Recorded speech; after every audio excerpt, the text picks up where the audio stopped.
What up, what up, what up? What up, what up? What's up, grass man? Sweet tea, hey Slim, I'm working. Oh, you're working tonight? On Thursday? The school is out. Big dog.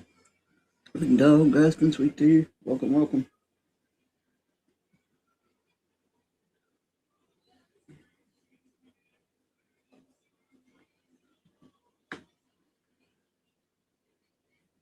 Cheers.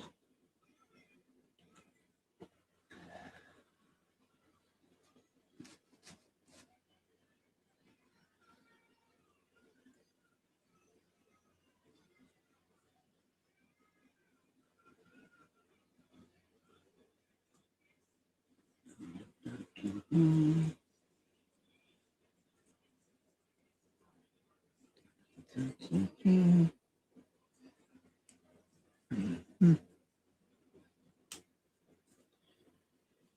Anyway,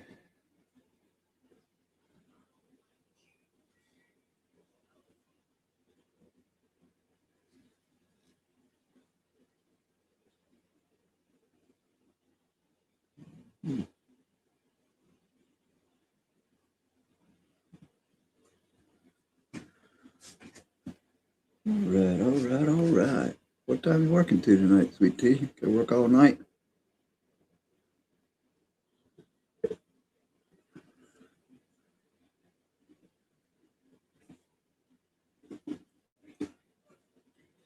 Thursday, Thursday.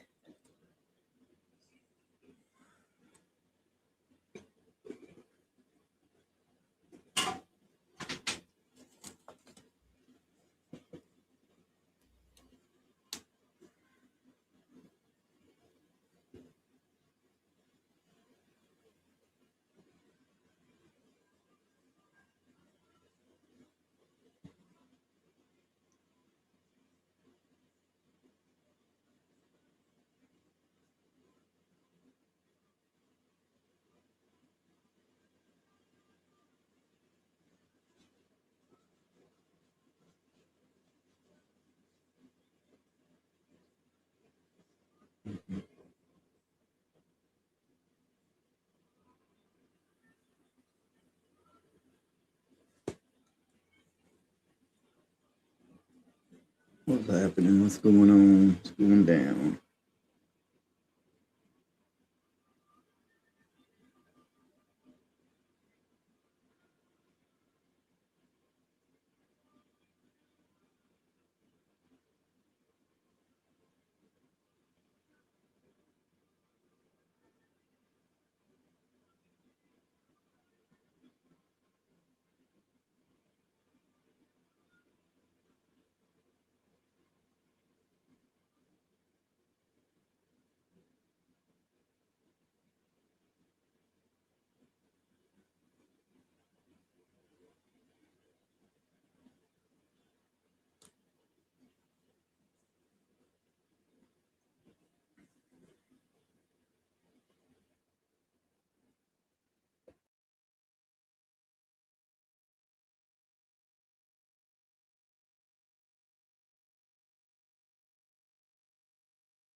Alright, I'm back.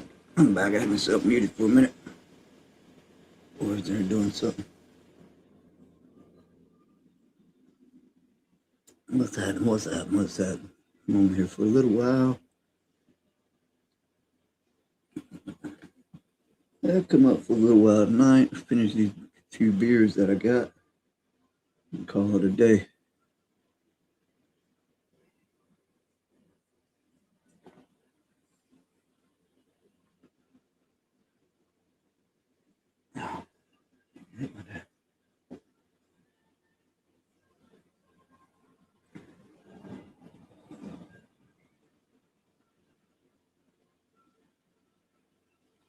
It's coming up and on and on.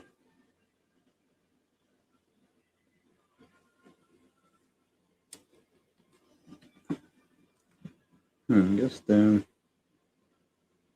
YouTube ain't gonna show that one video I made today with the duck and the brothels. Guess they ain't gonna push it out there nowhere. Fuckers. Okay. Put on.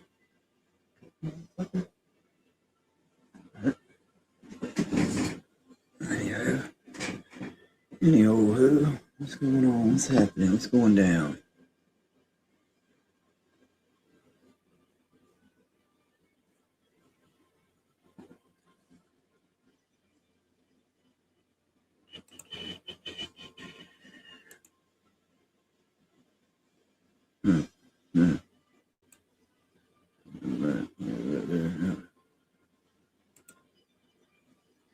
What's up? What's up? What's going on? Who we got up in here? Talk to me, Goose.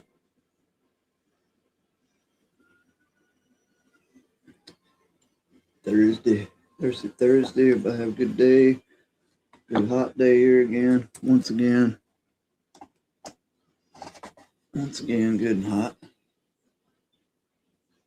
Still, we're working with it at 11 o'clock. Still 80s. Still 82. No, not 80. Still 80 degrees at 11 o'clock. I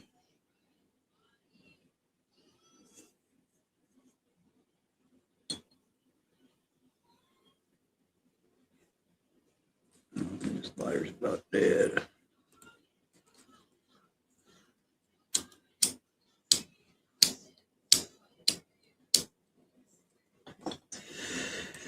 Yeah, I thought that lighter was about shot.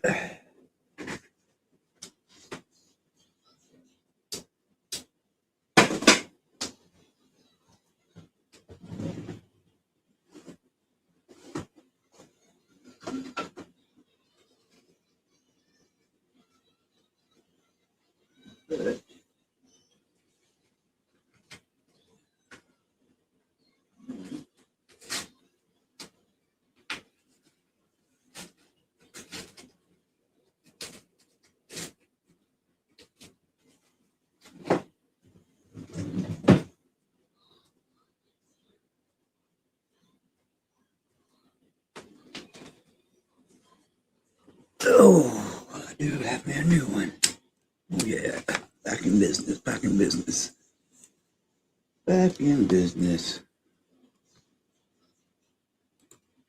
Let's see here.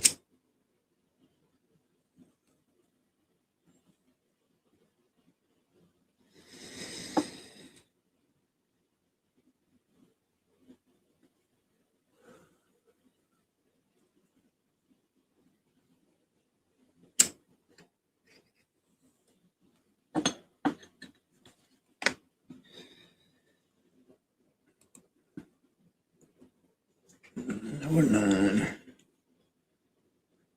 Another quiet night, I guess. No say anything.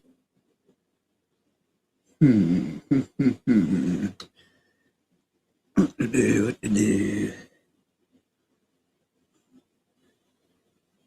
Not added my destination yet. StreamYard. Probably not. After midnight, I did it last night.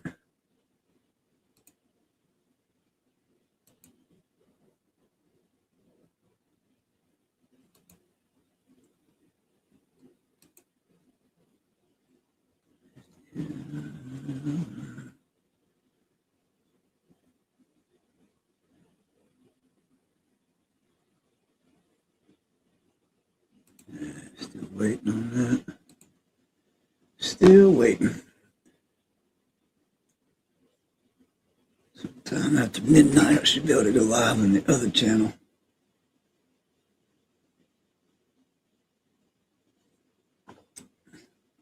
If I decide to, I don't know if I am.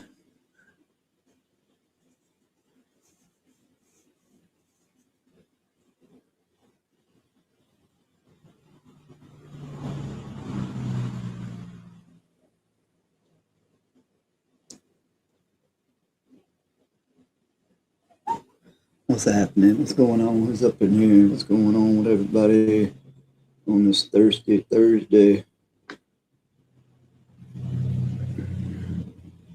People up in here, figure out what we're gonna do.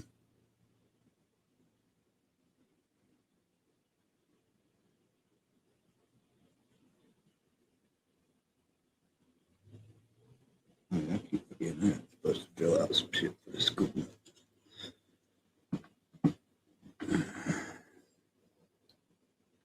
Well, yes. It's like this and like that, huh? It's like this, it's like that. Sweet Tea must be busy at work.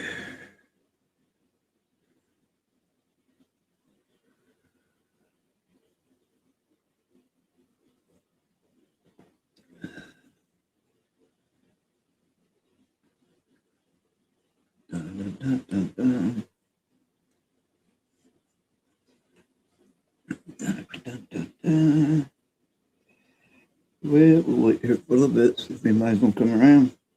No, so screw it. Sleepy.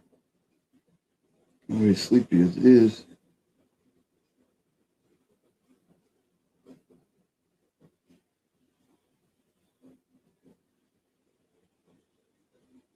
This ain't gonna help.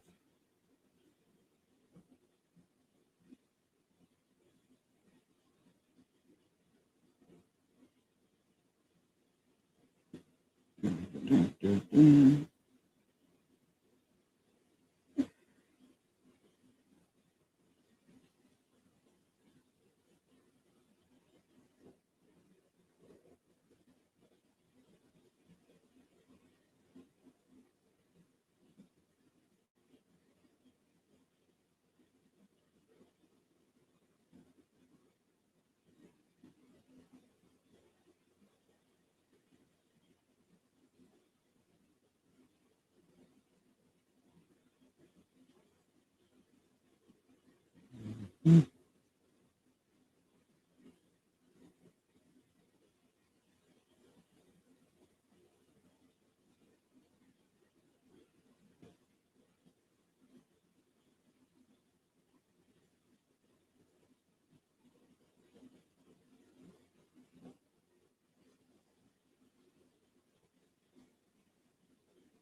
Dun, dun, dun, dun, dun.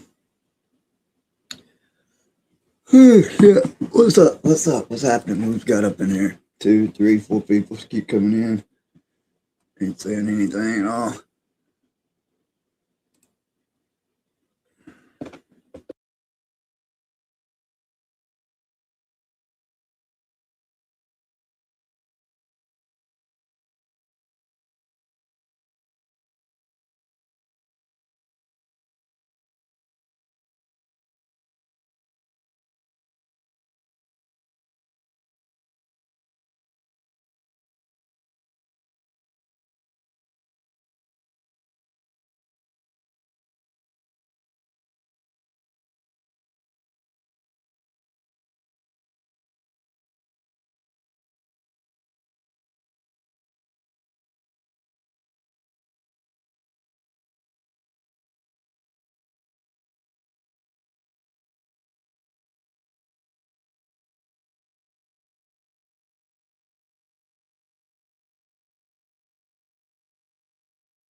Let's see here. What we got?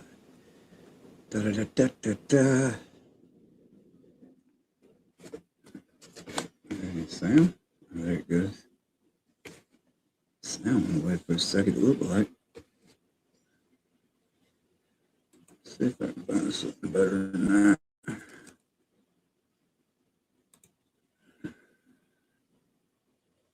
Let's see here.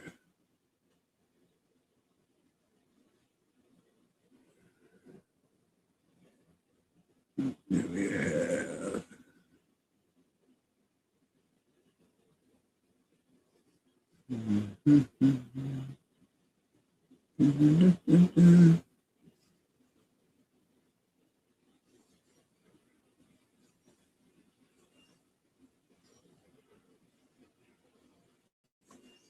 Read that. There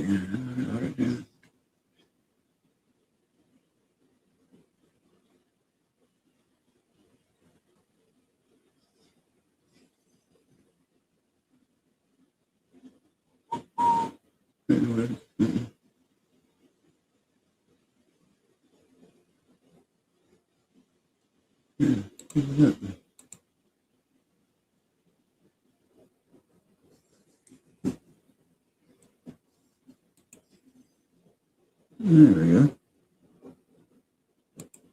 That little bugger up in the corner up there.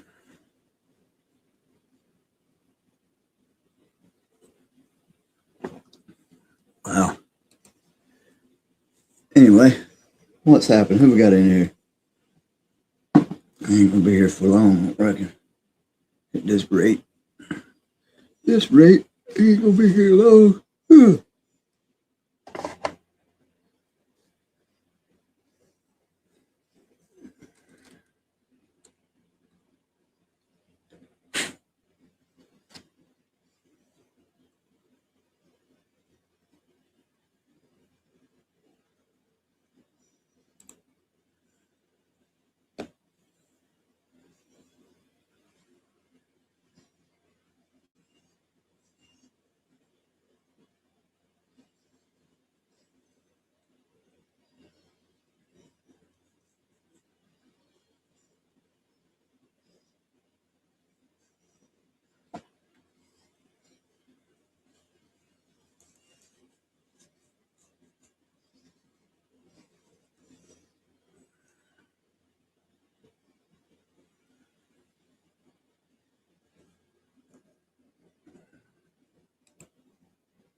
What's up, Bobo? Dude, what up, dude? What the fuck up, what up? Stepped in a few before Uber. Oh, you got an Uber pickup? I hear you. What time you gotta do that? Hey, what's up, John? John Doe, good to see you. What time you got to do the pickup, Bobo? You don't know yet.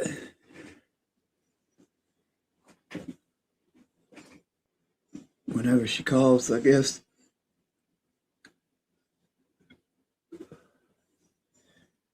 Cheers. I may have for a few tonight too. I got me 6 beers.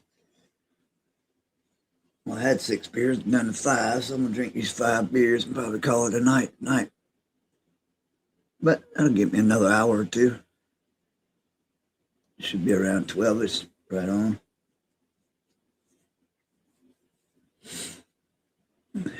Yeah, I don't know if you looked for me last night, Bobo. I didn't come on until I got tied up in some stuff. I didn't come on here last night till after 12 o'clock before I even started.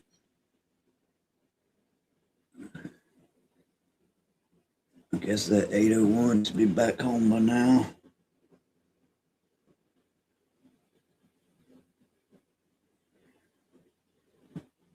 They just ain't gonna push that video I made today with all the signs about the brothel in it. And I fucking might as well take that video back down. That ain't gonna work.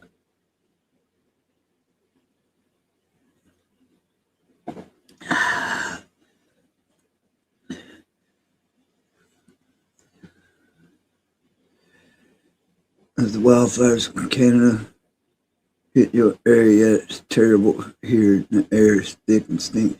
No, I think they said something about maybe possibly tomorrow or Saturday. I think I heard something about it, but no, I haven't noticed anything yet. But I think they said something today on the radio. I thought I heard something about when they was giving out like the weather report. It's something about maybe Saturday. It's running now.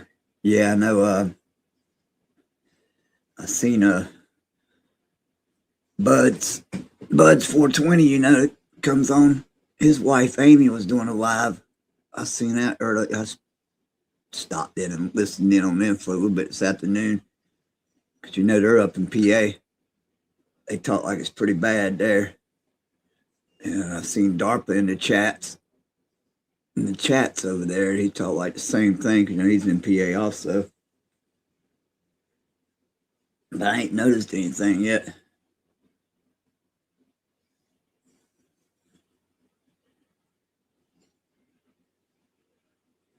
Oh wait, it does say. Oh, trees vanishing. Oh. Oh, we're talking about trees vanishing in seconds. Canada wildfire smoke trumps air quality alerts in USA. Yeah, they're talking on my phone.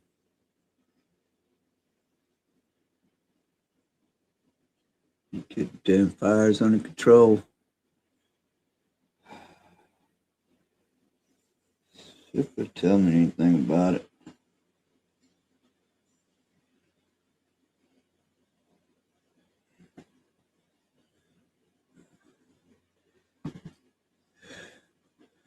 Must be pretty bad. What's the problem, man? I heard something. I didn't even know there was no fires going on up there until the other day.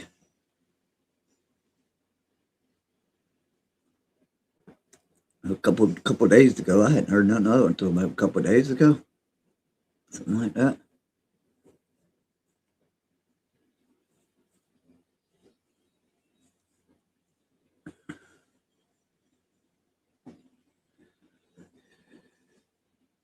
It's running down the East Coast. East Coast, basically, it's really bad today and worse tomorrow.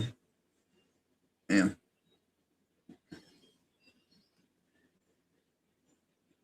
Let's see, I thought maybe see if it says anything on my forecast here.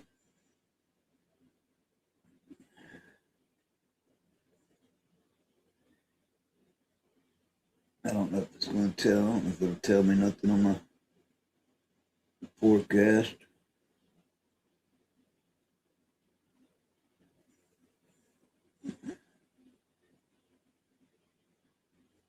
Oh wait, here we go. Let me see. I think I just seen something about it. And smoke to choke the Great Lakes. What the fuck is this bullshit? Yes, what it's saying for tomorrow. Partly cloudy skies, areas of smoke and haze are possible, reducing visibility at times. Yeah, they're talking about areas of smoke and haze tomorrow.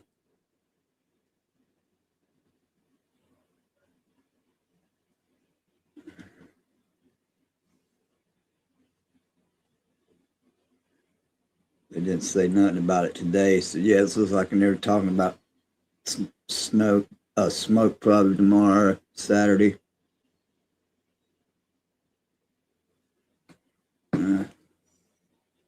Nice, just what we need on top of this heat. Can't hardly breathe out there in the heat as it is to begin with. Oh.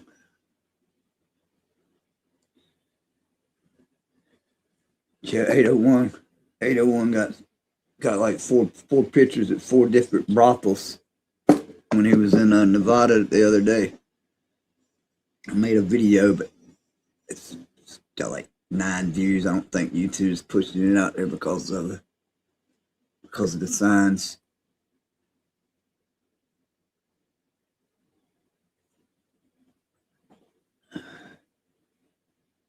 Anyway, what else is going on? What's up with everybody? Where is everybody? What's up, everybody? I'll be back.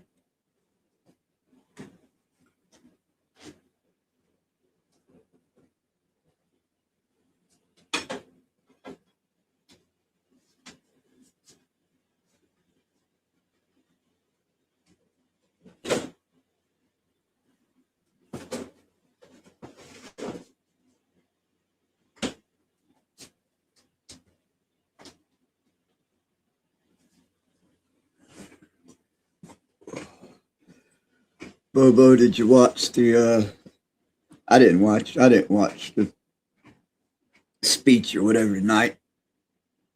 I don't think it was very long. I think it was only about 45 minutes. I didn't watch none of it. I figured there'd be plenty of people talking about it tomorrow. I'll let them tell me what he said or what he didn't say.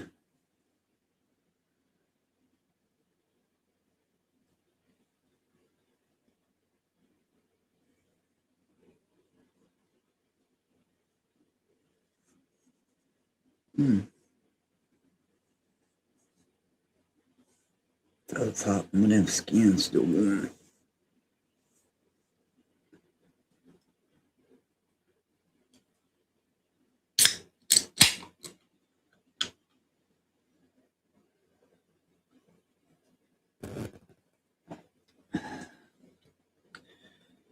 Well, alrighty. Nice talking to you, huh?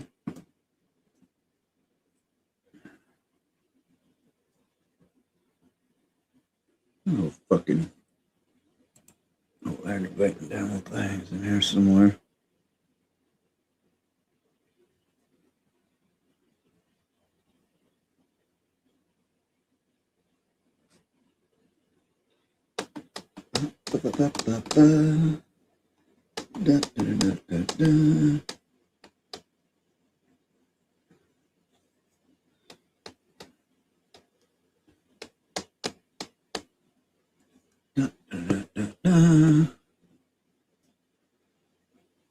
Anything into it?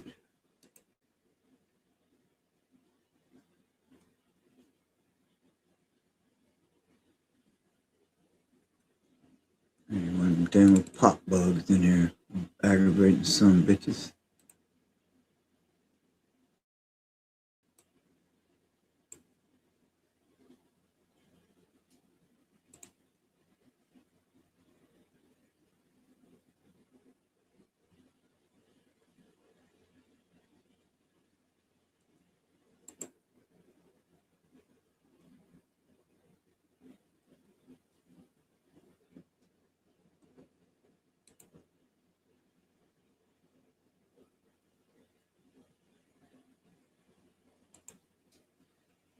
Not history. Not history, I'm doing downloads. Downloads, if there's anything here.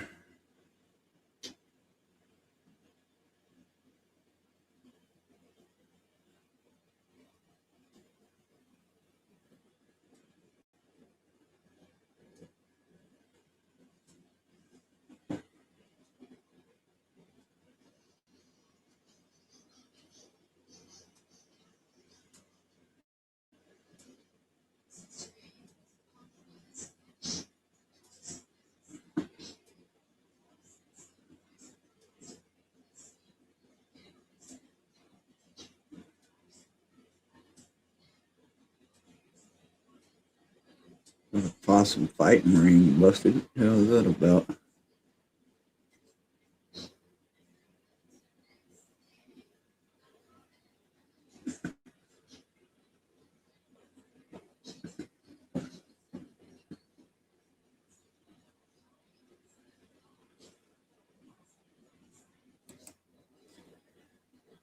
Possum fighting ring busted.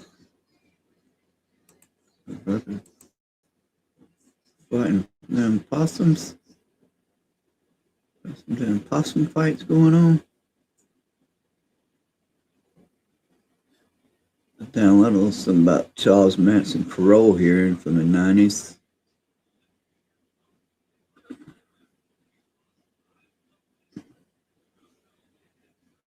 Oh, and I did watch the damn.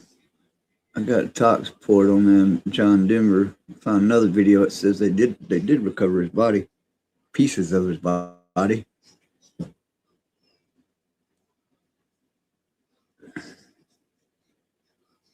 And I think they was able to get a tox report, and he was not on anything. I think the day he crashed that plane.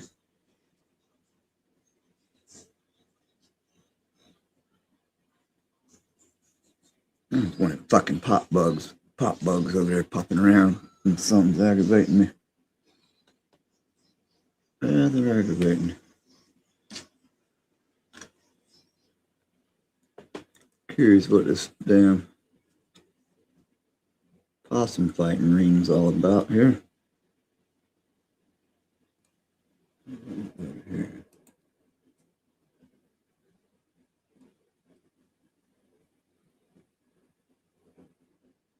Maybe cooperate.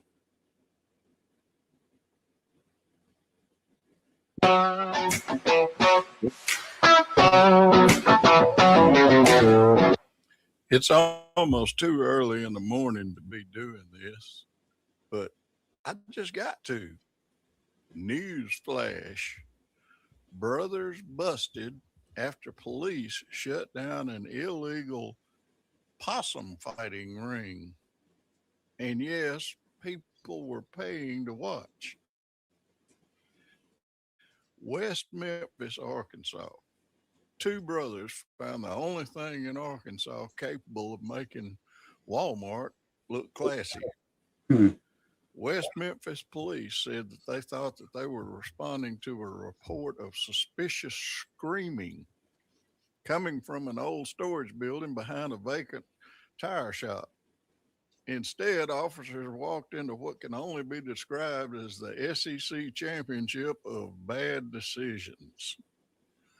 According to investigators, brothers Dwayne Scooter McClendon and Ricky Dale McClendon, here's the picture for you. A couple of likely looking characters. They were arrested Friday night after allegedly operating an underground possum fighting ring that has somehow become one of the hottest tickets in West Memphis.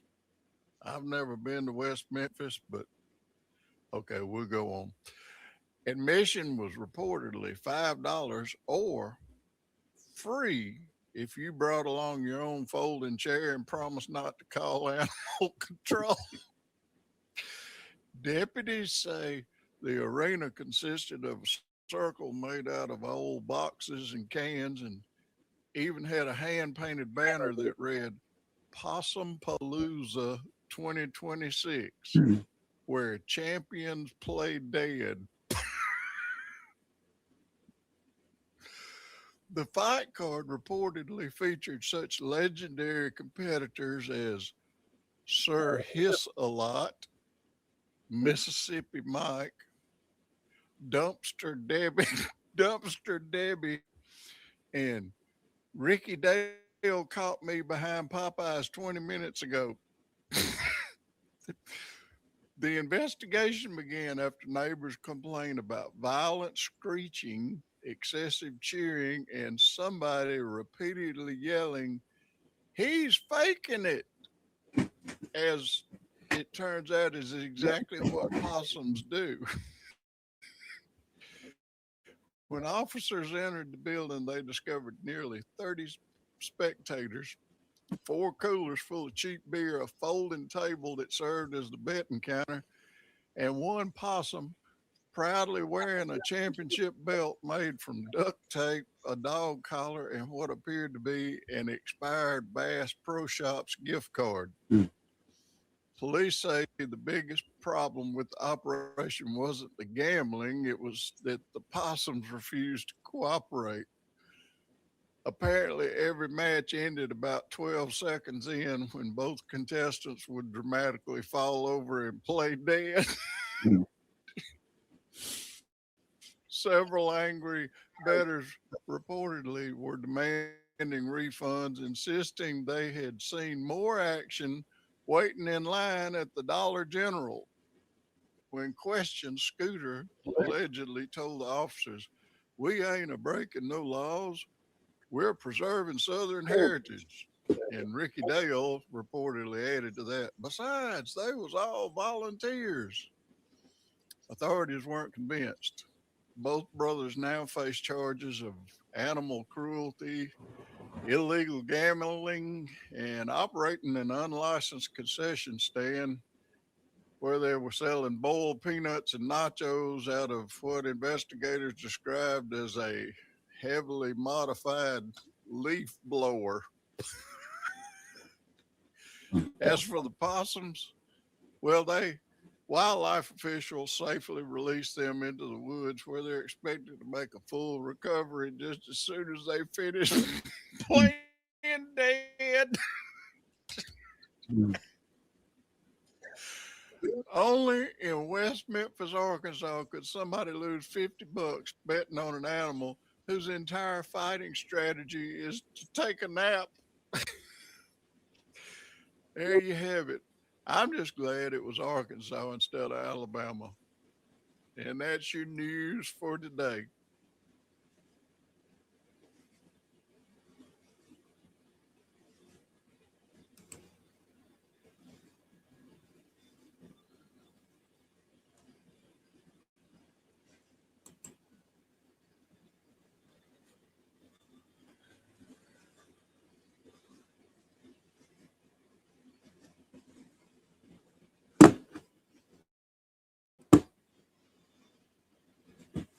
There you have it. Awesome fighting ring. I don't know. It's kind of suspect.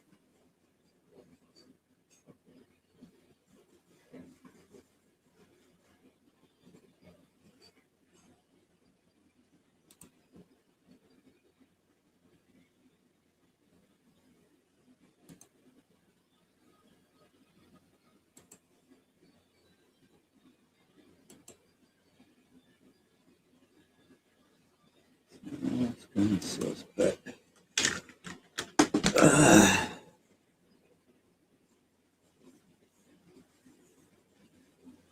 Oh, shit. Oh, fuck it, man. Let me shut this thing down here in a few minutes. Anybody gonna be coming in here?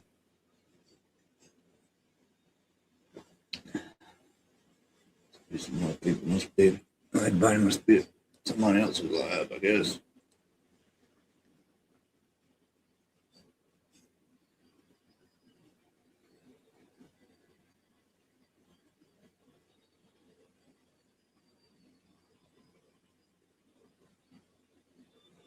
Those are misfits.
Ba-da-da-da-da-da-da-da.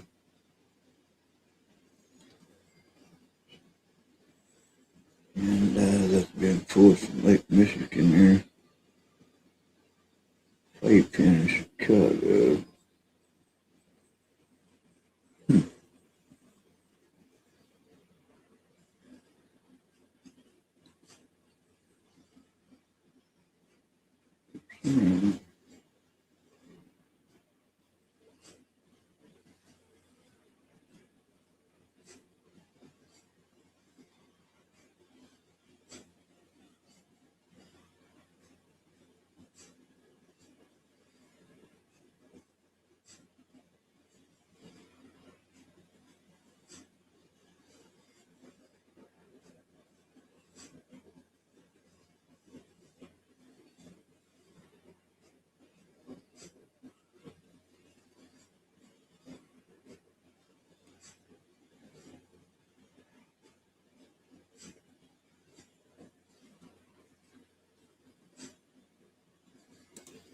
Hmm. Okay.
I'm back. What up?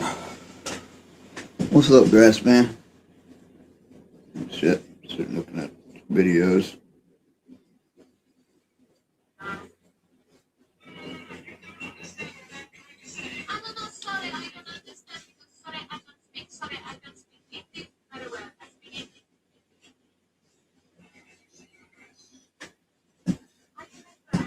Just sitting here chilling, man. Chilling.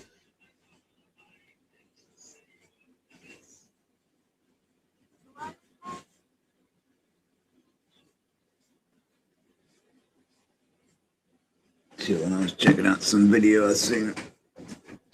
Some dude came in the AutoZone somewhere doing some TikTok shit. Ended up getting thrown out. And then tried to rage bait some people in the AutoZone. It was kind of funny.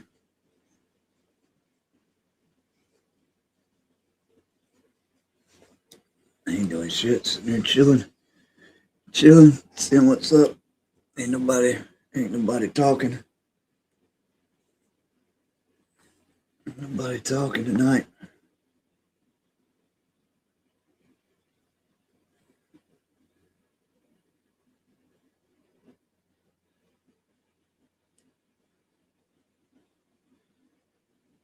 See, Bobo said something about smoke. What about the smoke forest where you're at? You might be,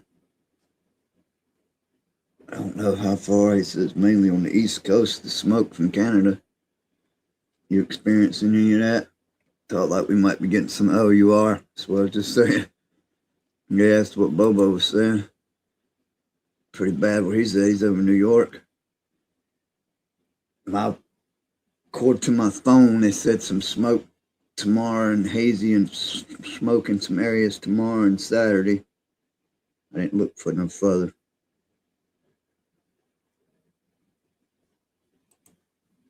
I'll probably be in hell and sun tomorrow, it sounds like.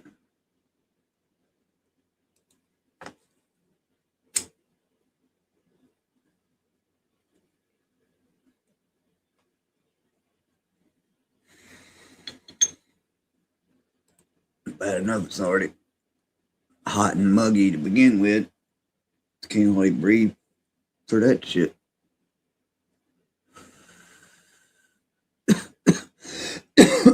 Excuse me. Damn, excuse me. I ain't enough of that for a minute. Talk about breathing. Damn.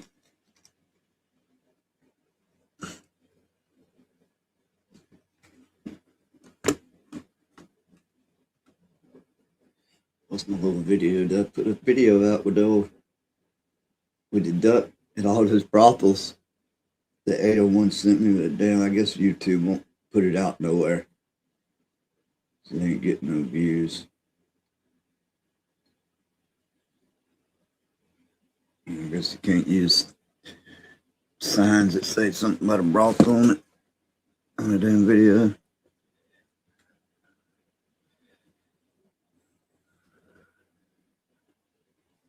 Oh yeah, that's right. I did see something on the news or on the YouTube earlier about it coming across the lakes. That's right. Got you on Lake Erie. Yeah. So how long these fires been going? I ain't really hear nothing about them until I don't know. I'm about to spill my beer. Ain't that many you're spilling? I ain't really hear nothing about them until a couple days ago, I guess.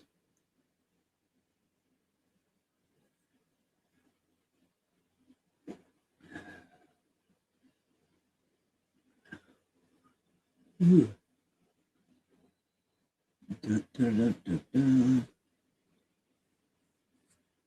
Just take the old records off the shelf.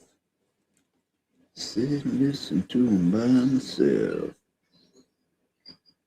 That's what I have to do.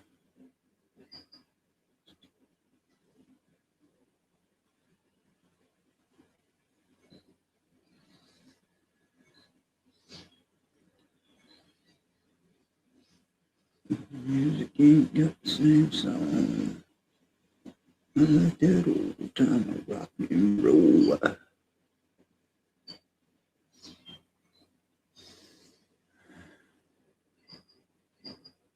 Yeah, it's thin.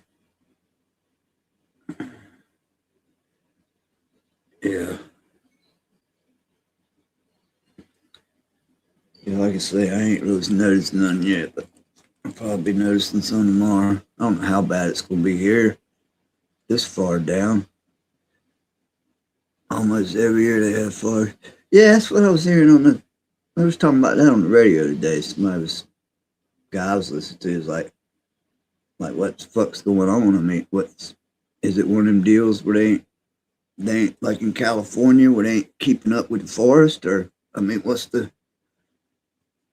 I mean, I know we have them too, but I know a lot of times it's because like out west where they don't underbrush the forest and all that shit.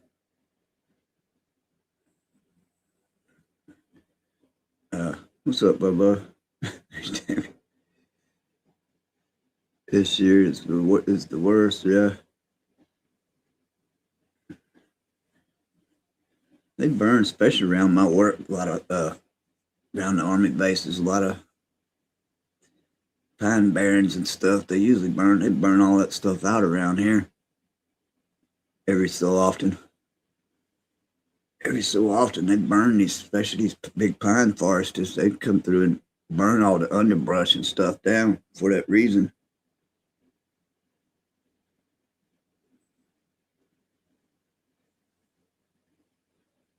Take the whole records off the shelf. Sit and listen to them by myself.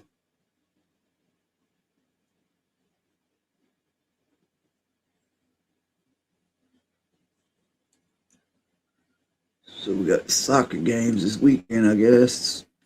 3 o'clock on Saturday for one. Third place, I guess, third place trophy.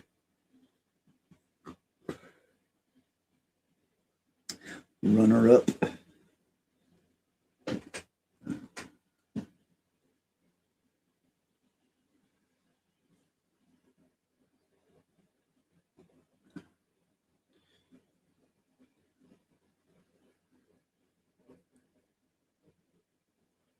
I don't know, did they play them in?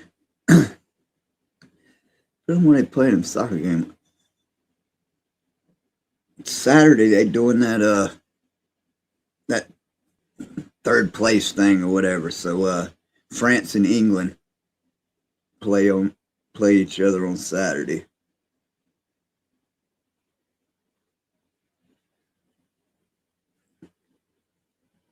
At 3 o'clock. And then the World Cup is Sunday at 5 o'clock. What comes on? Unless they don't play, maybe they don't play it in. Oh, there's a baseball game on the day. I don't know when that was on. The Mets game right now. So yeah, that's something else I learned new. I didn't know that. I didn't know anything about how this shit really worked, to tell you the truth. Until a couple weeks ago.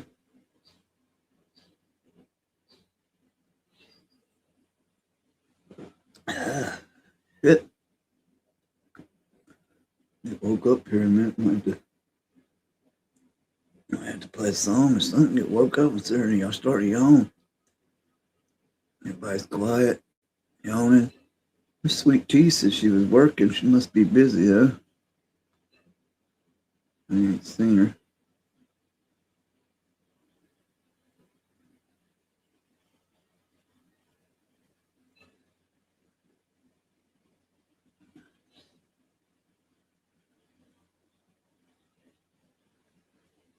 Dun, dun, dun, dun.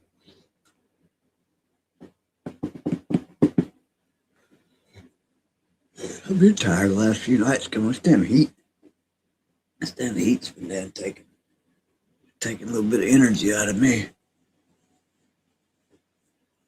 I don't handle as well as I used to in my younger days.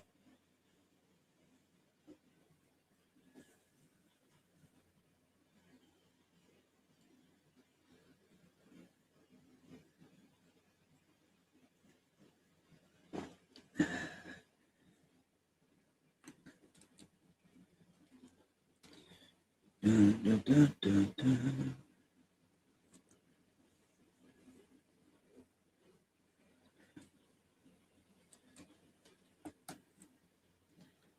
Let's check this out.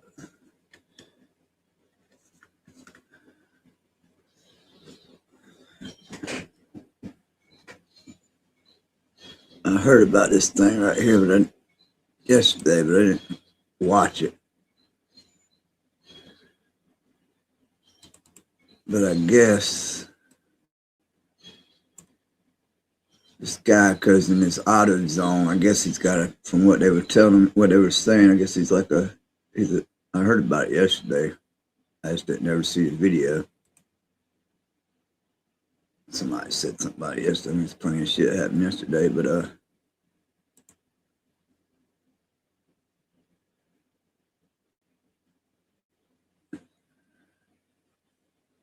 work, Dennis.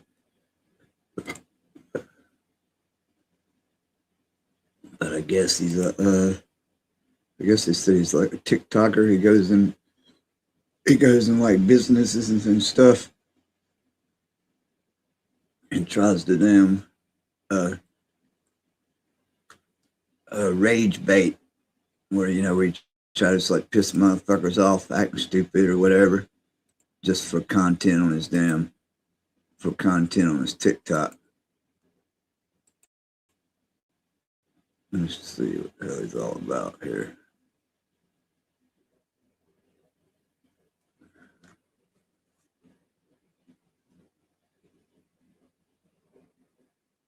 This is probably another videos of it, but I watched a possum fighting ring. I don't know if that shit's true or not. Let's see. Let's start at the beginning.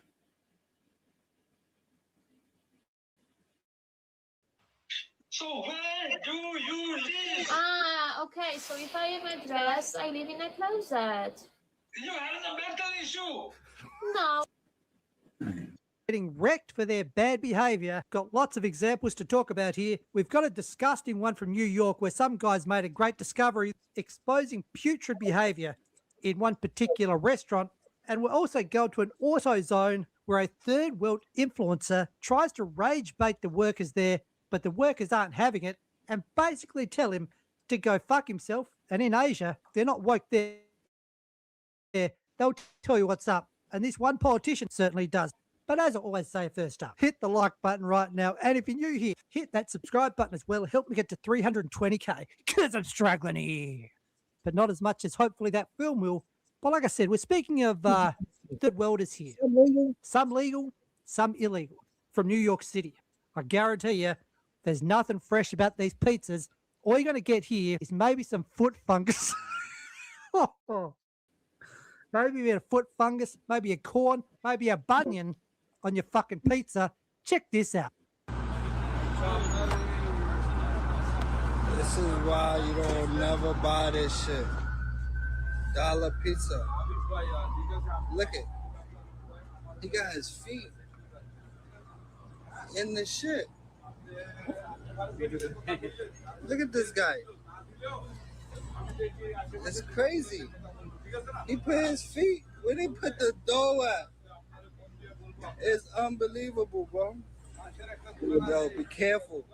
Don't ever buy a $1.50 slice in New York City, guys. Don't you ever. I'm telling you, these guys is crooked. I mean, this place just looks dodgy as fuck. God help us. So if you're in New York, based on that footage there, I personally would avoid it like the plague, which possibly you may get if you eat there. Oh, God help us. But now let's go to AutoZone, where the workers there, they weren't having it. And shout out to them. People are sick of these lowlives going into establishments like this and trying to rage bait the workers for garbage TikTok content, which is what this guy's doing. He's either African or he's acting like he's African and using that to get away with annoying workers. This battery is no good. That's an all-man battery. Use the battery for the car. I don't want to fix the music in the car. What the fuck do you want to do with it? Ma'am, I want to fix the Just call me, man. I want to fix the music in the car. This battery no Explain good. to me what the fuck this has to do with some music. This is an alternator. This has nothing to do with the radio in your car. This is an electrical issue going on.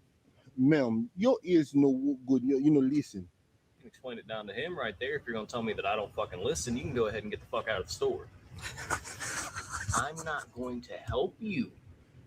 The American's saying no. I can't help you. I told you this isn't related to the music. No, this is the battery. This is an alternator. This isn't a battery. American. This is an alternator. American. Your ears are not working. You know, listen. Listen, okay? There you go.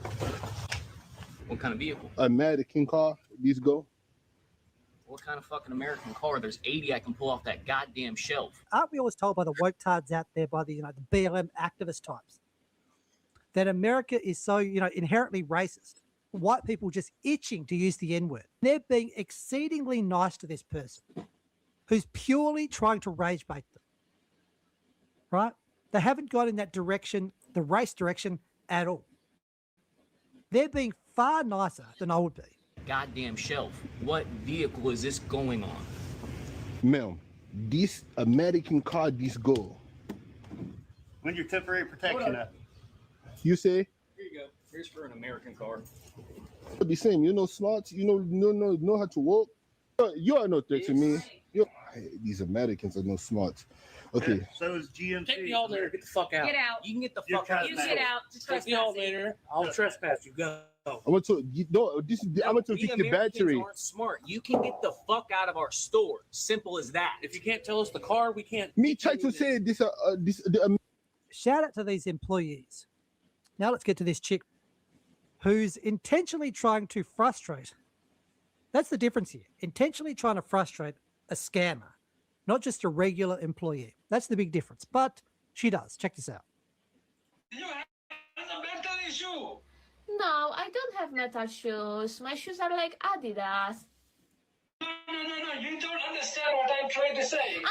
Sorry, I don't understand because sorry, I don't speak English very well. I speak English 50-50.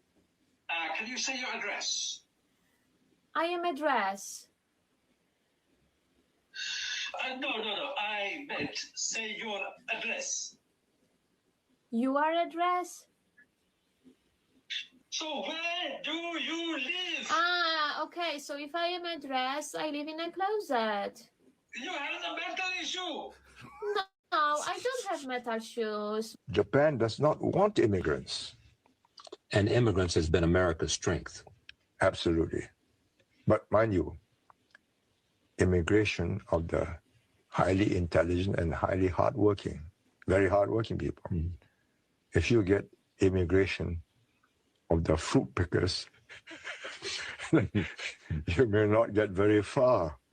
So is it anyone that you have people like this, potential politicians in Taiwan, who have policies like this?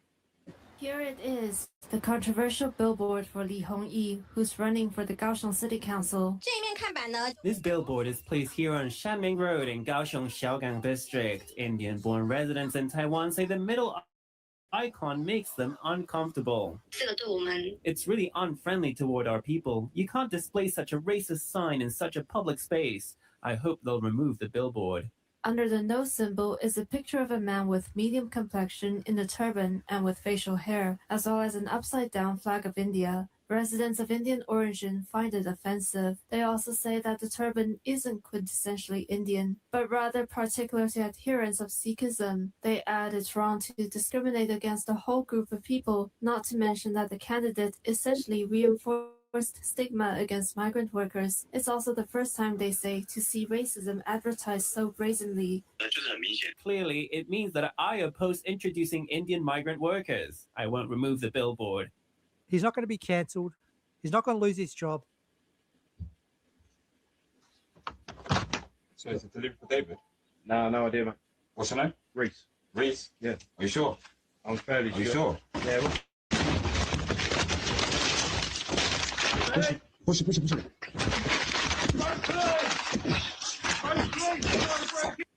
Even former lefties are starting to realise.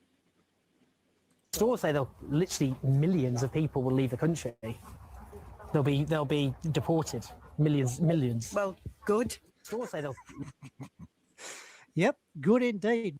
Hope you're having a good day as always. And as always, say, get the peons. I just want to see that AutoZone thing, man.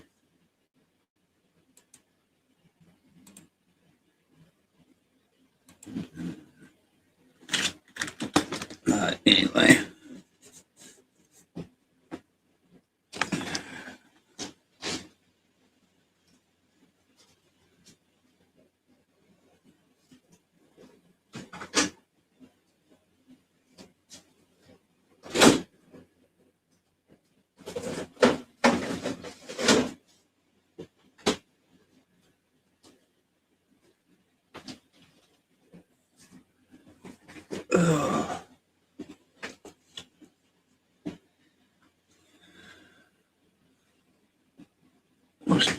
What's a pretty, it's kind of interesting little, it's one of Charlie Manson's parole hearings from the 90s.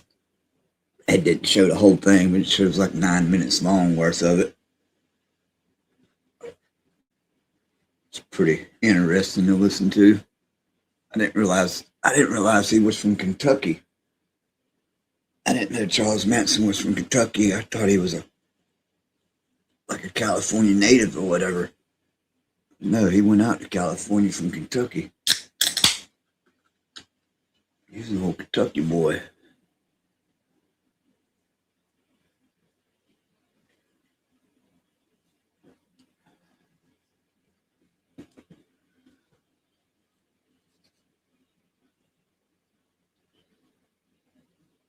But anyway, that's pretty good little watch last night.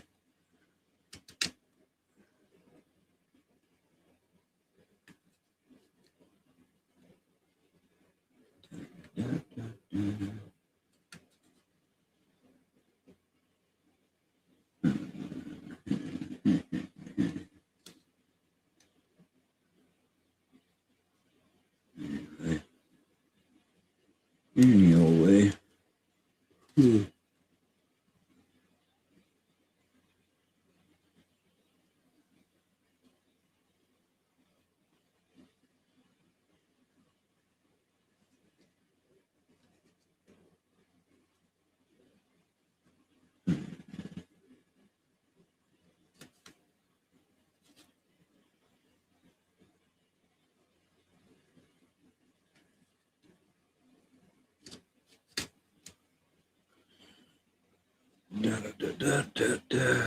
Come with it now. Got Uber. All right, Bobo. I'll check you. I'm probably about to call it myself too, I reckon, here in a minute.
jail. Seen somebody say Obama might be going to jail.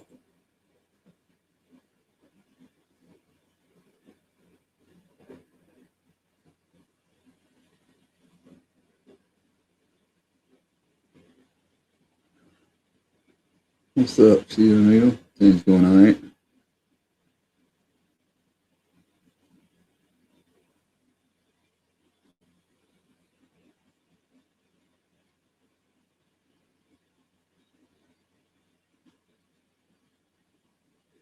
Ain't much to it, man. Sort of chilling. Trying to stay cool.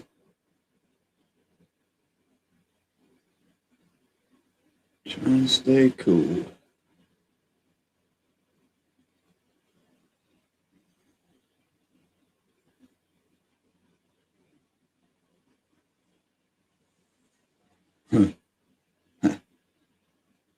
Just looking at some messages right here. Somebody noticing doorway in upstate New York somewhere.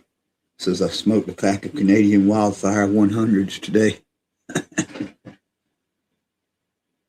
That's fucked up.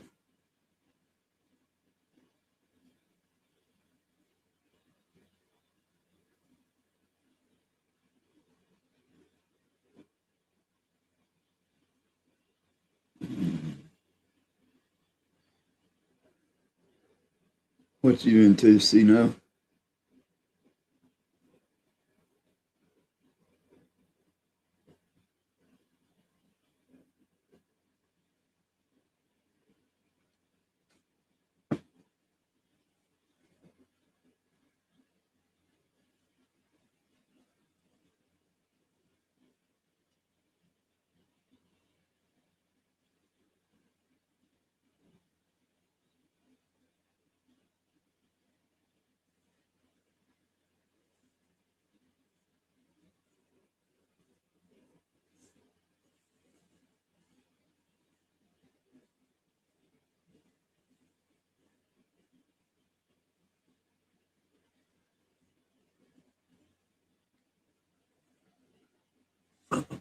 What's going on with you?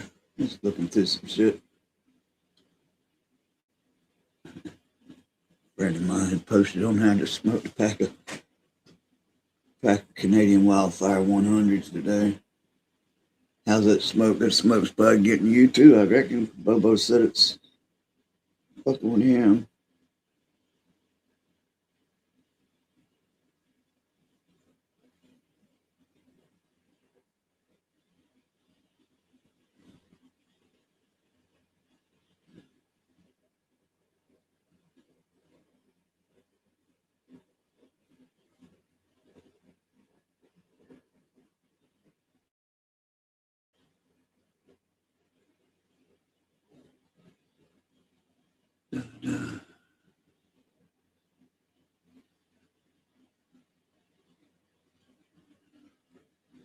Yeah, it's hot here. That's what I say on top of this freaking heat. And now I'm going to deal some smoke. So we'll probably have some smoke around here by tomorrow.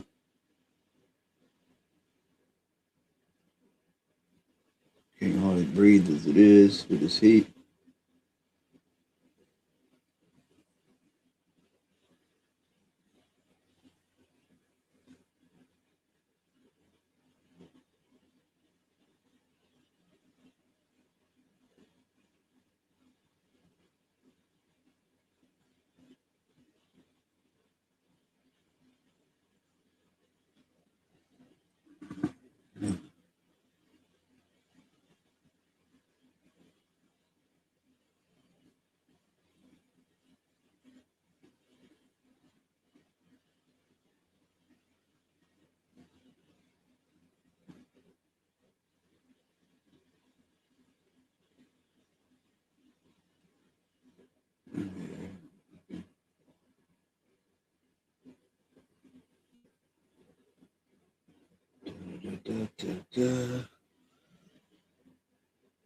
So I was just going through some messages right quick. What's happening?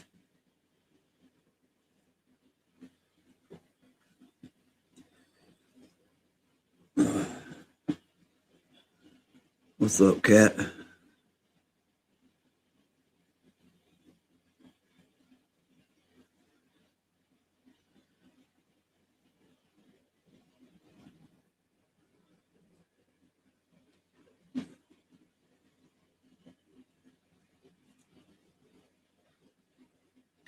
You don't believe it's staying forest fires. I think it's dropping bad shit on us. What up? What's dropping bad shit on us?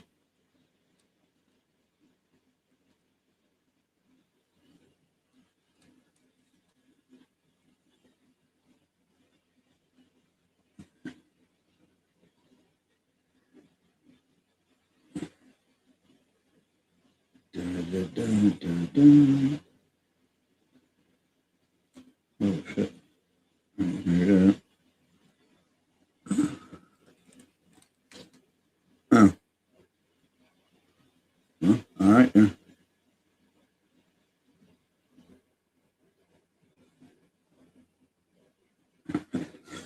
All right then. Don't even bring it up. Yeah, y'all getting the smoke too. Are you getting the smoke too? Where you at, Cat? It's supposed to be some smoke getting our way tomorrow, they said, maybe.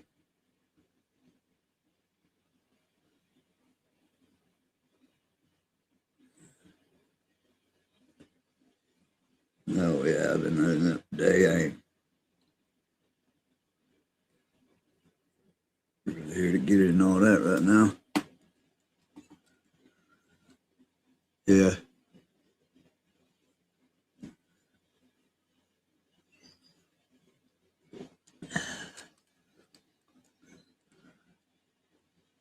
Yeah, right, Cat. What y'all into this evening, man? What's going on? Freaking sitting here chilling, trying to find something to look at, listen to. Drink these last few beers I got. Call it a day.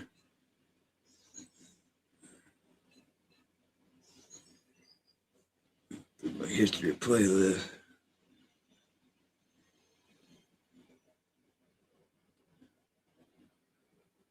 Guess it's possible.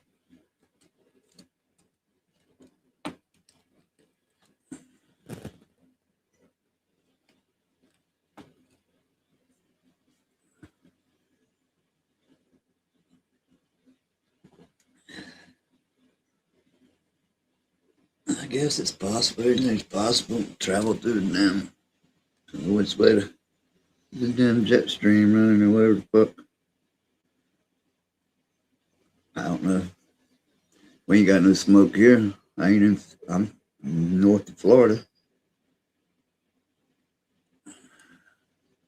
But I don't know if Florida's getting smoked yet, right, either.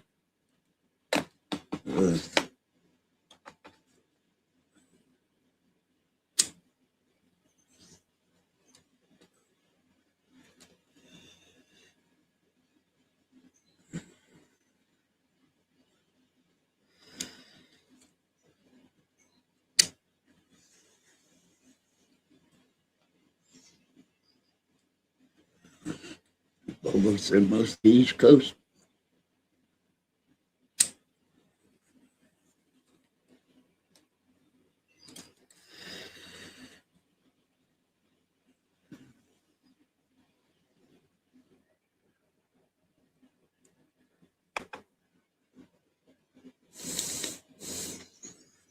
They can handle forest fires. They don't handle. They don't take care of the forest just like they do in California. Just like they do in California, they don't take care of the forest like they're supposed to. But yeah, they could probably control them if they wanted to. What's up, Jeannie? How you doing this evening? Like I say, I don't really give a fuck about any of that shit right now. I'm here to fucking chill right now. But what's up, Jeannie's point?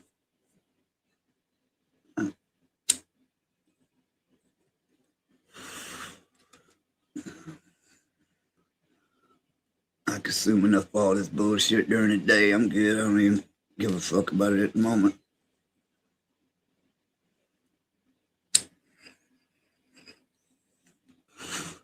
How you doing this evening, Jeannie? Are y'all getting smoke made it to Florida yet? Jeannie, because I ain't seen none if it's made it here yet. It's supposed to tomorrow, they said. Or, I don't know, whoever they are. My phone, my weather. fucking app or whatever. Whatever the hell thing tells me the damn temperature right there. But anyway, what you into? Just sitting there chilling, having a couple cold snacks. I ain't nothing I want to play. Thought about playing a tune or two, I just don't know. It's been quiet tonight. Ain't nobody come out to play much.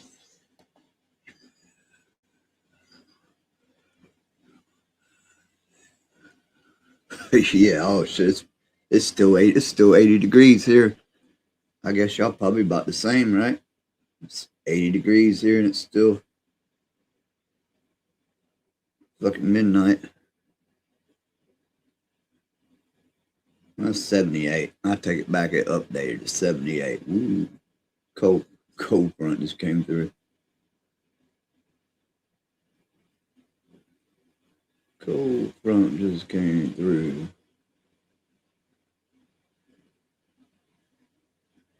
Yeah, I just ain't gonna let that video go nowhere, damn it. Fuckers. Figure out another way to do it. Something like that. Cheers, cheers, cheers, cheers.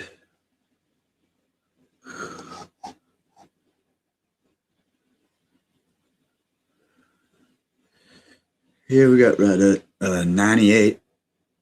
98 here today. The truck I was in earlier today was reading 100, anywhere from 103 to 105 at different times. I'm not quite sure how that accurate that is, but you know, and human. Definitely human. Still 78 here. I think they said our temperature was 98 with a real feel. 103.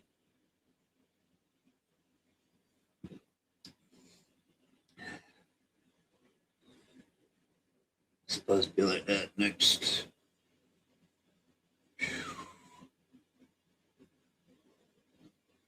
Huh?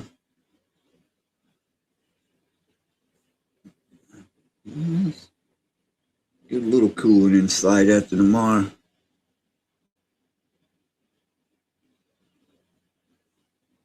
Yeah, he's on summer vacation right now, but yeah. Yeah, they went last month to Fort Jackson, South Carolina for a week. Did a bunch of stuff out there, rappelling, jet line, rifle, archery, stayed in the barracks, ate in mess hall and shit. So yeah, they went out there for a week, did training, did drills, that's all, whatever the hell they did. They did stuff. They did a bunch of stuff for a week. Canoeing, pool, I can't remember all. They did all kind of crazy shit. They was out there. They stayed out there for a week. I think it was last month. In July, June, March, April, May. Yeah, I think it was around about the first or second week of June. They went. I can't remember now. What was the end of May? Not couldn't have been. It wasn't the end of May because it was in the beginning of the month, so it had to be June. But yeah, we'll be back in that when school starts back up. Which, fuck, that'll be right around the corner.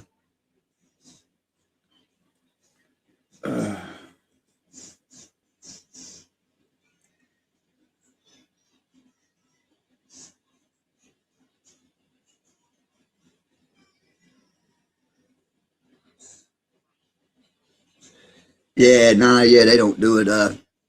Other than they did that, they went to that weekly camp. But I mean, here and there, I don't think they got anything else they're gonna do until school starts back. I think that's it for during the summer vacation of school starts back. But no, they don't do it. They don't do it through the summer. Now they might do as he moves on up. They may do more. I'm not 100% sure. I never messed with it. Never knew anybody that really did it in high school. Well, I didn't stay in high school long enough to find out. Anyway.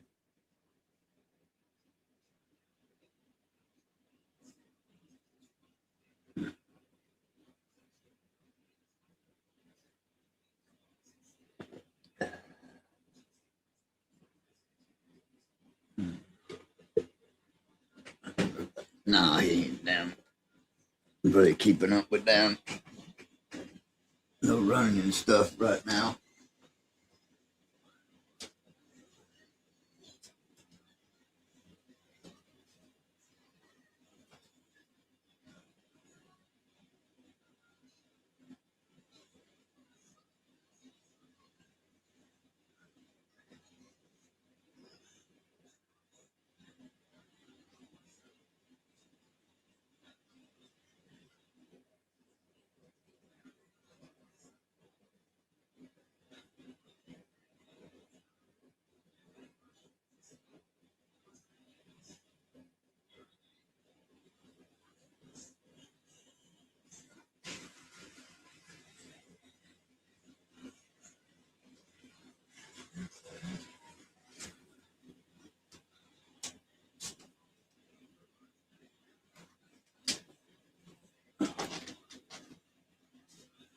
Oh, should have buried these bathroom. My nephew at the RC went on to the Merchant Marine College. He then went into the Marines and officer went right on.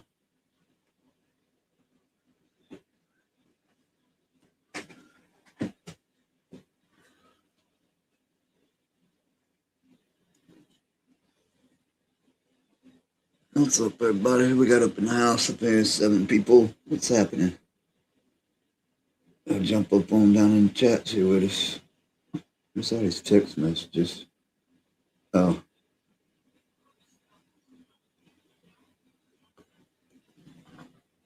Oh, there you go. It's got the damn duck going across the Salt Flats.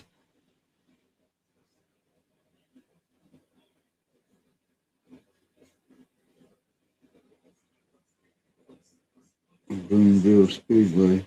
I guess that's the Salt Flats.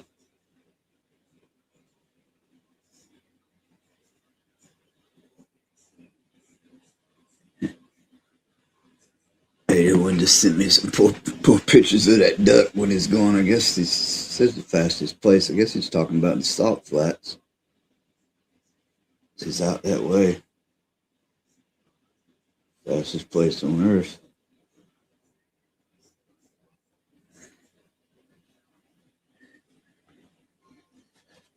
Yeah, we've been taking this, I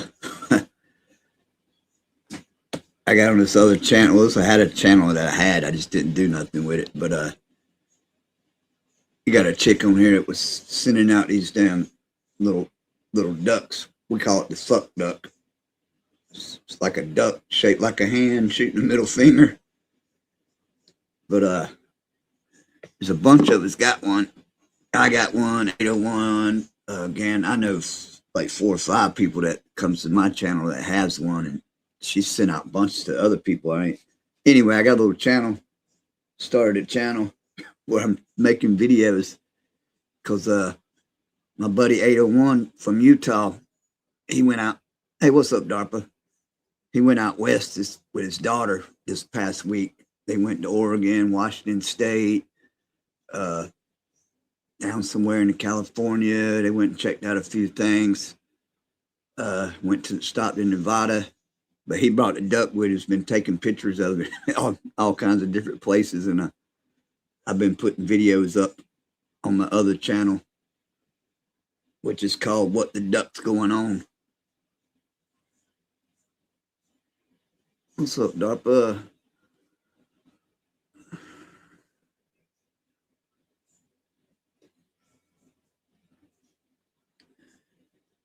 He just sent me some pictures. I assume he's on the Salt Flats. That's what he just sent me some pictures the other day because they were on their way back. home. He's probably back home by now, I imagine.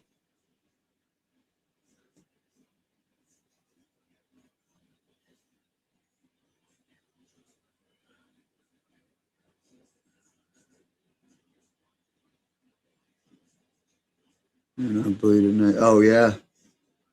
Which one at North Carolina? Which do you know where at? So, you know, we got a couple. I know the Marine base is in Jacksonville, Camp Lejeune. Got an Army base right by my work, Fort Bragg. I'm practically almost on the Army base where I work at, 20 minutes from it. Well, it's military property all around my work, actually. But the actual base is in Pope Air Force Base. So I got Pope Air Force Base, home of the, 82nd Airborne or whatever. Home of the Airborne.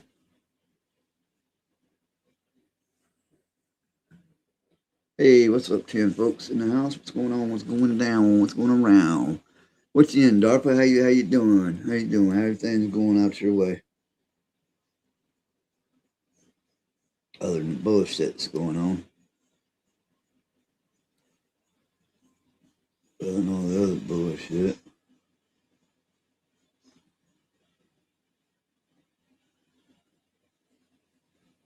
Right on.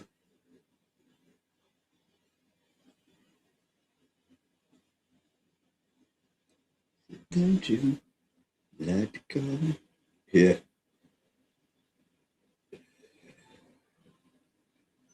Yeah, I know it, man. Fucking heat in the goddamn smoke.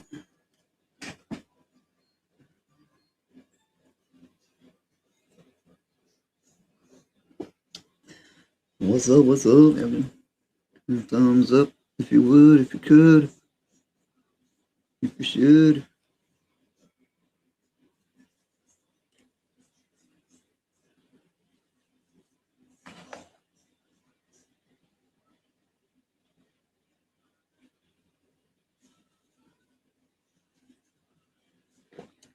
We don't let so much go down too good. No, I got 3 left.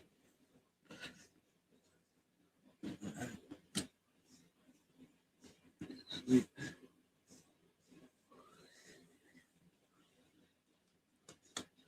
Ba, ba, ba, ba, ba, ba.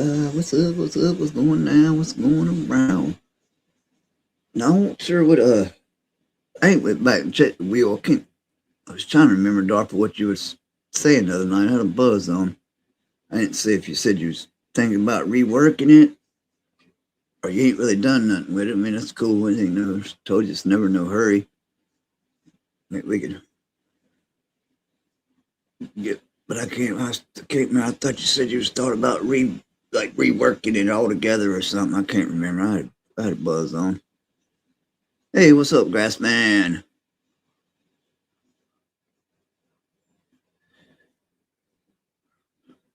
Oh, really? Okay. You think Camp Lejeune? Okay, I missed that. Camp Lejeune, yeah, that's in Jacksonville. That's the Marine base. So, yeah, that's in Jacksonville, North Carolina. Up, probably north of me and towards the coast. It's actually near the coast. I don't know if it's right directly. I mean, it's on right near the coast. Real close to the coast. I mean, I think Jacksonville's a beach. You can get to the beach just in a little bit.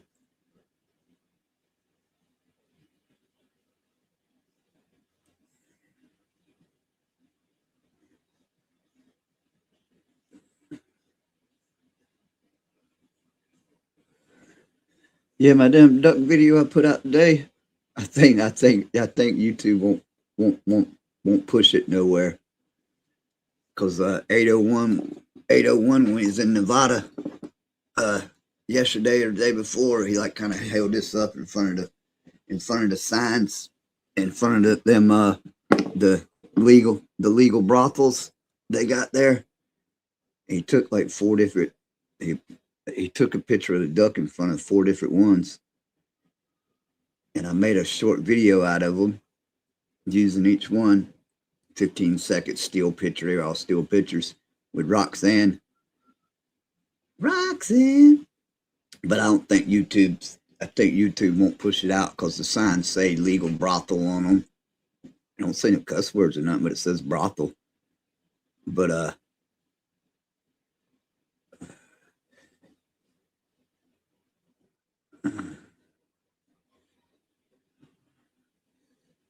and what the hell? Oh, the meth, the myth. I couldn't. I thought that was some kind of acronym there for a minute. See no evil. Talking to Grass Man. Ass Man. The Ass Man. Grass Man, Ass Man. I get it now. The myth, the legend. But yes, I guess YouTube won't push that video out because all them signs say something about brothel on them. It's been up there 6 hours. It's got 9 views. And I went and looked. I think it says like 75% of those are from the people subscribed to this channel already. It says people that probably just went over there and seen it. I mean, it ain't. What's wrong with having saying brothel on YouTube? All the other shit they do. But anyway, I thought that might have done good. The one I did with him in the Sasquatch hand, little montage of videos, dude, it's got over 1,000 views on it. Yeah, I think they damn shadow banned me. I think YouTube shadow banned me on that other video. I'll maybe try to sneak it in another way. Dirty rats.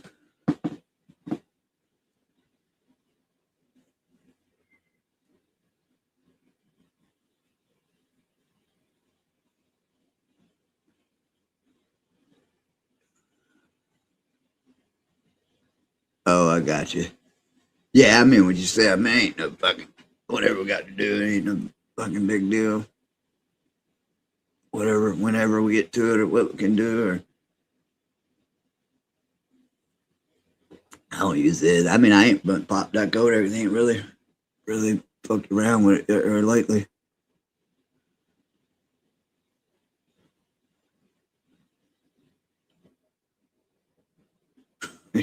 Yeah, right on. I guess it is wherever the 801 was at. There was legal brothels. Was that Nevada? Where was he at? Yeah, it was in Nevada, I think. That's where he was at. How's the dog making out, Darva? You sick? You eat shit. Stay ass indoors.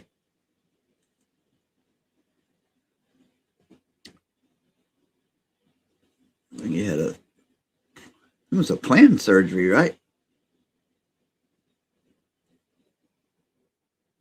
I thought it was a planned surgery for something.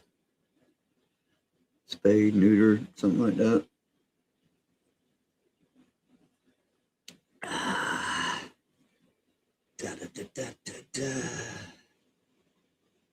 10 likes, get the likes up in there. 12 people watching, let's go. I'm trying to get nice. Well, I'm trying to get too woke up. It's 12:30. It's probably a good thing I am yawning. This heat, man, the last whole week, man, every day I've been coming home and sit here and get to yawning and shit. So I get in here and get cooled off. I was riding around today. The sun was beating in that vehicle. It was hot, but I had the AC was going. I was like, shit, I could fucking curl up somewhere and take a damn nap. Yeah. Gave him the government special. Took his manhood away. Trimmed his claws down. Microchipped in. Tattooed him right on. Damn it, boy.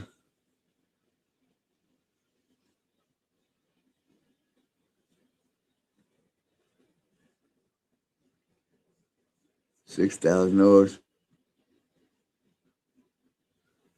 Oh, you pissed with Google? Fuck him. Yeah, I hear you, DARPA. Fuck Google.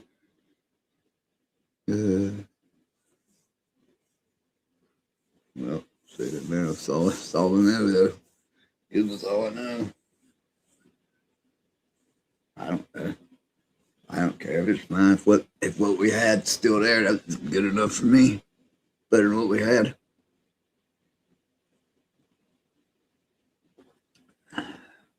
How would you know that this could be the same?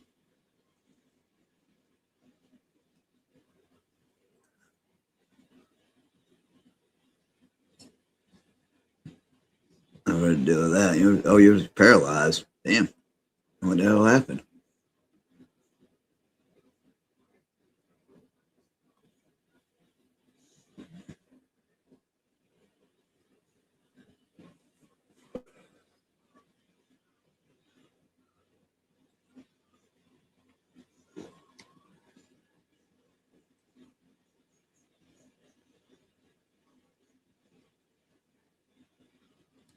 How would you know?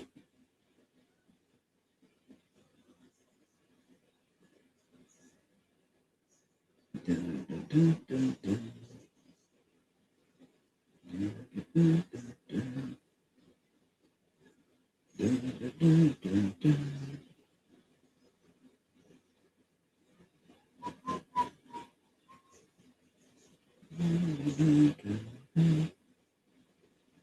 Na, na, na, na,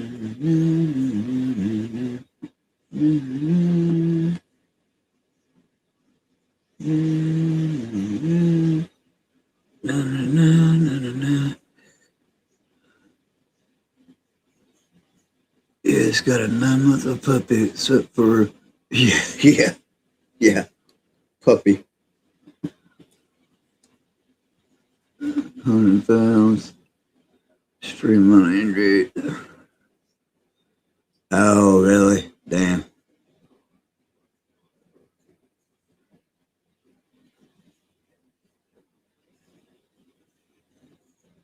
Huh.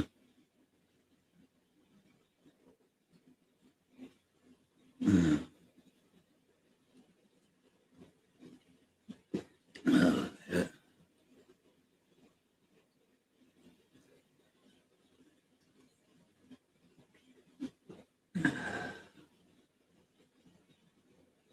Hey, speech to text and Google destroyed that too.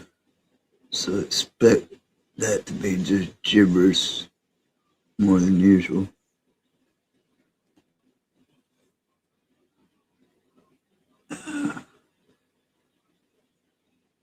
No, I get it. No, I read it. There's antibiotics. I can read through all that shit.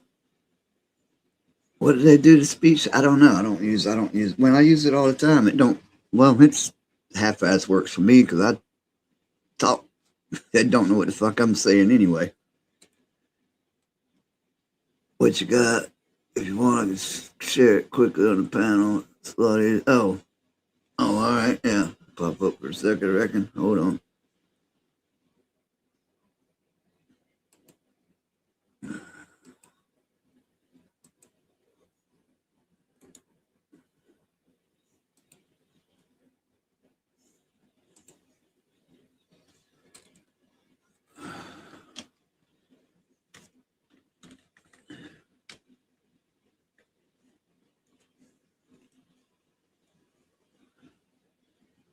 Yeah, I know how to cipher that shit out, DARPA.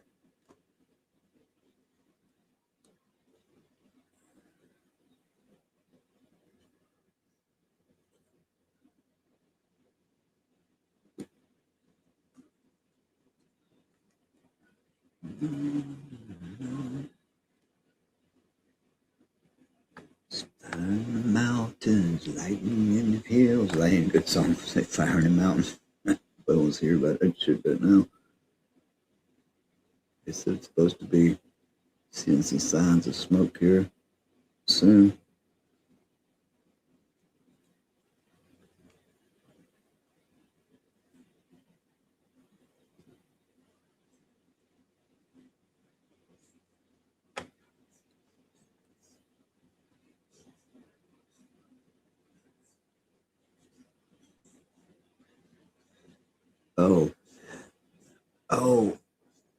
Oh, what are you talking about? Are you talking about in the app, the speech thing on the app? Or just Google, regular Google? I thought you meant just regular Google. Like you're commenting or whatever. Or I don't know which one you're talking about. After I fixed now. But you're not like this though, you're getting virgins. They're still screwed up after I fixed.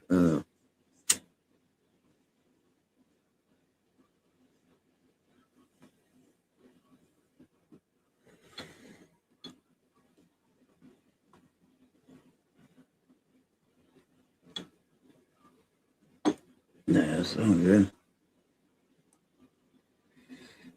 Yeah.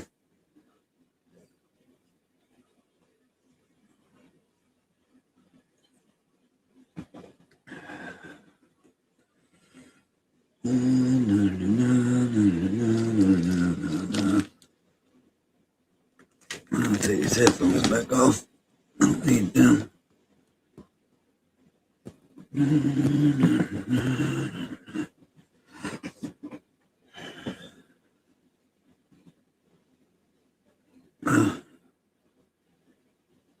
There you go, see now.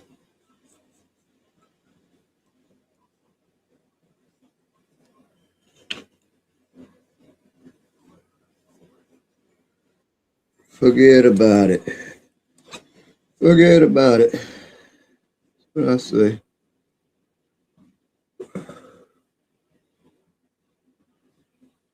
Brain fried anyway. Fucking here lately. I mean, I had to watch my, and I know the more I thought about it, it had to be me. I think it was last weekend, DARPA. No, last weekend was the 4th. Maybe it was the weekend before that. It could have been, it don't really matter what weekend it was, but I went, I couldn't hear nobody pop backstage, so I had my headphones on, but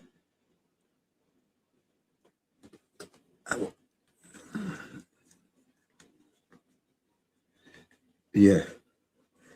It's but hold on. Let me see. Let's we'll finish it up quick.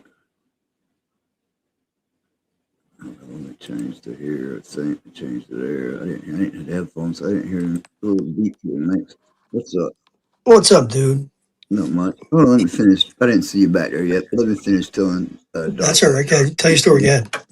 But yeah, DARPA, the other weekend I had to watch my brother. My brother's got a German Shepherd that I watch sometimes. And it was wild at first. I was like, fuck, because it's weird. I was up, I was on the live. It was a good thing I happened to be fucking been up all night and still awake. And my sister-in-law messaged me. It's like, I just got on the Ring camera. Said, she said the light's on in the barn door's open. I was like, what? She said, you're not up there, baby. It was kind of close in the morning. And she knew I was taking care of the dog. Maybe she thought I was up there earlier just checking. It's like, you ain't up there by chance. It's like, no, I ain't up there. So I run out of here, no shoes or nothing on, go up there. Didn't even take nothing with me if somebody really would done broke into their shit up there. But I rolled up in there. Like, fuck, I call her on message. I'm talking to her. I said, you leaving your lights on the house? She said, yeah. She told me which lights she left on. I said, okay. I said, well, the barn's open. The locks hanging, the combination locks hanging here. The lights are on. Fucking, I don't see. And I said, I forgot to grab my money from earlier, and it's hanging right there on the speaker for watching dogs. I said, my money's still here. I said, don't like nothing's gone. And I was like, there ain't no cars. I was like, sure, I don't know. And I locked it up, and I was like, went home all fucking weird trying to figure it out. And it's like, about this heat, and I know what happened the first day. I think this was a Thursday, because it's Thursday, left till Thursday morning. So Thursday afternoon, hot as hell. I opened up the door, barn, fed the dog, let the dog run for a while, gave her water, hooked the dog back on her run outside. And I think I was just fucking fried, and I think it was still daylight, so I didn't really notice. I didn't pay attention to the light in the barn on because it really wasn't dark yet. So more I thought about it, I said, man, I think I just cooped the dog up and just walked and got in my van and went back home. Barn wide fucking open with all grades and shit. There was guns and all kinds of shit in there. Fucking tools, guns, and everything. I was like, fuck. Then I thought about it next day. I said, that was fucking, that was on me. Nobody else would come up there and undid the fucking padlock and hung it on the damn. They had to have a combination or cut it off. But anyway, so that's what that heater do to you. So what you got? What's going on? How you doing? I'm good, man. Last June, it started like this. I have two small dogs. I used to have really big dogs my whole life, but I have two Shih Tzus. The girl one, she had some kind of like ear thing going on, so she was trying to scratch her ear, but she hit her eye and put a hole in her eye to the retina. So I take her for an exam real quick, and they had a hole in the eye. That was one thing. So when I took her to the regular vet to have the checkup, the follow up, I said, let me bring the other one for his booster shots for the vaccines. I bring him there. They gave him too many shots at once, I think. Plus, they gave him that rabies shot, which he doesn't need again. And 2 days later, the dog's on the floor. He can't stand up. Oh shit! So I go online. I do a deep dive. Mm-hmm. A lot of veterinarian offices don't want to give that shot anymore because they said they only need it once if they get it when they're first puppies, and if they're not like in the woods or like really like farm type dogs where they can be around that kind of stuff. Yeah, we're gonna run into like a rat. My dogs are house dogs. You know what I mean? If anything, they're in the yard.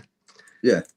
So when he got the shot and he couldn't stand up, I went back to the doctor. I go, what's going on here? Now on YouTube, these doctors are saying they give gabapentin, a pain medicine. I forgot the name of it, and they like a certain protocol they were talking about, right?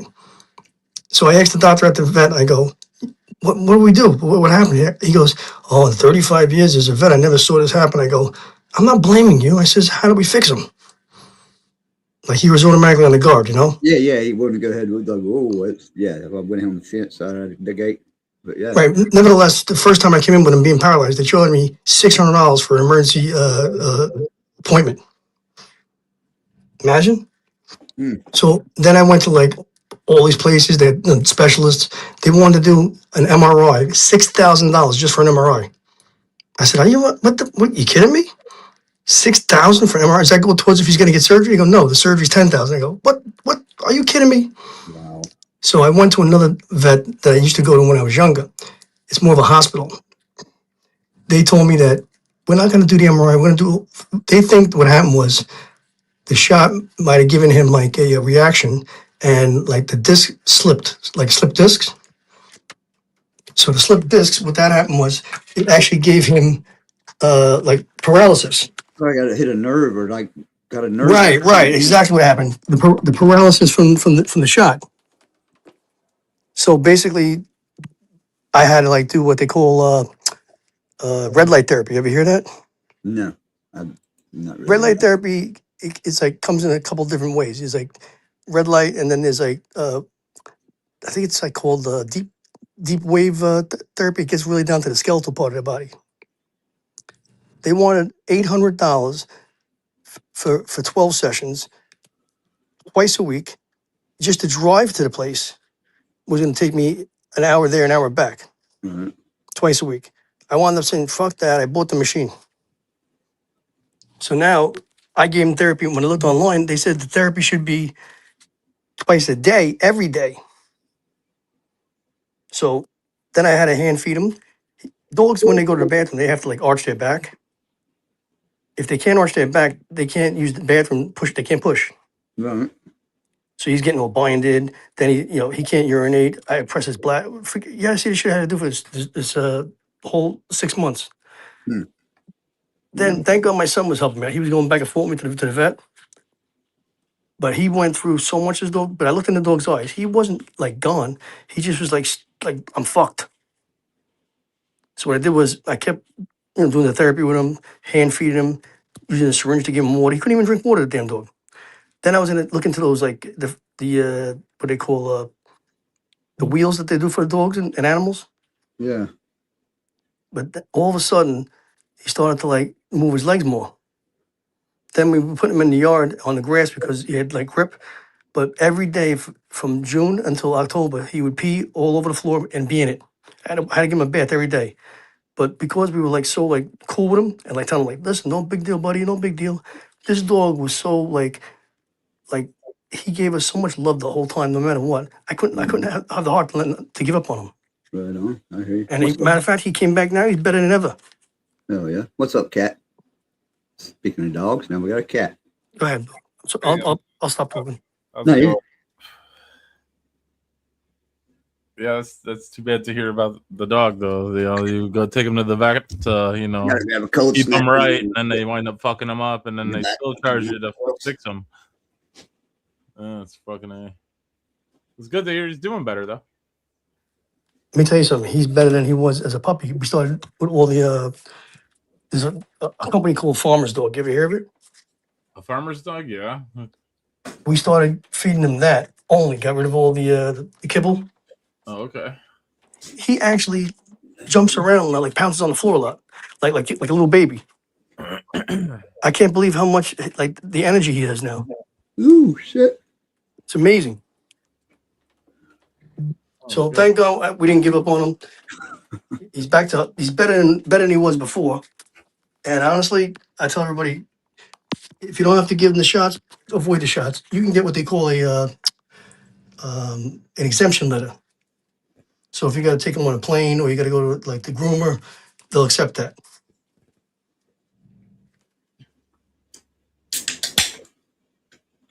Right on. That was. But let me tell you something. It costs so much money. They don't have any empathy. These offices, these veterinary places. So all in all, between the one dog and this dog, I went for $6,000 last summer. Crazy, right? Wild, man. Yeah, for sure. Yeah, I don't have any animals in there. There goes that. That was last year's vacation out the window. Yeah. Yeah. It's so smoky over here, Slim. Like I was telling you earlier, someone left their dog outside for like 45 minutes or an hour In this heat. and passed away. Well, it's not hot, but it's smoky. And the dog passed away. From the smoke? I think so. You kidding me? Because my neighbors left his dog outside before the smoke came, when it was like 90 some degrees for a while, and it was fine. You know, it had water and all, but What yeah, part are you? Where do you live? I'm in Michigan. Oh, okay. So we're in the East Coast, and we had about 4 years ago this pink fog coming around us for like a week. I think I remember that coming up around where you're, because you're up, Bubba, live New York way, right? It was like it looked like almost like when you're looking into like a fire when you see like the pink behind it. It was just haze hanging in the air, pink. Yeah. I don't think it was no forest fire. I think they were fucking throwing something in fucking the sky. Crazy. I'm just like thoughts. You know what? I don't trust these people no more. You can smell it now, and never did. So much of it in the air. Well, I don't. You know what? If you can smell the smoke, then don't listen to me. Yeah, man, it's wild. There's a lot. But yeah, Slim, you seemed a little low energy, brother. So I did you the favor of sending Apex Sports Talk the link so we can talk about Sunday's games predictions half by half. Yeah, man. Oh yeah? No, I'm kidding. Slim. Slim. Sports Talk. I send Slim motocross videos. Yeah, I got him. I think I do remember I don't know. There was some I think it's like plastic. What you're saying? Because some of that thing wanted to use was a lot of plastic. I mean, trash and shit burning too with some of those fires. That They were saying it was like maybe like the tires burning or something like that. There was some train on fire yesterday. Yeah, shit burning with that one too. It's like right across the water from me, so it's not far at all. Like last year, it was in I want to say Manitoba, Canada, and that was a bit of ways, but this is like right across the fucking water, you know? Yeah, because that's what Grassman said. Grassman's in he's in Ohio. He said he's on Lake Erie. He said he can see it coming across the water. Yeah, Really? crazy, bro. They say that the tires are toxic. Oh, sure, of course. Oh yeah, I don't know if there's tires burning this time. There's trees, but yeah, tires are toxic. Yeah, Those I've tire been- fires. They say like Yeah. down in China, they're burning more tires and more what do they call those batteries? Those lithium batteries. They burn them Lithium up. batteries, yeah. Fuck Oh my that. god, dude, that's so toxic. Oh, 100%. 100%. whole towns, but yeah, whole towns burned down. So there's all kinds of toxic shit burning at the whole. Yeah, it's Yeah, crazy. you think when it goes through houses, dude, if it gets, I don't know if they're burning houses or towns, but yeah, you start getting them electrical wires and then freaking electronics burning. Oh my god. Oh my god, yeah, that's you're done. Smells- Some of it smells like a campfire almost, but then there's those times where it does have that like Sulfur, like sulfur. that chemical smell to it. You know, Yeah. You know what's bad when you have like that sulfury type of smell. Oh yeah, yeah That's all right. that's Like a toxic. firework? You mean like a firework or something? No, sulfur, like it's like almost like a ceramic that's burning and it becomes like. Yeah. I actually been looking into doing the like trying to get my house off the electric company because I'm getting wrecked with the electric company over here. So they have like these portable ones that you can run your whole house on. You like do like a reverse feed to your panel, and then you could put the they call it solar panels like outside your house, like on like your fence or whatever, or make like a carport and put them on top of the carport. But my electric bill on a budget every month is $550. Oh wow, It's fucking nuts.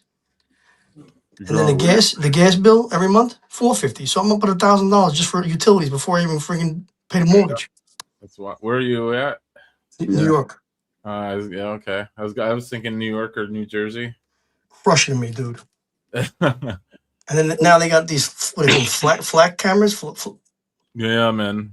Aren't people taking Oh, those yeah, things? they got I got a guy. Dude, that's AI facial recognition and everything. There's one of them. There's one by. I'll get a picture of them. I'll take a picture of them once. There's one laying on the Matter of ground. fact, I gotta remember. I got a speeding camera ticket a week ago. I gotta pay that before freaking they take that fucking. There's one knocked down over by where I go to work at. Oh, they broke it apart. The other morning, I didn't even know the fucking thing was up there, and I didn't notice it. I didn't notice it until it was laying on the ground. Do you know that those cameras have facial recognition? They scan the vehicle for dents, rust, and they can tell that if the car, what they call is going from state to state. So they track state to state. So if you're leaving from like where you are, Slim, and you come down to East Coast, and you're just making too many trips, it flags you. Right. Oh yeah. So they give you a reason to stop you because they feel like you're like muling.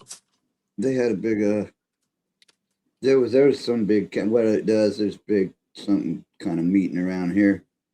Oh, town hall. Well, yeah, they've already had, but something over them fucking cameras. I don't know how it went down, but yeah, a lot of people are fucking. It's entrapment. Out about that, and like I said, there's one on my way to work that's already been knocked down. I didn't notice it, but I didn't know it was there. Now I noticed it because somebody then they'll put it back up. I'm sure, but somebody did not. It ain't the only one. People have been knocking them down around here. Thank God they're doing that. This in New York, the company that puts the cameras up in New York, right? The regular ones, the speed cameras and the red lights, is out of Arizona. And guess what? He gets half of the revenue by maintaining and installing them, and the city gets the other half. So why wouldn't he want to put so many in? He'd like to put every block I'd put one. Right on. How can you give the private company half the revenue? Yeah. So why wouldn't he let? What it only betters him to put more cameras up everywhere. Yeah, It's a hidden tax over here. That's what I call it. I call it hidden taxes. There's one county. Somebody had a picture on Facebook today of some county that's here in my state that's got the most saturated of them, and it showed all the locations of them, and it was a fucking bunch. Well, they got enough pictures of me before the flat cameras. I'm okay. Oh, and then they're working. Plus, the data center is big. That's another thing going on because they're trying to build. Oh yeah, those server farms. So, they're talking about water. They're building like these things are like 60 acres long.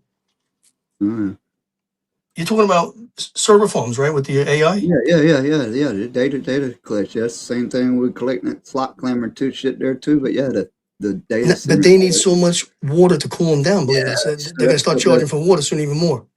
No, that's what the other meeting was here. They're talking about even fucking doing water restrictions. That's why everybody's up in Right, uproar, right. because they're they misled a lot of people on this shit. So they're trying to, because they got one in the works supposed to be built, but they. How big? I don't know. I had to look at that thing. It was pretty fucking huge from what I've seen. I can't remember. It's One pretty server big. farm is like the equivalent of like 10 football fields. It's pretty good size, but You imagine 10 football fields is one farm, crazy. and they need more and more because these things are learning tools. These are AI. It's gonna get so big that it's gonna crush everybody. Why can't they do them? I was thinking this. Why can't they go? I don't know what kind of shape some of them, like some of these places that's been abandoned. Take them back to Detroit. Right. Yeah, you're right. You're right. Go to those places like that, of course. Send them up there where cats at. They're already trying to Where they have like those high radiation levels. They're trying to build them over here, Slim. Do what? They're already trying to build them over here, man. Yeah, all right, but can they? But I just thought about that. Can't some of these like abandoned factories? I mean, it's not just there. There's plenty of abandoned factories. Those factories aren't big enough, Slim. That's what I'm wondering. It's like just not big enough. That's what I was. You're talking about like they're talking about like 20,000 acres, dude. That's how big these things are. Yeah, they're pretty big. Yeah, Yeah, it's no joke. A football field. Look at a football field. Imagine 10 of those. Is just one room. I didn't know everyone had to be that big. Or just could we? Just No, they have to be that big. Have more. I mean, the one plate, one center have to be that huge. You can't have just multiples to make up. The whole world is putting them up now because they're in a race to have the best AI. Oh yeah, it ain't gonna stop. Meanwhile, that's dangerous, dude. I can't even tell which YouTube videos are real or not real. I know there was somebody out. I can usually pick them out, but at some point in time, it's gonna be harder and harder to pick them out. I can usually tell for the most part. Some of them you can, but they're using the people. The visuals are really spot on. But Slim, you can see the words they use. The words are kind of like they're not flowing proper. You know. Can you wiggle your fingers, Slim, to prove you're not AI?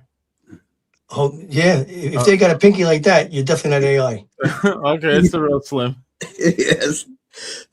Confirmed. Slim, that's a double pinky. But you know what's funny, dude?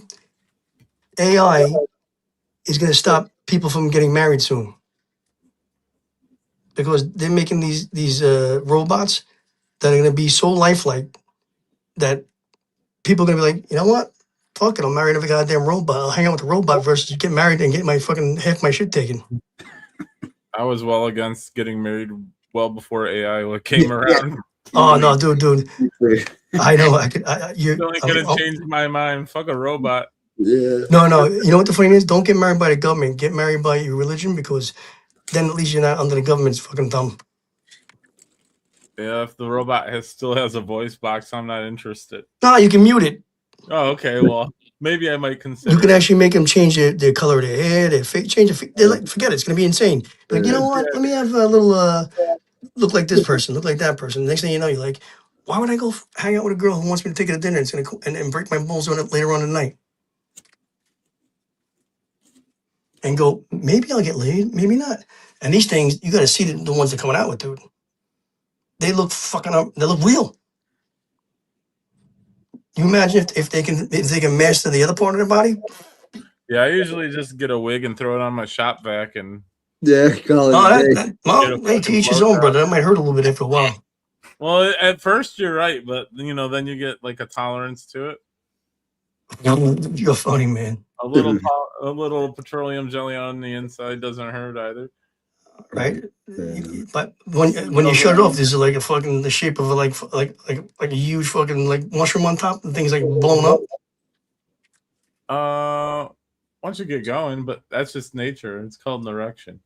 No, I'm talking about the top of it's gonna be like the size of a fucking like. Oh no! Or you better be careful. Suck your balls right into the damn vacuum too. Yeah, you just gotta use the right extension, man, or the right attachment. You sound like you got this all figured out. a long time ago, man. I was a He's, teenager. let me tell you, Kat, you're awesome, dude. I was a teenager a while ago, so yeah, man. You know, my friend used to tell his wife, she's going, "Hun, all I go in the boys' room and there's all these fucking socks. They're all fucking crinkly." He goes, "Hun, they're socking it." He goes, what do you mean they're socking it?" He goes, "Hun, they're socking it." She goes, "What do you really mean they're doing that?" I go, she goes, "Oh, she's been picking up throwing them in the wash." She says, "They don't even come out right no more." So he goes, "Hun, they've been socking it. So throw those things out, bro." Yeah, you just have to stock up on some new socks, you know. So one night he's in bed and his wife was like, not in the mood. She goes, "What are you doing?" He goes, "I'm socking it." She was laughing. She goes, "Take that sock off there. I'll have none of that in my bed." He's a very lucky man. Suck it to me. Suck it to me. Yeah. Oh man, the way he told his wife, and she was like, "What do you mean socking it?" Reminds me of the joke, why did the sperm cross the road? Because I put on the wrong socks today. Oh shit. Rodney Dangerfield had some good funny ones. You ever hear about his one-liners? Yeah. He goes, "The doc told me my wife and I have an agreement. After sex, we have a cigarette." He goes, "I still got the same pack from 1975. She goes through 3 packs a day." Well, yeah. You know, so there you go. Nice thing. he goes, "I'm so lonely that the other day I'm driving my car. A guy gave me the finger and I loved it." That's like clean jokes. I mean, I don't want to go dirty. That's good. Johnny, I can't remember all his, but yeah, I liked him back in the day. Ronnie's pretty good. The Yeah. movies he was in, he was good. He was Oh yeah. There's a really funny Richard Pryor skit. Richard Pryor's. You ever see the one when he says he worked at the club for the mafia guys? Remember that one? Don't ring a bell. Whenever you get a chance, look at the YouTube video of Richard Pryor working at the mafia club, and it's hysterical. Let's find it right now. Let me see. You could just listen to it if you want to play that. Yeah, I might find it if it'll come up. Let's see.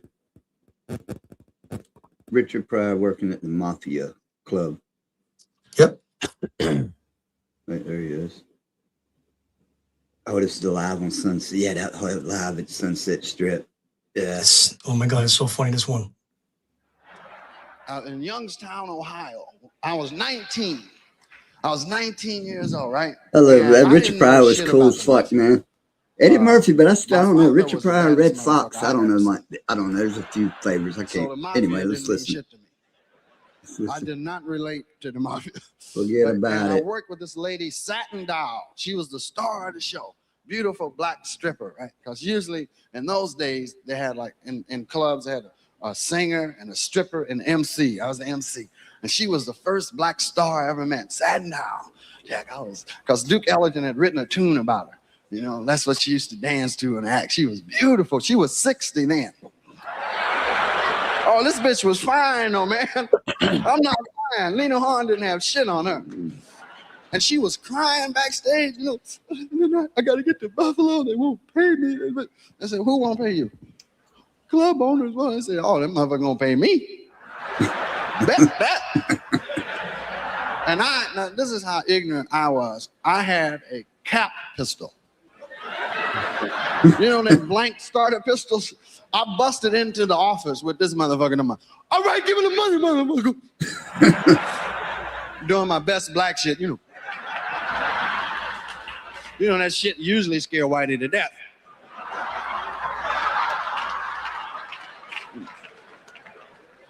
And these motherfuckers didn't do nothing.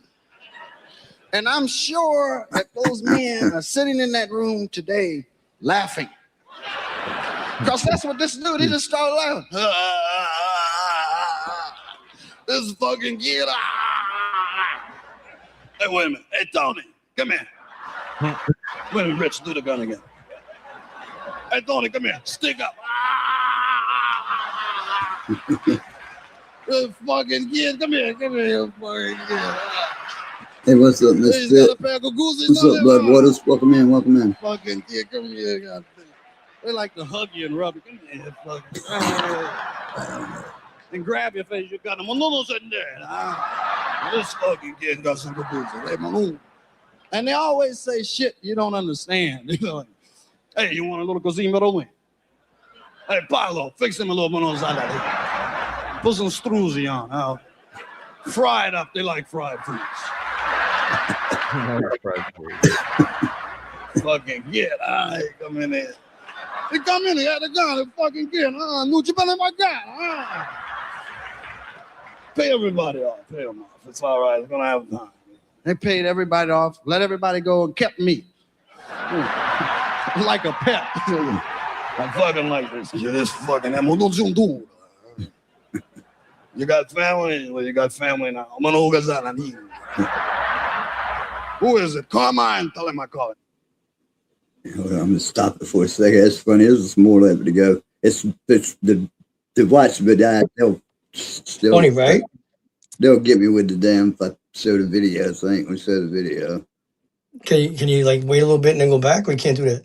Yeah, I'm gonna finish playing it, but Oh, okay, you gotta break it up. I just don't want they're just showing the video, but I'm just saying it's cooler if we could fucking see the video too with some of Oh, the videos, it goes good with the video. Yeah. And these motherfuckers start telling murder stories. Hey, you remember when Uzi? Hey, remember when I made my fucking bones? Me, I had to go away. It was Cleveland, right? Fucking Teamster. Big mouth, hurt a lot of people, right? You know, ice pick's my thing, Rich. So we fucking had to drive down. Me, Johnny Salami, the Cabuzo brothers. They on the funeral parlor. You carry, we bury. Come here, you fucking kid. So we take this jerk off out bowling, you know, drive him around, get him a few drinks. Say, hey, let's get some broads, right? A little motel we had set up. Remember the Johnny? So we take him around. He gets kind of stoned, drops his glass. I say, now, I pop him with the fucking ice pick, right? I'm popping this cocksucker, blood squirting every which way. And I'm stabbing. He's, oh God, oh God. And the fucking pick breaks. I'm standing there with a fucking piece of wood in my hand. I said, Johnny Salami, what do I do? Johnny says, wait till it melts, asshole. Those were the good old days. What's the matter, Rich? You don't look so good. Hey, it's Paolo. Give me a little Sinini Pro. You got a way home? You want us to give you a ride?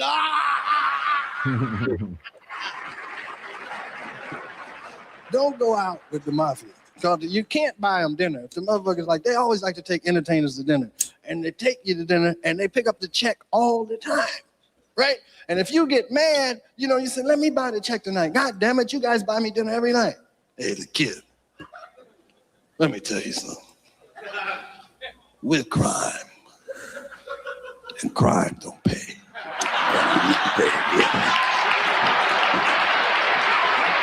The mafia people are weird people because they appeal. Oh.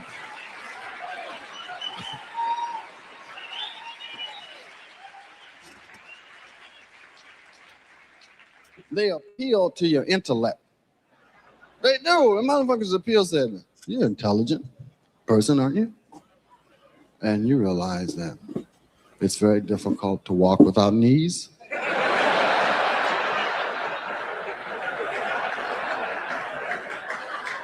And one time I was in a room with one of these motherfuckers, and I don't know how to describe. You ever seen a face just turn to stone? I mean, I was talking to the man, and somebody was over here talking about something that had pissed him off that he was going to deal with, and it went from a nice conversation with me, and a stone thing came over his face, was like, and a chill went through my fucking body. It was, I said, this motherfucker's dead. I'm looking at a dead man that walks around. Because it was just stone, man. It wasn't no compromise. There was nothing in there where you could go. There wasn't none of that in the face. And I said, boy, that's a look I'd like to get. Just to whoop on a motherfucker, you know. Just say, what?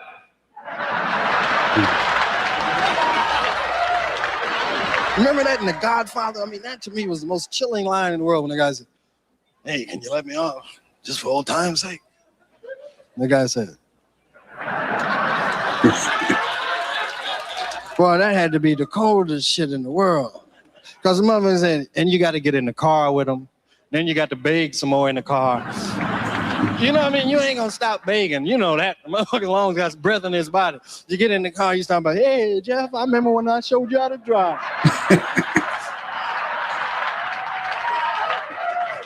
Jeff, you know. Forget about it. No, Italian people all Italian people are not in the mafia, whether you believe it or not. They're not, really. Most of them work for the mafia, but they're all not in the mafia.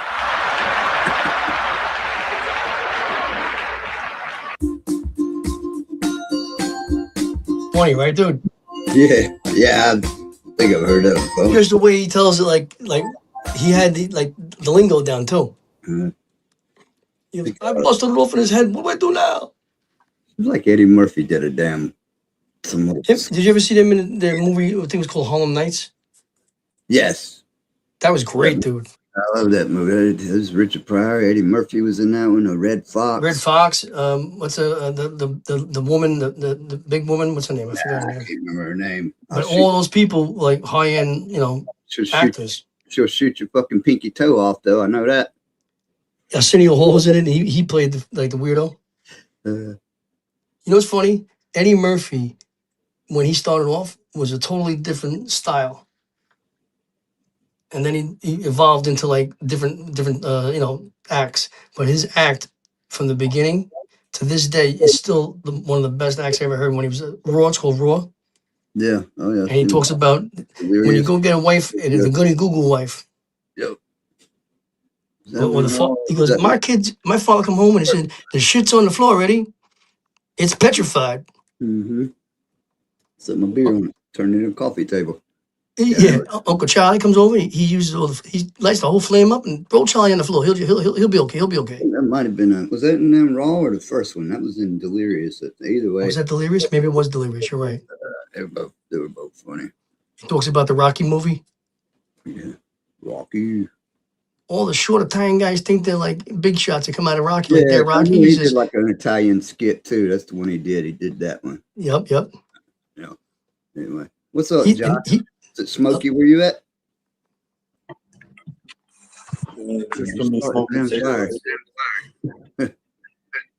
Oh, you got me in the background too. What happened? Okay, there you go. You still got me playing in the background. DARPA, you think that's real? That's real life story? Yeah, you're roboting. Bad. It was echoing. That's all. Echo roboting. Yeah. Well, same difference. Oh, it's not. Echo means one thing, and robot means another. Someone has their YouTube on. Completely different. Yeah, either way, it's a disturbance at the moment. Either way, it's got the stream running in the background. Like I said to begin with, stream's running in the background. He's got it on two tabs open. I don't got the stream running in the background. Am I still echoing? Yeah, sure. Need some earbuds. Someone on the panel has their YouTube open. No, it's an echo. It's an echo. It's not because the YouTube is open. Canadian. It wouldn't. Okay. That Canadian shit. Probably smoking this thing. You know what I realized I had earlier, Slim? What's that? A fuck duck. Oh, you do get one? Well, No. I have a whiskey decanter. Oh, and it's glass. Oh, and it's the duck with the finger in the air. So I can basically put any liquid I want in it and make it any color I want. Oh, really? Is it like the same, based on the same deal as this one? Yeah, it's the one. That thing is the duck flipping it off. Yeah. Because when I looked at the Amazon the other day, I was seeing some other similar things. So I figured there's shit out there with them. But yeah, there you go. I forgot. Like I got it last year for my birthday for my brother-in-law. So I forgot I even had that thing. And I was going through some stuff the other day. And I'm like, oh, look at that! I got a fuck duck.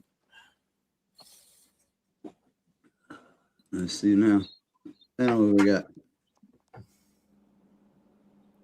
Echo test. Echo. Mic check. Mic check. I think that's good. I think it was when I talked, when I heard it. So I think it seems good. Yeah, it's good. What's going on, Josh? Living the dream. Oh yeah. How's the toddler doing this evening? Probably in bed, I guess. Well, I don't know what time he is right there, so he might be in bed. Sure. Yeah, he's an hour ahead of us. Hour ahead, okay. Can you hear me? Yeah, I hear you. I wasn't sure. I just adjusted the mic. I thought maybe it was my side. No, I think it's whatever. It's something. It's fucking. You never know. YouTube. Because I checked on my side too. I had him on auto. Everything was. I keep everybody on auto. Well, I gotta put you back to auto because you were too loud earlier. If I don't put you on auto, so you know, you're good. I got you. I can do that on my end.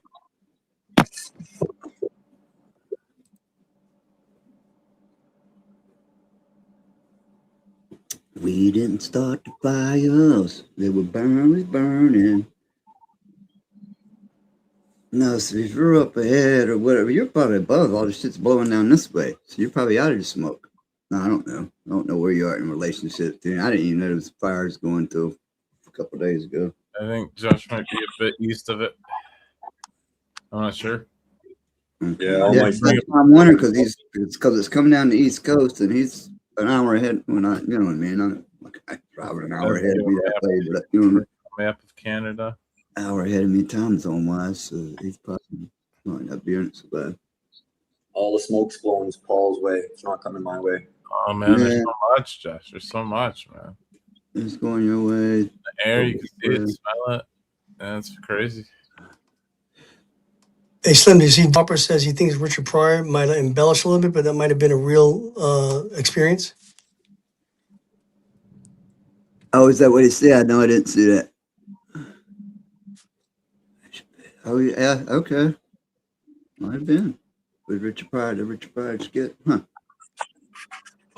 What's your thoughts on the new comedy era?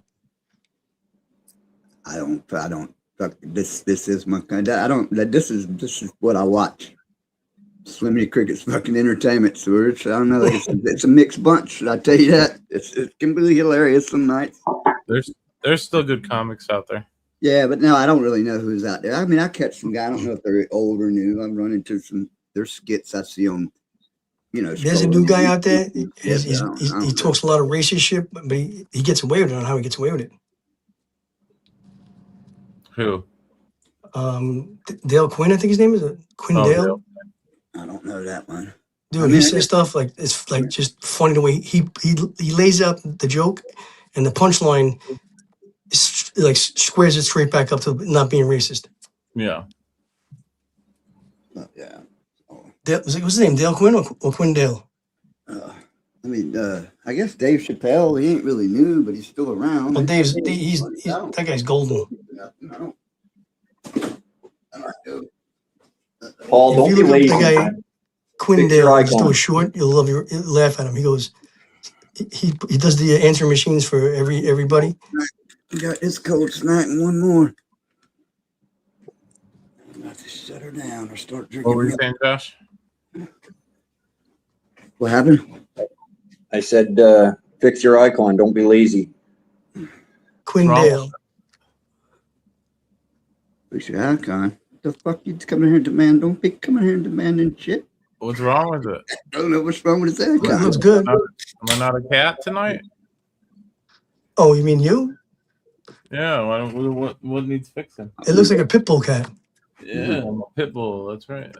What needs fixing? Fucking newbies, man. Look on YouTube, Paul. Come on, man. Don't be such a newbie. I don't know how to fix it when it's white. What do I do? Change it? Just touch the picture of the avatar in the settings, and Why you it'll gotta- give you an option to upload Why- or take a picture. Why you gotta change your avatar? I don't know. It's white said on you had to YouTube or You said you something. had to change your avatar. It's just white on YouTube or something. I don't know. Huh. I don't care. What's wrong with the avatar? I don't know. Somebody coming in here making new rules or something? Did I miss something when I went up and got a beer? Somebody take this channel over? I don't think so. I'm just telling them it's white on YouTube, Slim. Fuck. I'm just telling them it's white on YouTube. That's not on me. Oh, it's white. I thought you told him to change it. It ain't right. Oh, he's got no icon, you My mean? bad. I'm sorry. I It's thought you white. said it It's ain't just a right. white Oh, yeah, block. It's not showing. You're Yeah, a it's plain not- white rapper. Yeah, it's all good. You're Just playing a white white rapper. circle. My white circle. Yeah. Yeah, just back out and go back in. That's I'm what he sorry, was Josh. saying. That's fine.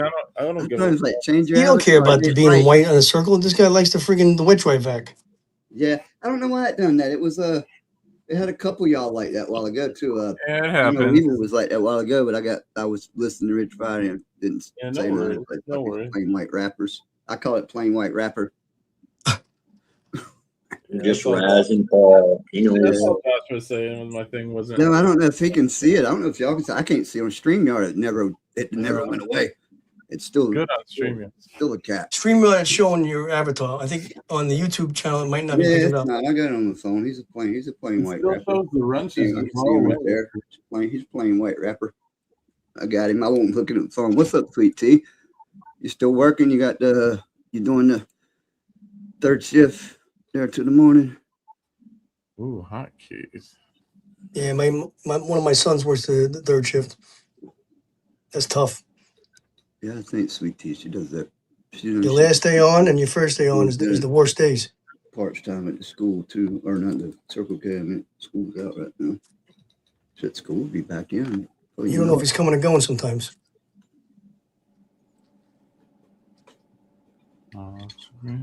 But yeah, if you want don't want to be a plain rapper. Oh, that's Sweet Tea. Hey, Sweet Tea, how you doing? And switch back or switch out. I don't. It's all good. Don't bother me. What's up, Sweet Tea? Third shift. Yeah, don't bother me. I was just letting you know that it was a white icon. Appreciated, Josh. Much appreciated, man. Much Oh shit. Yeah, it's a tough shift there, Sweet Tea. If it ain't white, it ain't right, Josh. You know how what I mean. You know what I'm saying. I'm fine. Thank you for asking, Sweet Tea. How are you? I'm doing pretty good. I meant Sweet Tea. I know you're okay. Oh, I thought you said Sweetie. Oh, no, I wouldn't be talking. I wouldn't say that to you, dude. Oh, rude. Very sweet. Very kind guy. Jesus. Josh will tell you, very sweet guy, aren't I, Josh? Tiptoeing through the tulips. Oh yeah. Yeah, very sweet. But I'll give you diabetes. Yeah, why you in tonight? So You give diabetes. You got to go in Friday and Saturday too. You usually don't go. You usually don't go there on Thursdays. This guy, you're a comedian. This guy's he's quick with the comebacks. I'm up Very and good. coming. You should go on. What's that guy? Tony. Tony. Kill Tony. Yeah, Tony killed Tony. Is that a movie? No. Oh, it's at Joe Rogan's comedy club. He does like these like gives you like 1 minute to do a skit, and if he likes you, he brings you on. He kind of like is like scouting like new talent. I'm hoping to get on the podcast. I'd love to talk to Joe. Would you? Fuck yeah, that'd be awesome. Talk You know what? It's funny. He plays a good dumb Joe. Burn one with him. Yeah, I'd smoke if you wanted to smoke, sure. Yeah, if I burn one. Usually gets into some crazy shit. Maybe do some peyote or Oh, you want to do a little a DMT? a little DMT with them, sure. A little DMT, a little lick the back of a toad, you know, that kind of stuff. Maybe microdose some ketamine. You want to see that third eye, like Yeah, I gotta open her up, man, for sure. Oh yeah, so you headed up. that stuff. Man, let me tell you something. That stuff is wild. I heard. Yeah, for sure. Think about it. If Mike Tyson wasn't eating all those shrooms, he'd probably be on a murdering spree. That tamed him down big time. Speaking of Rogan, he's also a comedian. I don't know what he does now. He might just do podcast shit. I don't know how much comedian that Theo. What is it? Theo Vaughn. Oh, Theo Vaughn. I like that dude. That guy. Yeah, he's a trip. He's funny. He goes white privilege. Nobody told me about it. Y'all tell me Rogan because I seen him and the you can find it on YouTube with him and Rogan interview with him on Rogan was pretty good. And I think. Oh yeah. You know what? Rogan really loves that kid. But did you see him when he interviewed Trump? Yeah. And Trump goes, "What's cocaine like?" He goes, "It's like being on the porch with your eyes wide open like an owl." That's what Theo was. He tells the future president about cocaine. Crazy bastard. Theo Vaughn was big on all that shit for him. Hell, he still might be. But he has some funny he stories, talks man. about it a Joey lot. Diaz is funny. Uncle Joey Coco Diaz, that nut job, he's crazy. Who's Ben Bankus? I don't know that. Oh, that's the guy I'm talking about. That's the guy, Ben. That's the comedian that just came out. He is hysterical. No, I ain't heard of him. Because I like saying, and I ain't none to nowhere. No, when he says things like, and just he owns it. Like that's a funny dude. I'm nowhere near around, so I ain't definitely ain't around no like comedy club scene at all. I'm in the fucking middle of I'm in the sticks for starters. But Well, I told you anytime you want. You got an open invite down here, buddy. What part of New York are you in? Me? I'm in Staten Island, one of the 5 nice. boroughs. Yeah. I'm from the Bronx. My borough's better than yours. From the Hey, best listen. borough. I'm from the To each Bronx. his own. I'm in Staten Italy. You're in half Italy over there. Yeah. I don't know. The Bronx is really good. That guy Ben Banakes, whatever his name is. If you play one little short, you'll love this guy. You just keep watching him all day. Yeah, I'll check him. I'll write him down and check into him because, like I say, I don't. A lot of comedian I watch. When I'm not doing lives here, I'm usually watching some. He is up to date on the world politics. He talks about politics all the time. I'm either I usually watch for a little while when I get home from work. My schedule's usually I go through what's in my feed. I'll check some of the latest who killed who blamed who's racist today, who's not racist today. I go through that shit. How's the F-100 doing? Get all pissed off about that for a little while. Then I'll find out soon. I'll watch some cooking channels for a little bit and just bring myself back down. And then I'll come on here and fucking see what happens. Nah, she's sitting out. She's just sitting out. She's sitting out there. I ain't driving or nothing yet. It's too fucking hot. But it's running. It's work to be done. Ain't nothing done to it, but she runs. Crank her every once in a while. But it's too hot to drive that big steel bitch right fucking now. Good. Darp, I'll tell you. Slim, Darper saying goodnight. Yeah. All right, Darper.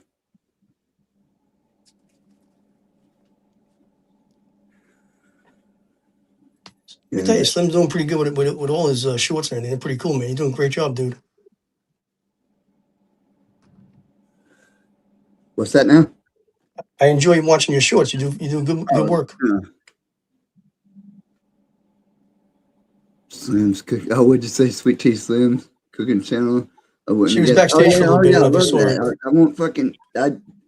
Sweet Tea. I've been watching used to watch Chef Ramsay, and now I watch real just YouTubers, fucking Kent Rollins, the fucking cowboy fucking. I watch this. I won't eat. That don't mean anything. I just stay skinny because I just won't eat. But yeah, I'll watch a cooking show. Slim's blessed with a high metabolism. Might not fucking make half that shit. I said, oh, that looks good. I got all kinds of shit saved in my downloads. I said, oh yeah, I'm gonna make that shit. Make that shit tomorrow. Some shit I do. How's the F100? Yeah, I said it's doing good. I said I ain't been driving. I don't drive it. It's parked out there. I ain't got it on tag insured for the road. Oh, I thought you were doing some work on it. You said, right? Yeah, I ain't done much to it since where it was runnable and tuned. I ain't done much on it other than that. It's been moved around a little bit here and there. You know what I've been seeing a lot of? These electric bikes. Mm-hmm. These guys are souping them up. They go like over 100 miles now to the charge. Yeah, they can get up there. And they're fast too. What's Sweet Tea say? My niece is in Aiken in a brand new apartment with AC not working, and she's coming to Charlotte to go to IKEA. If the air conditioning ain't working in this heat, bad move. Oh shit! That's where I was born at, Sweet Tea. I was born in Aiken, South Carolina. No, I think we've already discussed this. I think it might not be the same Aiken, or maybe I'm thinking of somebody else. No, maybe I'm thinking the other T. I'm thinking of Texas T. You're near Fayetteville, right? Who, me? Now, yeah, not far, maybe 30 minutes or so, 30, 40 minutes, something like that. Because that's where my halfway point is. Fayetteville, I stop and then I drive the rest of the next day. Yeah, man. You know it's hot down there. No AC and shit. Yeah, South Carolina. Yeah, that's where I was born. Born and not raised. I don't know how. I didn't. No, we didn't. We moved. Where's a good area to live in the Carolinas? What do you think? It's getting kind of full, to be honest with you. I don't know if there's Is much room left. Yeah, I don't think there's much room. Greenville, South Carolina. That's a great place to live. Greenville? Yeah. My brother-in-law, he lives in, I think it's called Beeffield by Hilton Head over there somewhere. By the coast. Yeah, Buford or something like that. Yeah, something ain't Buford, son. I think I know it. Buford T. Justice. It's about 30 minutes from Savannah. Oh, Georgia. Yeah, and then he's like, Oh, you must be 30 minutes South to the Carolina. Hilton Head. South Carolina. That's it. She's right. Sweet Tea wrote it. Yeah, Buford. Yes, that's South Carolina, boy. I'm in North Carolina. But Okay. I forgot. Yeah, I but I get was confused born. with But I two. was born in Aiken, South Carolina, where she says her daughter's at. But I said we didn't stay there long. And I think then we moved. Probably went to Georgia, and then after that we lived from Georgia to North Carolina a couple different times, back and forth a couple. You know. So couldn't how settle is down. like Hopping around? We were. in North Carolina? Where would you say is like a good place to live? Like, I don't know. It depends on which. I would avoid most cities for cars. I wouldn't live in Raleigh. And I don't know where you want. What kind of place you want to be. someplace where you're not on top of each other. Got some acres between each other. I mean, I don't know. There's a lot of places. There's a lot of places out in my area. Sanford's small, but we're kind of full here. So we're saying, more west, but sort of maybe west, not too far. There's a TV show. I forgot the name of it, and it's down by the water. They call it what the hell is it called? Young teenagers. They were like, I forgot about it. It's in North Carolina, but it's down by the bayou type water. Oh, what's it called? It's like 5 young actors. They live in this town, and they're always getting in trouble. And it's on like the beach / like fishing mecca. Yeah, I ain't ringing. What's it called? Ringing a bell. It's like a known I'm going to the AI data center. You gonna find out about it? Show that takes place in North Carolina. Yeah, that's what is it? I don't know. Are you talking about the Outer Banks? Outer Banks. There you go. Okay, well that's where you threw me off with swamp. I didn't mean swamp, but they were running like in and out of like these little parts of the inlets. Yeah, and there's stuff. Well, there's inlets and stuff before you get to the actual ocean. I guess some of those are. That's a good series. That Outer Banks. Yeah. But that part is that North Carolina? Yeah. So that area I would be like interested in going to. Cape Hatteras, Outer Banks, Wrightsville Beach is where the something like that. Wright brothers, First in Flight, all that shit. Is it expensive over there? I don't know. I don't know what it is. I mean, it's more than what it used to be. It's probably not expensive as New York. I'm pretty sure of that. Well, but no, yeah, I don't know you're right. I don't know what the over here. I can't even believe what they charge for rent. Not even silly. No, rent where I'm like, say my area, which is with Indian City rents, and we're talking just like some mobile homes and shit, you're gonna pay probably $650, $750, $800, $900 or more, depending on what it is. For a mobile? Yeah, like mobile homes renting, yeah. A 1 bedroom where I live, 1 bedroom, nothing included. No parking spot, nothing. Side entrance, really small apartment. 2,200. Son of a bitch. Yeah, go get them, T.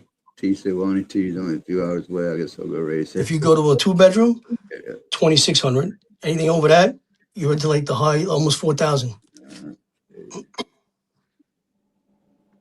And that's not even like the best kind of home. It's an average home. It's like, I can't believe that people pay that.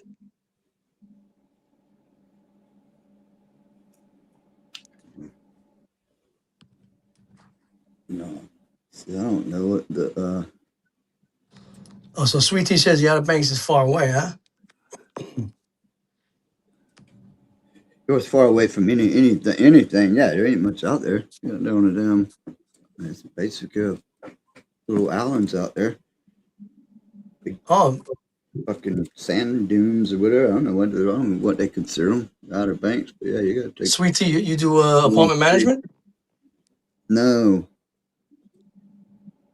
She's talking about her daughter in South Carolina, the apartment she just moved into. Oh, I thought she said she's an apartment manager to it. She said, good thing Ani Sweet Tea ain't far away. She'll go down there and fucking jack the fucking oh yeah, get on top of that. The apartment manager up. I think's what she was. I don't think she. I do the like jacking her up part. I think she was gonna go down there and calmly. She was gonna say, "Do you realize that my daughter's sweating her ass off?" Yeah, I think she was gonna go in there and calmly say, you know, she's probably gonna give her some kind of look, and they'd be straight to Lowe's buying a new AC. Either that, you give me a new air conditioner, or you throat punch them. Yeah, you get it 6 hours. 6 hours from you, Sweet Tea. So, so you're 3 hours from me to the west. So I could be. She's in North Carolina, Sweet Tea, or south? North. Yeah, she's down the way, not far from me. You get the seasons, or how much like does the weather change in that state? Oh, we get seasons. Yeah, we get summer and winter. Oh, you do get summer and winter. You get winter. Yeah, it gets cold. We don't get a lot of like snow and shit like that. But it gets cold. I mean, it gets below freezing and shit. All right. And it does snow, and we've had record snow. You know, we've had a couple feet of snow at times, but it's a hit and miss. How is the like the areas where like you can put like multiple family rentals? Is it decent over there, or is it that? Man, you asked me a lot of questions. I can't give you all these answers. I don't live there. I wondered if you knew about that stuff. I don't live there either. I live. That's what I'm saying. No, I think because you're a builder. I thought maybe you might know about that. It's been a long time to build. I don't know what everything's changed. I've been out of that for a while. I mean, there's plenty of it. What are you talking about? They're building. I tell you what they are doing. They are building. I think I was telling Solitaire the other day what I will notice.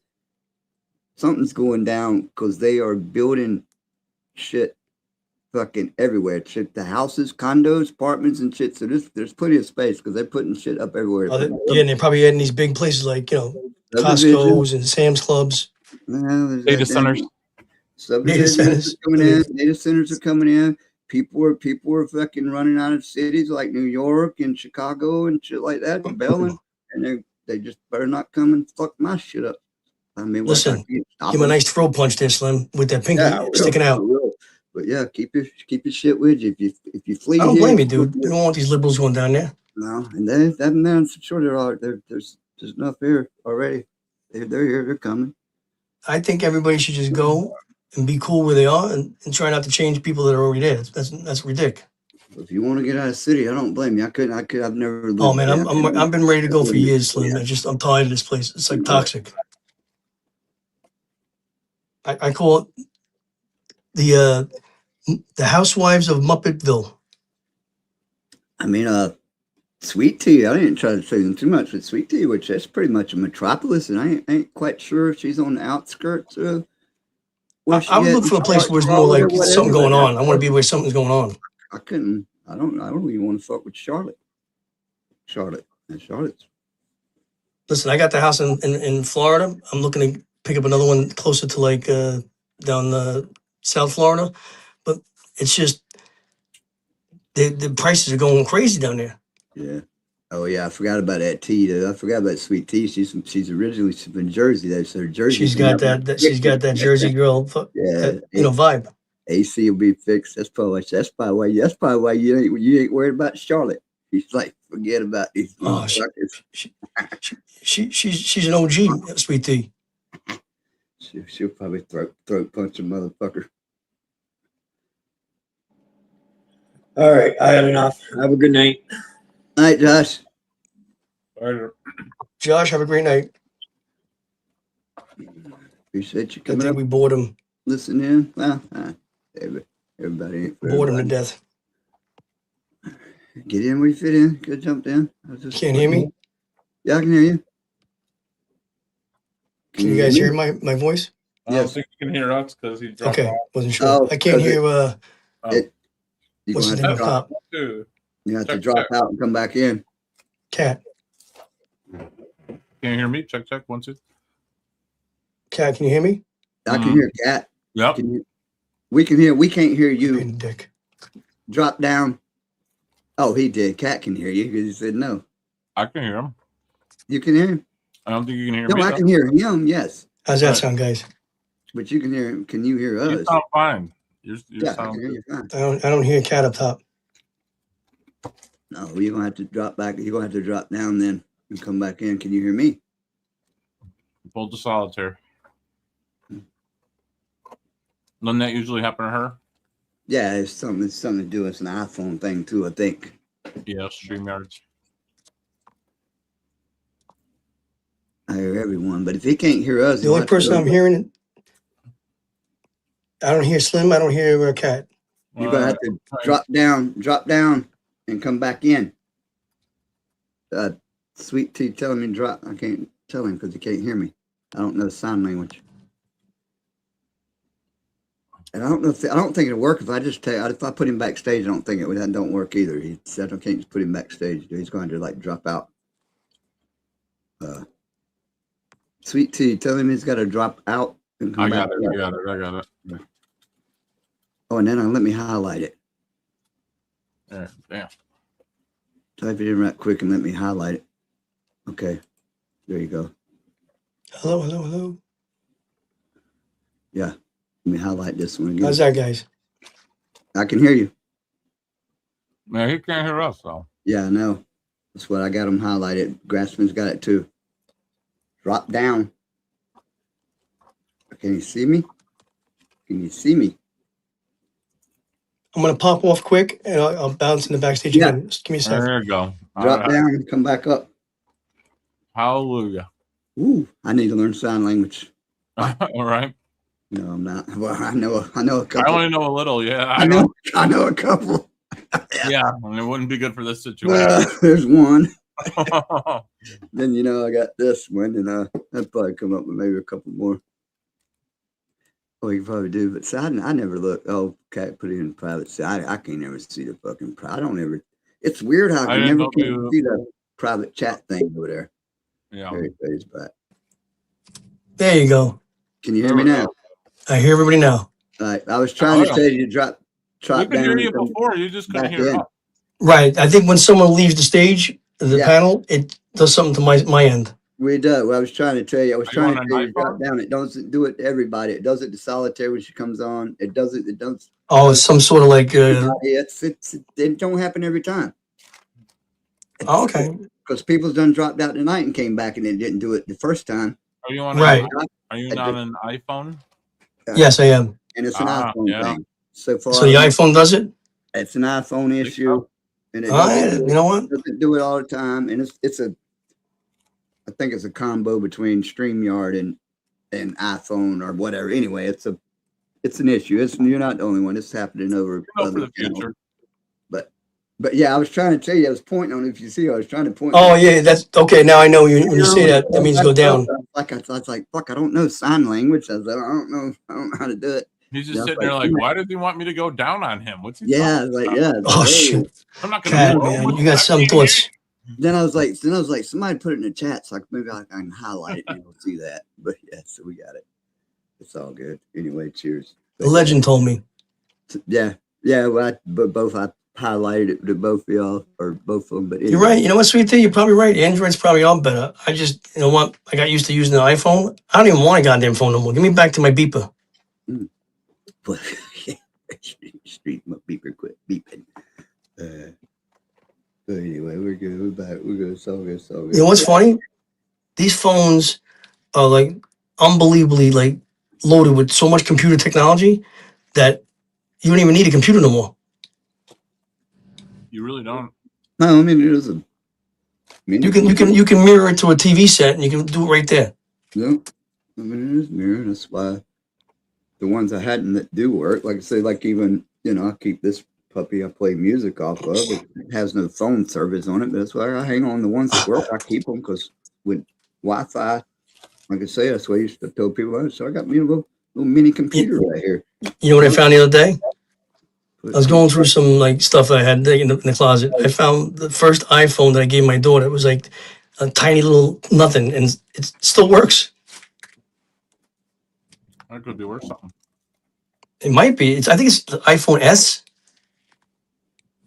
Small. It's like not. It's like third. It's like half the size of a regular iPhone now. Yeah. But with all the operating systems, are totally not going to work with anything.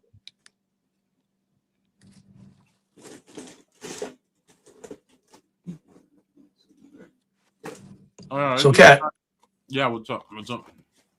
what's going on your end? Anything good down there? Oh, man, nothing too. Just pretty chill night tonight. I don't even know what this is. You got the heat as much as we got down here? This week we did. We got it was like the feels like was in 105 a few days for sure. Like 105.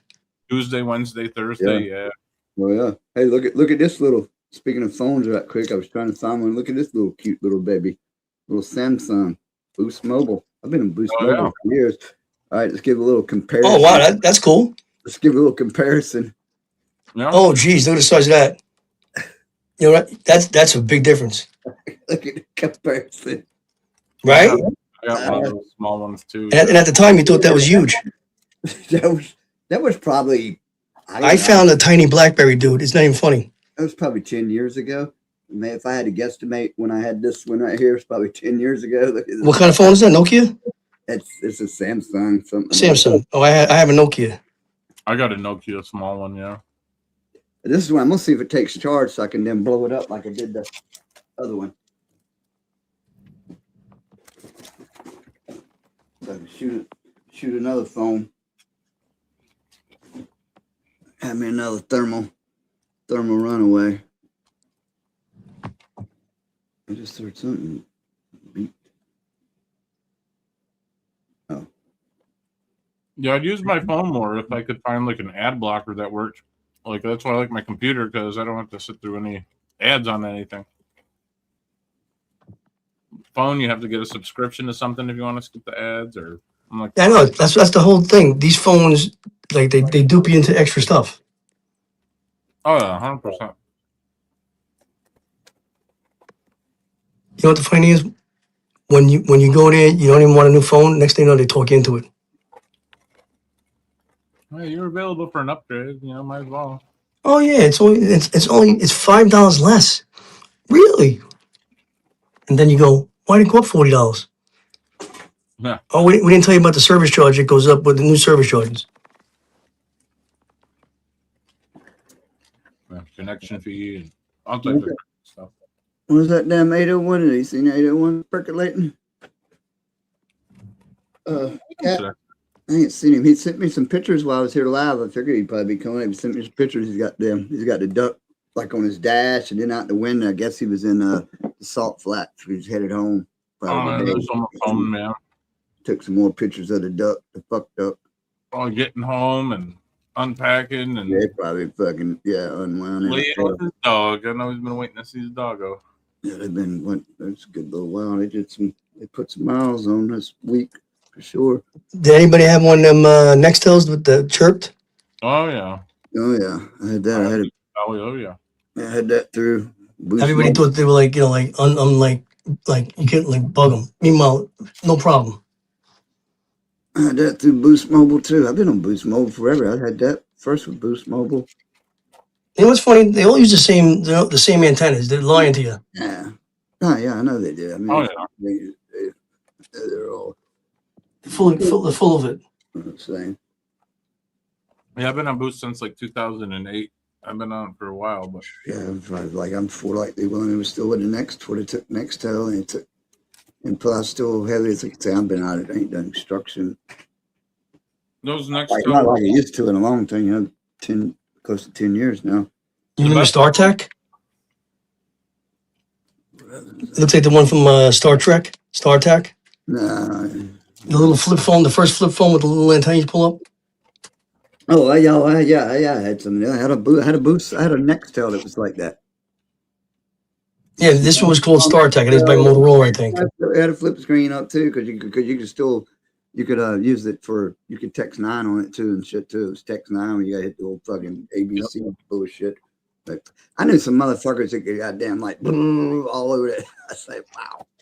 I'm like, 1, 2, 3. Oh fuck! Hit it The too many best were times.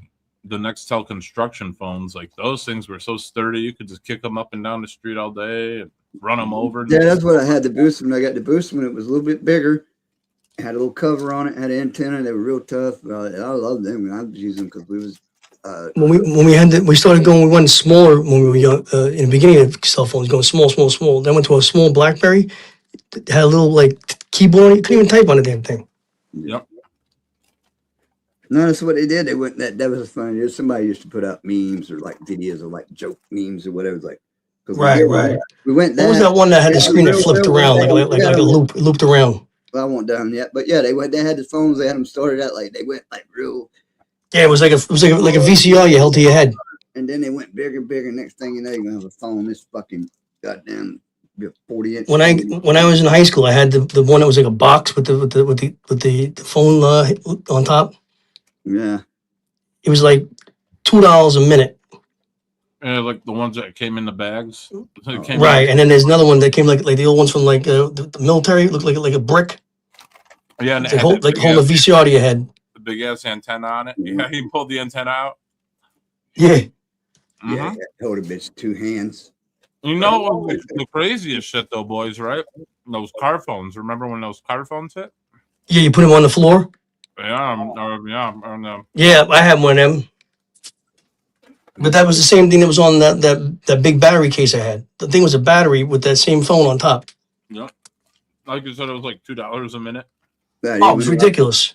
We had even older than that. My stepfather, and then this was the 80s.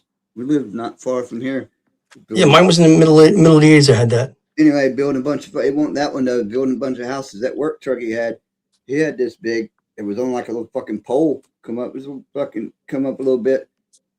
Big ass old school fucking box. It had like two lines is all you could do. When them lines were filled up, you couldn't get out. And it had a fucking regular, like, it was push button. It wasn't rotary dial, but it was still fucking with the cord, squiggly cord. That fucking old of that. And sometimes you'd have to wait. We'd go out there and fucking get in his truck if he'd leave it unlocked and fucking prank call the house to. Oh, jeez. Anyway, now if you could get through, because he wasn't happy. Sometimes you have to wait. You know what's funny? Did you ever see the video of these kids trying to make a real phone call on a rotary phone? They don't know how to do it. They can do it. The parents said, "We'll do this for you if you can make a phone call with this phone." They couldn't figure it out. Or put a cassette in a Walkman. Oh shit, man! Imagine. How about you used to have to like splice the tape to like make like a mix. Yep. My son made a call on one. My buddy's got a landline with his internet, and he's got an old rotary phone. And my son got does he?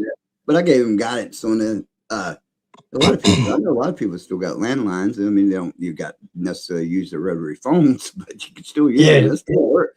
And it can still work if you got one. It'll just work if you can plug it up or something. But yeah, I had my son do it. I had to show him. I mean, I did tell him how to, gave him a little bit. I said, you got to take each number and go all the way to one side. And he figured it out. I mean, you can't. Hey, all right, at least you figured it out. Slim, how many times do you think you've called somebody collect in your lifetime? Oh, a lot. Collect? Oh, shit, a lot back in the days, man. A lot back in the day, yeah. Right? I'm just sitting here trying to think, like. How about when you had the cord that was about 25 foot long, you ran down the hallway with it? You just call them like, You're like going in the bathroom with the cord. You know what's funny? I got a real payphone from one of the restaurants that we were renovating. One of our restaurants. I took out the payphone. I go, "Uncle, I'm taking this." He goes, "All right." I said, "I hope there's some fucking cash in this thing." I opened it up.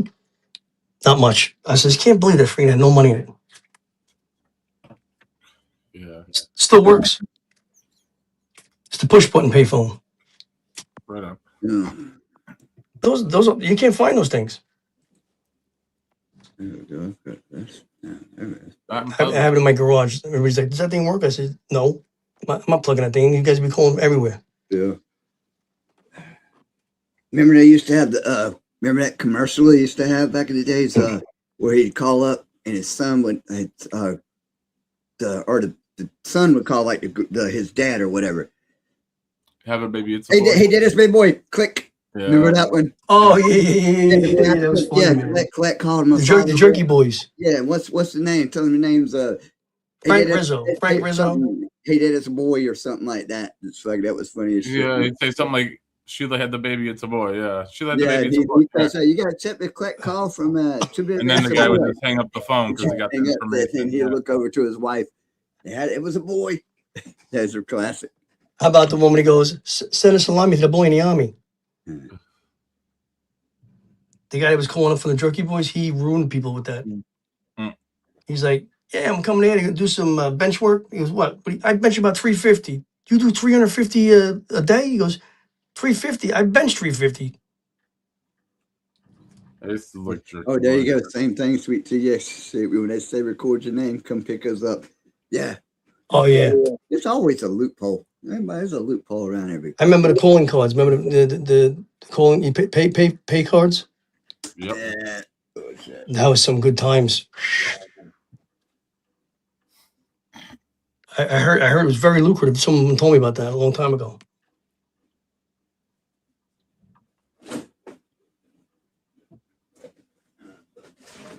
They had a lot of those pay cards up in the Bronx too, right, bro? Oh, dude, I'm not. I was like, I said, I'm not really from the Bronx, man. Oh, all right. You said the Bronx. I thought maybe I'll take your word for it. No, I'm from Detroit, dude. Detroit? All right. Michigan, yeah. Detroit's cool. They were just talking about the boroughs, so I was like, yeah, I'm from the Bronx. Yeah, I'm from Queens. Oh, you got me on that one, kid. Yeah, no, I'm not in New York. No. This last one. But I do remember the call cards, though. Yes. I do remember the call cards. Yeah, they were like the minutes on the cards. Yeah. So if they had let's say they had 100 minutes, give them $50 for the 100-minute cards. You buy them at like the party store, convenience store. Right. Plus they had the what they call Joker Pokers everywhere. It was nice. Yeah. In the stores, they had them like a vending machine. Some of them calling cards are like a vending machine. Yeah. Right. Some of them you scratch out and win some money off the back of them and shit. Well, these things were fucking amazing because they when you used it, it was like a VPN almost. They're going through a different thing. Everyone had a different code on it, so it was never the same one, so you can never trace it. Mm-hmm. But the payphones, let me tell you something. Those were so much money with payphones at the restaurants. It was awesome. Yeah, it was for cell phones, man. It was way before cell phones. The beeper was there. The guy got a beep. He went to the payphone. Yeah, we had beepers. I was framing houses in my 20s. The original beeper, remember, was like that square one, and then they went to those round ones that like they can write words on them. A little square one, yeah. Two-way. And then they went up to the other one. It was like almost like a messenger. Like they would send you messages. Nah, I just had the phone after that. used to spin around like a half a screen would spin. Nah, I think it was a Nokia used to do this. Just spin around, then you would be able to play like type the message, and it would go to like it was like the first text messaging stuff. Yeah. It was two-way. How bad was dial up? I mean, compared to like DSL or cable modem. And people are mad about the modem now. How slow they think it's slow. I'm like, do you realize that you were on dial up? It was like you had to wait till it connected, and then someone would freaking pick the phone up and lock you off. It takes like a second. It's going from space to your fucking computer. Yeah, it takes like a second. Right. I know I was before I even started messing with any kind of like a desktop system from Walmart at some point in time. I forget that name that they were selling. Oh, I think it was Probably like was it like V or C or some fucking crazy whatever. Was it an E machine? Might have been Compact. E-machine, yeah, I think it was E-machine, the E-machine thing. But I got Oh, E-machine. Then they had it with the monitor. Oh, anyway, that ain't the point. Point is, but it was past. It's whatever Windows. It was past dial-up. that was top notch. I never fucked dial-up. I didn't even know what dial-up was. I never had a first computer. I never had a computer at all. So I don't know nothing about. I mean, I know what dial-up is. I've heard people speak of it. What was the other one called? Was it I don't know. something intelligence or something like that? Texas Instruments. Texas Instruments, yeah. I remember my father brought home the fucking thing called Pong. The dot went across the screen to the pedal, to each paddle. Yeah, it wasn't even a dot, really. It was a square. It was that was big time. Yeah, we had one. Play squash, play tennis, fucking doubles, whatever. Yeah. Oh, you know what's the best? Lawn darts. When they give you those things like harpoons you throw in the air. Oh yeah. Try and hit your cousin with it. You almost kill him. Jarts. Lawn darts. Yeah, Jarts. The name brand was Jarts with a J. Oh, that's what it's called? Yeah. The name brand. The Lone Darts is the name of the game. But yeah, they're called. Hold on. How many people do you think got hurt with that one? I don't know. Well, they discontinued them. Oh, Hold no. on. Let me mute my mic and y'all look at see if y'all can read my avatar. Right there they are. And it's hard because it wouldn't all fit in a circle, but it says repeat until only one child remains. And you can see the One circle. child in there? alive. Shit. Y'all see my avatar? Oh yeah. Yeah, I got it. It wouldn't all fit in the avatar, but the whole picture, it says repeat until only one child remains. So, Yeah. I don't know how long they last. They got banned. I think I played a video of them one night. Only one survived. How about the one that was those ceramic bowls they called cabangas? The what? Croquet? No, it was the back. You hold this little thing in your hand and you smack them up and down the balls. Croquet? No, cabangas. Oh, cabangas? I don't know those ones. It was like little balls on ropes, and you held Oh, with the rubber band on it. yeah, you smack them up and down. Oh, so yeah. that thing. Oh, I don't know. I thought that's the little thing about it. So the little impulse buy at the grocery No, store. these are like ceramic bowls Oh no, I don't know. on a string, and I never had one. They hang down, and they got this little like plastic thing you hold in the middle, and you're supposed to go up and down and make them smack each other, top bottom. Nah, Oh, like the clinks, yeah. Like I know a what you're knuckle talking strings about. almost. I think I know Wait. what you're talking about. Yeah, you definitely hurt yourself with them. Yeah, That's everything was designed. All right, fellas, my sleep meds are kicking in, so I'm gonna jump down. But you guys have a good one. Thanks for having me. Yeah, have a great night, man. I'm on my last beer, so I'm about to roll out of here too pretty soon. Yeah, cheers. Yeah, we'll catch you for Fuck It Friday copyright. Yeah, man. Peace. Later. Good night. Cat. Yeah, those lawn darts were scary, dude. Yeah, I don't know. Yeah, No, you can't hear me, can you? Yeah, I can hear you.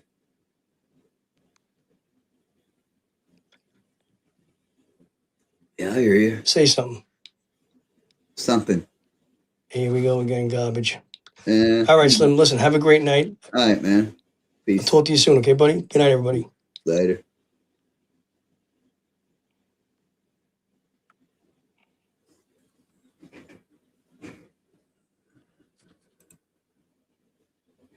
Ain't gonna be here much longer anyway.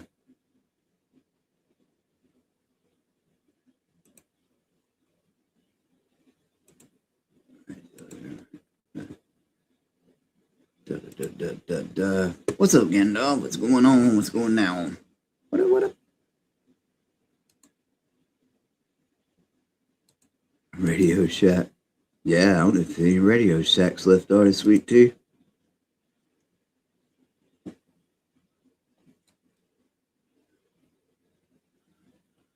I'm still here, still percolating. I'm still here for a little bit longer. Gandalf, what you into?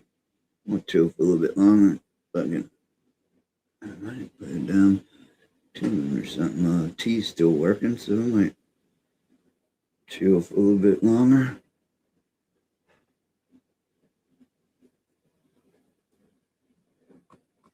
Oh well, I mean, I am gonna chill. I'm gonna chill for a little bit. I'm probably a little bit.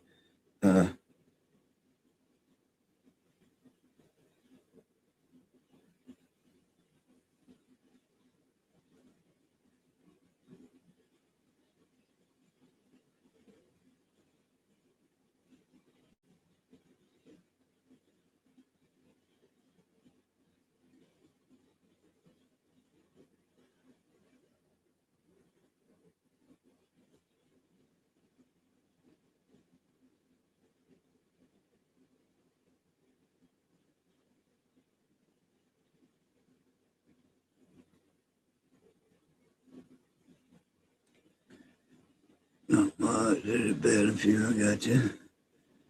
It's all good. See? Yep. I just.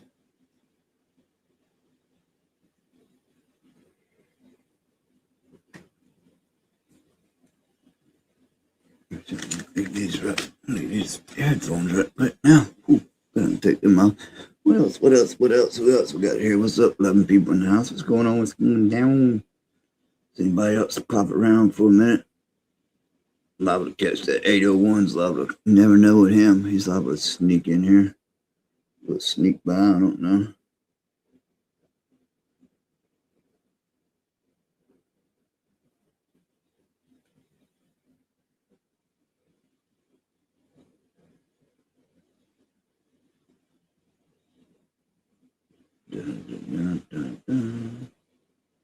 I'm trying to figure out. Oh, just make sure.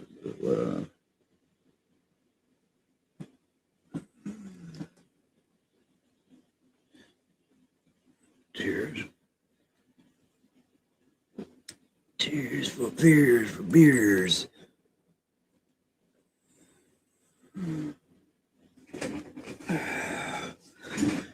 Y'all getting through tonight over here?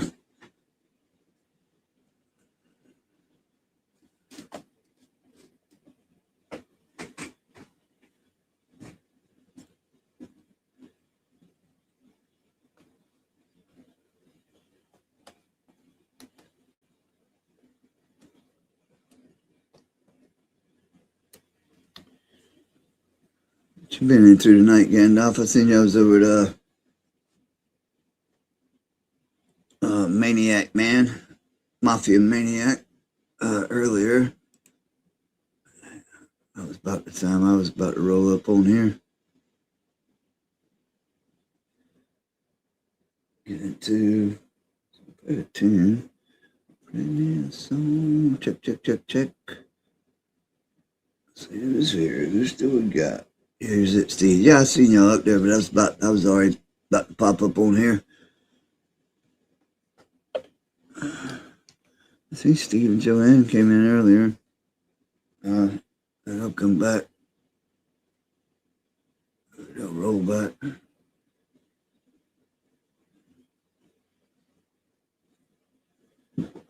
What's up, 8 folks in the house?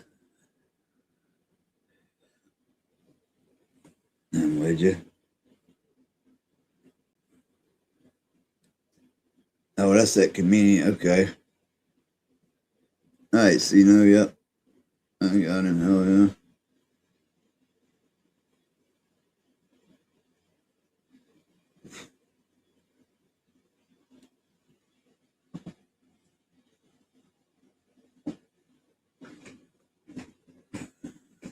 Yeah, I got you. I see him. I'll put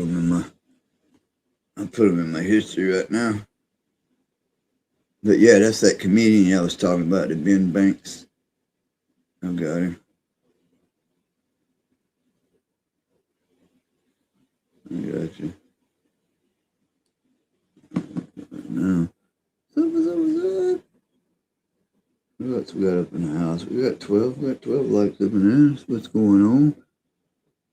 That's what's going on. That's what's going down.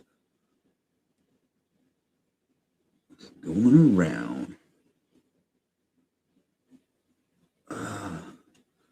What else? Something to watch. I want to watch. I got an interesting video of if anybody interested in watching. I think it don't show the whole parole hearing, but I watched a little bit of it last night, and he's like, I didn't know Charles Manson was from Kentucky for starters. Did y'all know he's? I mean, or maybe I did, maybe I forgot. I don't know. I know I read the book on the Helter Skelter book about Charles Manson, but I didn't realize he was from Kentucky. I didn't know he's from Kentucky. But I watched last night. I downloaded it. It was like a 9-minute video about it was a 1990s parole hearing. What you got, Gandalf?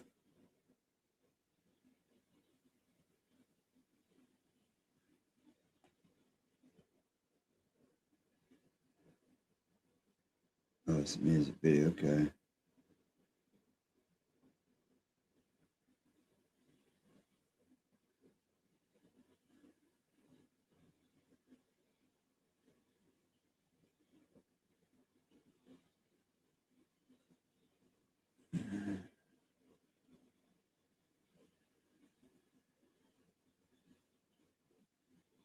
All right, I got that one in my history too, Gandalf. If you get a chance, check out this band. Okay, not necessarily got to watch. I seen what. Oh, I was reading the little HTTP, the I thing address where it says watch, but you not necessarily got to watch it. But the sound. Check out the band. Yeah, I might check him out in a minute. Get him in there.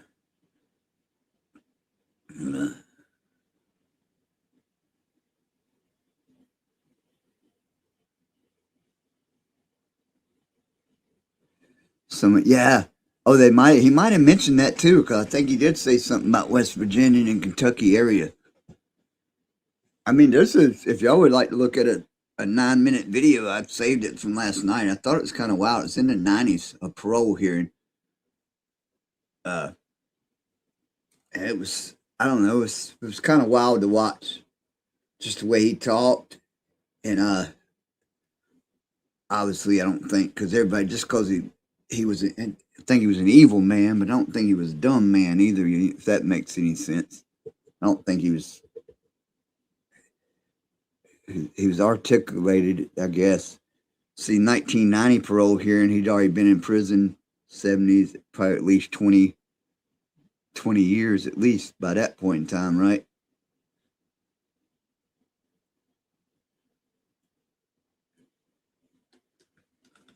But,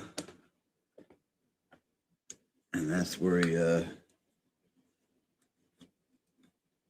let's just check it out. Yeah, man. I'll check that band out too, end up here. That's all. This probably won't copyright me.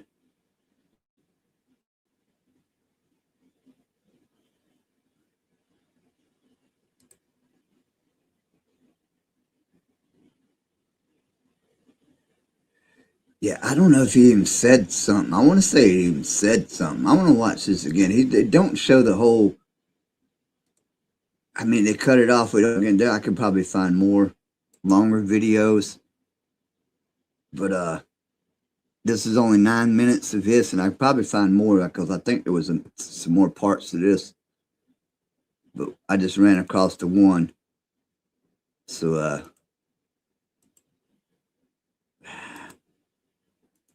the one I ran across, I'm sure I can find more of the whole thing. It's 15 years ago. Give me a second. Right there it is. Pro hearing in the 90s. Start at the beginning, please. Sometimes this motherfucker don't start from the beginning. It pisses me off. I don't want to get people pissed off. Okay, let's go start at the beginning.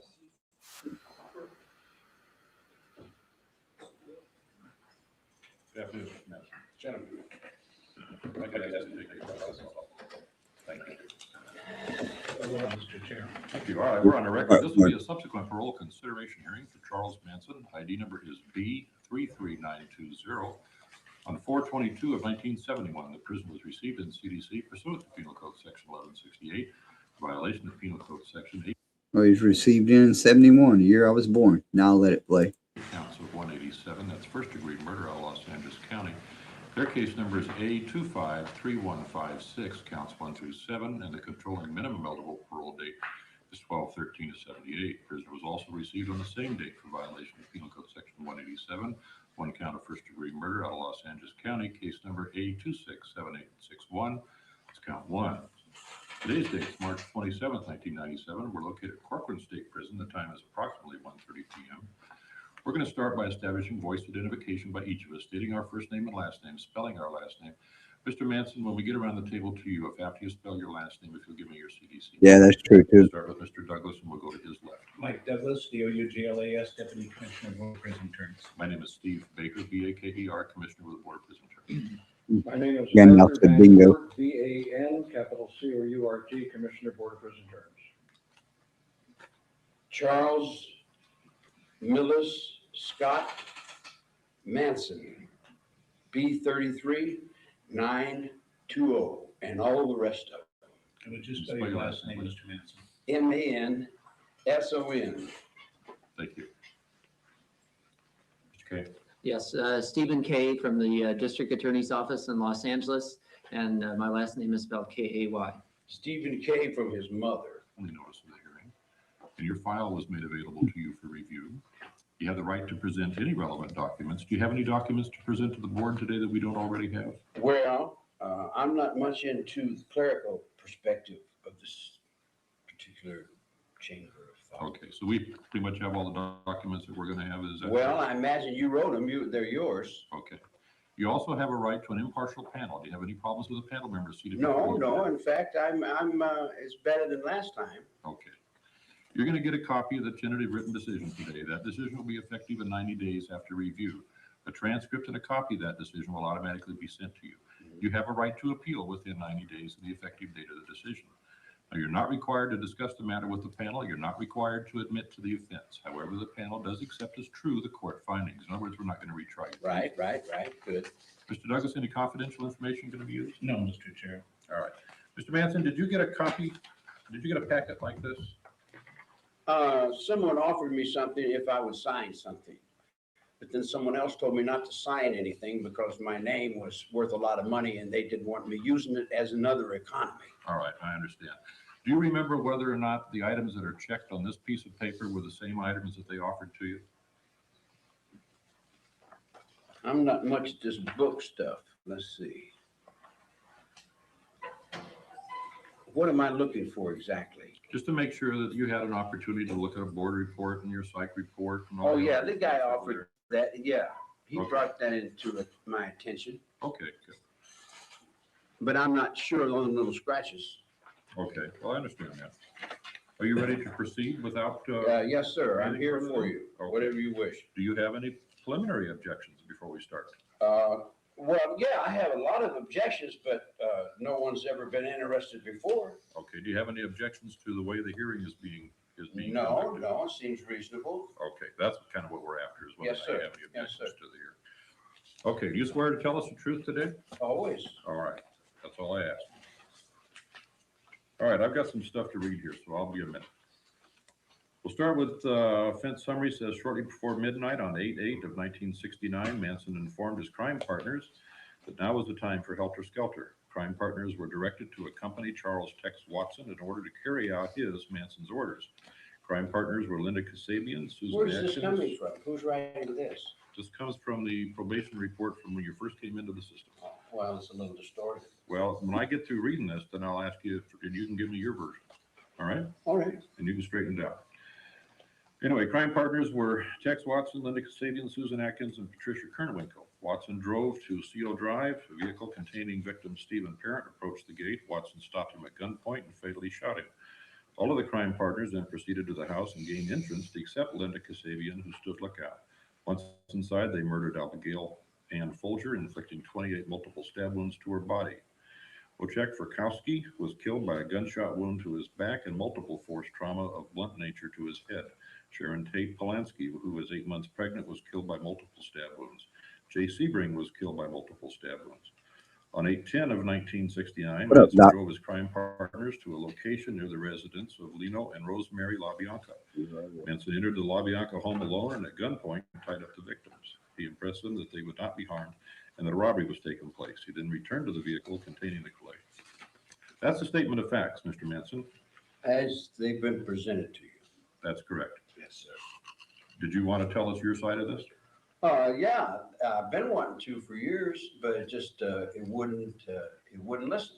Okay, this is your opportunity if you want to tell us, as long as you don't take too long, because we're not, See, we haven't got all day. there we go. See, how long is the episode would be to squeeze it down in words. You know, we're talking about 25, 30 years here. That's not very easy to say in a few minutes. I understand that. I just want you to do the best you can. Yeah, well, the more confusion that people have piled on me with lies and deceit and ambition and all the greedy little things that they play their dollar bills for, comes back to the penitentiary that I've been in since I was a little kid. So I look at everything from a child's perspective because I'm still 10 years old, because I've still been up underneath the authority of the Father since I was a little 10-year-old kid. Because when my mother got out of prison, she brought me over and let me loose with the monks in the Irish Catholic Church.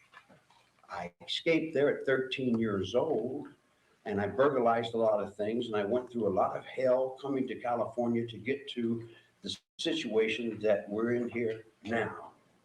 My grandmother was the First World War witch out of Kentucky with a long rifle.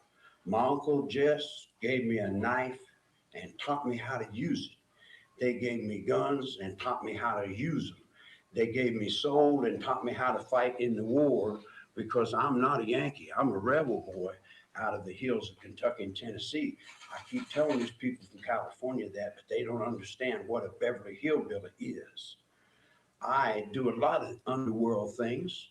I've been in the underworld all my life since I was a child. You make a mistake and cross me, I'll get you. It's that simple.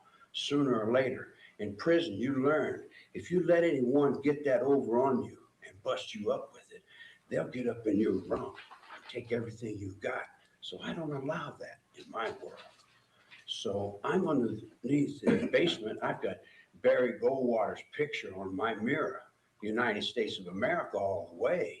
I'll fight and die for God and country that quick. But then it comes down to where I'm not good enough for some reason to be on the Ho Minh Chinh Trail with the Viet Cong, fighting for liberations, the peace movement, or whose lost children are we helping here at the bottom of this pile of whatever we call this? You know, we are all piled on top of ourselves with thousands and thousands of rules. I get out of prison for a minute. I meet the angels of LA. LA's Angel Town. Back in the back, that's where we get down. You up in the front talking about money, honey. I'm back in the back up in the crack. She knows me well. I'm on soul. My Linda Bell is angel to these monks that just took their heads in San Diego because they're way behind time, underwater. We're dead in that nuclear submarine coming back from China with Ronnie Reagan riding wheelchairs on fire. I think one dude in the back was starting to laugh. There you go. That's wow. That was part one. I ain't got to part two. I don't have the. I didn't find the part. I didn't find the part two yet. No one. I think he used to do even crazier shit. Now, but he did some like pretty. He was pretty wild. He was out. I don't know. That all started. I just want to say I never knew he was from Kentucky. That was wow. That's what made that's what made his name. But I have to find a part two. Oh, that shit's still. Hold on. I know that shit's still. Yeah. Hold on.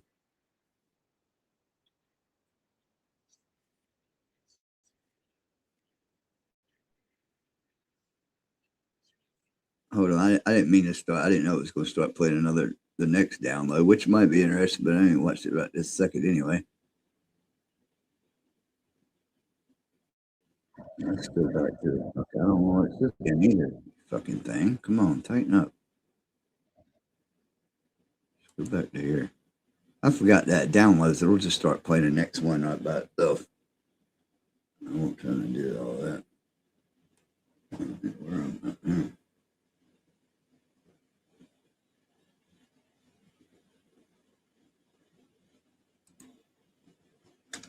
All right, I'm back. I didn't know it was going to start playing that automatic playing the next thing by itself. Yeah, it's fun to them. Yeah, I'll never know the full extent. I'm sure not. It is wild, though.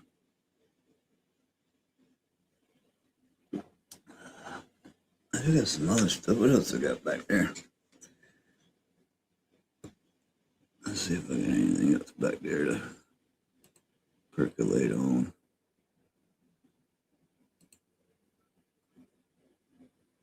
I did. Well, I found out about the tox that day. I watched the thing about John Denver going into, that plane, but I never found out about the tox report because there was the last video we watched about John Denver crashing. The one I watched anyway, it said they didn't know about, they didn't know whether about they discovered a body yet, whether they got a tox report yet, but they did. And he wasn't drunk. Did find out that he wasn't drunk.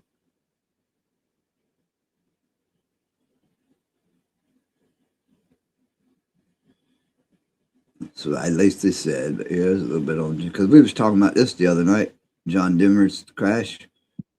Over the course of his long career, folk legend John Denver became famous for his anthemic and radio-friendly brand of country songwriting, as seen in songs like Take Me Home Country Roads, Leaving on a Jet Plane, and Rocky Mountain High. He was also known for campaigning for several causes close to his heart, including the environment and world peace, particularly in the context of the Cold War. Oh, and I got the rest of that Gandalf. I got the whole 3 hours. Remember we watched that the other night, Gandalf, with the Frank Zappa interview? And that's a picture of him because he comes up next. And I've been meaning to pull that up. I want to see his. And then Dean Snyder comes up after him. So I got that. I ain't watched that yet. I ain't watched his his Senate interview or whatever. You know what I mean? We was watching the other night with the Zappa. You know what I'm talking about. But John Denver, that one video I was watching, it ended when Frank Zappa was done and John Denver was up next. But I got the whole, it's like 3 hours long. I ain't gonna watch the whole thing one night, but I will. I keep remembering I got the whole thing. It's 3 hours long, but I need to fast forward and get to him and at least watch his part one night. It was escalating during the high period of his fame in the 1970s. But by the 1990s, Denver had another string to his bow. Over the years, the wealthy musician had decided to indulge his lifelong love of flight. His father was in the U.S. Air Force, after all, undertaking years of aviation training to become a fully fledged pilot. I'm not sure you recognize the gentleman on my right. He's my father, Dutch Dutchendorf. He's been a pilot all his life. He taught me how to fly. By 1997, he was a highly passionate collector of biplanes with around 2,750 flight hours to his name, and he was considered a capable and experienced pilot who was safe piloting solo. On October 12th that year, the singer died in a horrific crash after taking off from a Pacific Grove airfield in California. The country rock singer died after the experimental plane he was piloting crashed into the Pacific just after takeoff. His plane, an experimental Long-EZ aircraft, had been built by an amateur named Adrian Davis. According to the findings of a crash investigation published in 1998, Davis's alterations to the original plans for the model played a part in Denver's untimely death. Many questions were raised about the accident and whether he was at fault for crashing the plane into Monterey Bay. His autopsy put several lines of speculation to rest, while also shining a spotlight on the horrifying details of how the crash proved so fatal. While commercial aircraft crashes often kill all those... I don't know if it's sabotage, but I think they're going to sew something in here about where and I think the modifications were made because it was the experimental plane that the dude was making. I think they're going to say it in here, but it's somewhere where you switch over to the other tank that you got to unbuckle to get to it. And that was a thing that he said needed to be changed. And they done used a lot of fuel test practicing. And they'll say it in a minute. I don't know if that's the whole thing, but yeah, that's hold on. On board as a result of high impact. Some passengers in light aircraft miraculously survived crash landings. Sadly, John Denver's crash in Monterey Bay was reportedly high impact, with witnesses claiming they saw the plane enter steep decline shortly before it hit the water. He had bought the plane just 2 weeks earlier, and despite his vast flying experience, he was unfamiliar with its design. In addition, builder Adrian Davis made alterations that impaired Denver's ability to fly it. According to findings at the inquest into the musician's death, the fuel selector handle, which allows a pilot to switch to another fuel tank in the event of the first one running dry, was positioned behind Denver's shoulder. This means he would have to unbuckle himself to access it, an issue he had raised with a technician shortly before takeoff. It was also discovered that Denver had to use a good deal of fuel executing practice takeoffs and landings before heading out over Monterey Bay, when it's believed he would have run into trouble trying to change engines. Horrifyingly, Denver's autopsy report describes how the singer's remains were recovered from the wreckage in separate parts, with several pieces of his anatomy missing, including a large portion of his head. His death certificate states that his remains were found around 150 yards from shore. In the investigation that took place following John Denver's fatal plane crash into the Pacific Ocean, the singer's history of drug and alcohol use became a subject of great interest. Denver was open about his use of such substances. In his autobiography, he recounts his use of drugs like marijuana, LSD, and cocaine, and he was also twice arrested for drunk driving per Deseret News.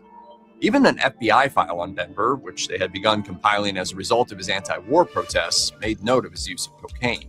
However, the toxicology report published alongside Denver's autopsy found no evidence that the acclaimed songwriter had any alcohol or drugs in his system at the time of the crash, and his past substance use is not believed to have been a factor in his death. Still, the Los Angeles Times reported that 7 months before the crash, the National Transportation Safety Board denied Denver an aviation medical certificate due to his prior DUI citations. Because of this, his pilot's license was actually invalid, and it was technically illegal for him to have taken to the air on the day of his death.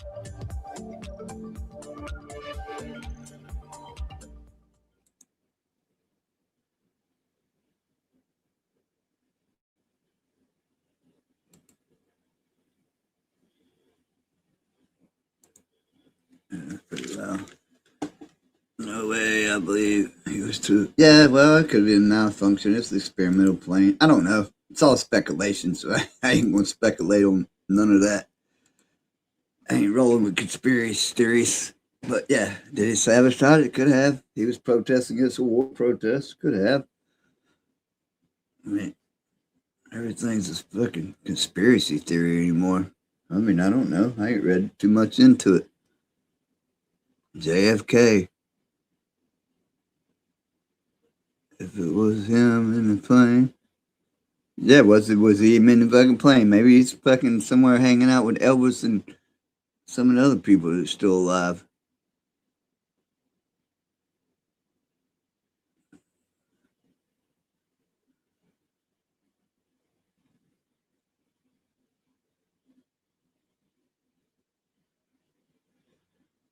JFK Jr. was taken out. Yeah, I don't know. I ain't here for conspiracy theories. I don't know if you got, unless you got facts. If you got facts, I don't know. I ain't here for that. I ain't here for the conspiracy theories. I'm telling you that. But we'll fucking go find DB Cook. See if y'all can find DB Cooper and all the money he took. I think they finally figured out his name after 40 years. I don't know.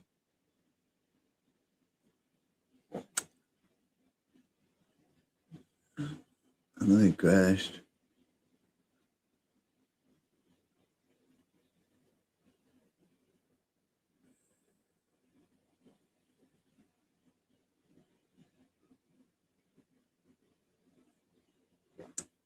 Anyway, what else? What's going on? What's up, 8 people in the house? What else we got going on here? Anybody got something good going on? Get some thumbs up. We got 12 thumbs up and a whole lot more people through here than that tonight. Still, 81 might make it through before I head out. But I don't know. I'm here for a little bit. We'll see. I'll see. I'm going to take a little puff. I think we should take a puff. If we should.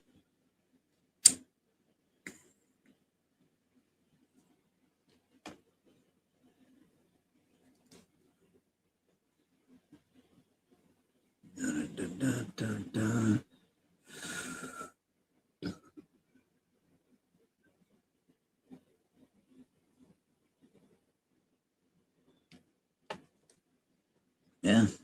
Oh, it is.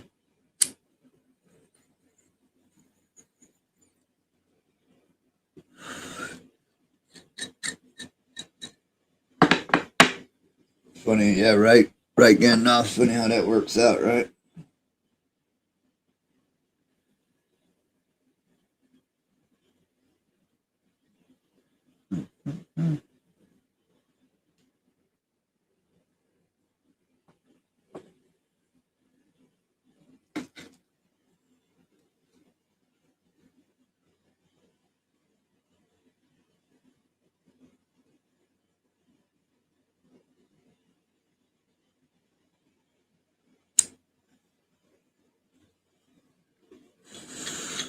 Well, oh, if they all appeared together and were still alive, and since they got you, yeah, before it's like, got you. instead of fucking podcasts and shit. He'll come on, start to just do a podcast they've been practicing and developing for all these years. Yeah, it'd be funny.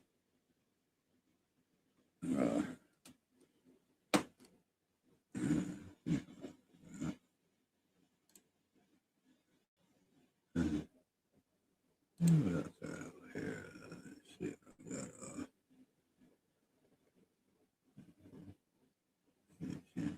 got this. If I get to here, if I get this, there you go.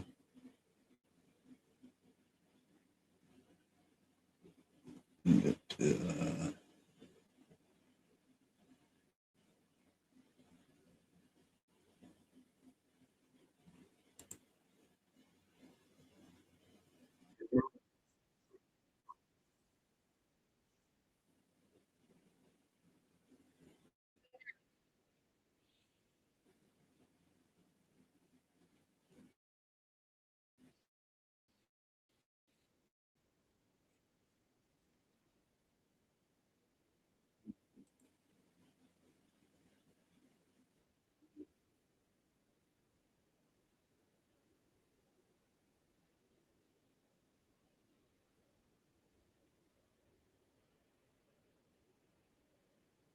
I see that.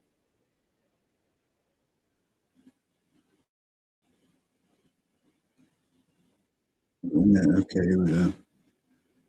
Closer.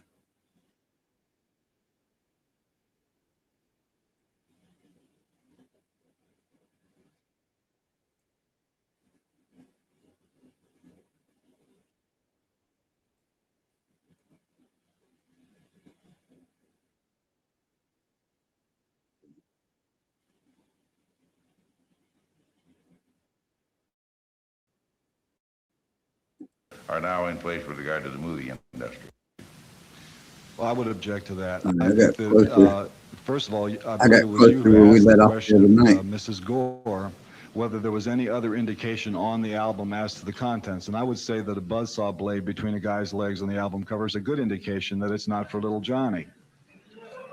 I don't believe I answered that question, but close the to point that where- you've made is a good one, because if that should not go to Little Mike, I'm close to where he's going to get up, and then John Denver's about to come in a second. As I was trying to forward through it. Hey, what's up, Doc? I think there should be at least some minimal activity or attempt on the part of the producers and the distributors, and indeed possibly the performers, to see that that does not get to that little mind. Mr. Chairman, thank you very much. Alex. Mr. Zappa, I apologize for coming back in late, but I'm just hearing the latter part of it. I hear that you say that perhaps we heard this, you know, and the rest of that stuff. But the point that I've made before is that when you rate the album, you're rating the individual because he takes personal responsibility for the music. And in the movies, the actors who are performing in the movie, it doesn't hurt them.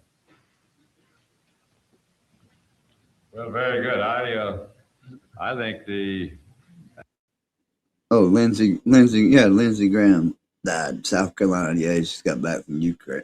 And Iran's got a hit out on him 6 days before that, but that's for sure. actual printing of the content itself is perhaps even better than reading. Let everyone else decide for I think themselves. you should leave it up to the parent because not all parents want to keep their children totally ignorant. Well, you and I would differ on what's ignorance and educated. I can see that, but Okay, we watch. Yes. I want to get where John. So you do make a comes in. profit from Yes. sales of rock records. Mm-hmm. Thank you. I think that statement tells the story to this committee. Is that Nancy Pelosi? Mr. Zappa, thank you very much for your testimony. Thank you. Next witness is John Denver. Oh, here we go. Yeah, we haven't gotten much on this one. Hey, you got it. we watched the short video. Bobo sent me a short or link to a 30-minute. We called all of Frank Zappa, but it went to John Denver. I never got a chance to see John Denver yet. Turtleneck Center doesn't do. Yep. Let's see. Sweet John. Fail by the tail here, huh? See? We've had SDI hearings and launched up the ECW bill. It's 11:30, you just get the third witness. Might be close. No, you can just let it down.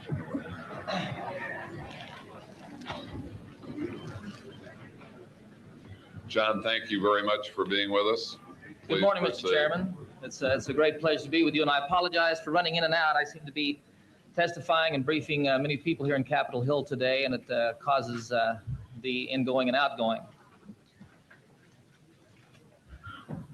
Honorable Chairman, members of the committee, ladies and gentlemen, it's a great honor and a privilege to appear before you this morning and to take advantage of the opportunity given me in our free society to speak my mind, to give voice to my opinions in a public forum in front of not only the leadership of our great country, but the press and the media, and through them all who might be listening around our country and around the world. I'm here to address the issue of a possible rating system in the recording industry, labeling records where excesses of explicit sex or graphic violence have occurred, and furthermore references to drugs and alcohol or the occult are included in the lyrics. These hearings have been called to determine whether or not the government should intervene to enforce this practice.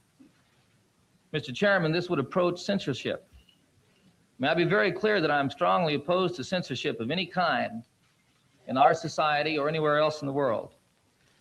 I've had in my experience 2 encounters with a sort of censorship. My song Rocky Mountain High was banned from many radio stations as a drug-related song. This was obviously done by people who'd never seen or been to the Rocky Mountains and also had never experienced the elation, the celebration of life, or the joy in living that one feels when he observes something as wondrous as the Perseid meteor shower. On a moonless and cloudless night, when there are so many stars that you have a shadow from the starlight. And you're out camping with your friends, your best friends, and introducing them to one of nature's most spectacular light shows for the very first time. Obviously, a clear case of misinterpretation. Mr. Chairman, what assurance have I that any national panel to review my music would make any better judgment? To my knowledge, my movie, Oh God, was not banned in any theaters. However, some newspapers refused to print our advertisements, and some theaters refused to put the name of the film in the marquee. I don't believe that we were using the name of our Lord in vain. Quite the opposite, we were making a small effort to spread his message that we are here for each other and not against each other. Discipline and self-restraint, when practiced by an individual, a family, or a company, is an effective way to deal with this issue. The same thing when forced on a people by their government, or worse, by a self-appointed watchdog of public morals, is suppression and will not be tolerated in a democratic society. Mr. Chairman, the suppression of a people, of a society, begins, in my mind, with the censorship of the written or spoken word. It was so in Nazi Germany. It is so in many places today where those in power are afraid of the consequences of an informed and educated people. In a mature and incredibly diverse society such as ours, the access to all perspectives of an issue becomes more and more important.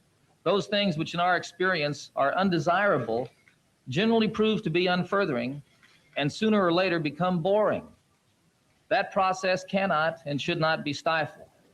On the other hand, that which is denied becomes that which is most interesting. That which is hidden, that which is denied becomes that which is most desired, and that which is hidden becomes that which is most interesting. Consequently, a great deal of time and energy is spent trying to get at what is being kept from you. Our children, our people, our society, and the world cannot afford this waste. It was my pleasure to meet with radio programmers and broadcasters from all over the country this past week in Dallas. They expressed their concern about this issue and the direction in which it seemed to be going. They also expressed their willingness to practice the discipline and self-restraint that I mentioned earlier, especially when they were given direction by their listeners. Now, I believe this to be true because they're in business to please their listening audience. I would like to acknowledge the PMRC for bringing this issue to the attention of not only our industry, but our government and our people. It is obvious that we are dealing with a real problem which warrants our concern. I would like to point out, however, that we address ourselves not to the problem, but to the symptoms. I suggest that explicit lyrics and graphic videos are not so far removed from what is seen on television every day and night, whether it be in the soap operas or on the news. That we should point our finger at the recording industry while watching the general public at a nationally televised baseball game chant in unison, "The Blue Jays suck," is ludicrous. The problem, Mr. Chairman, in my opinion, has to do with our willingness as parents to take responsibility for the upbringing of our children, to pay attention to their interest, to respond to their needs.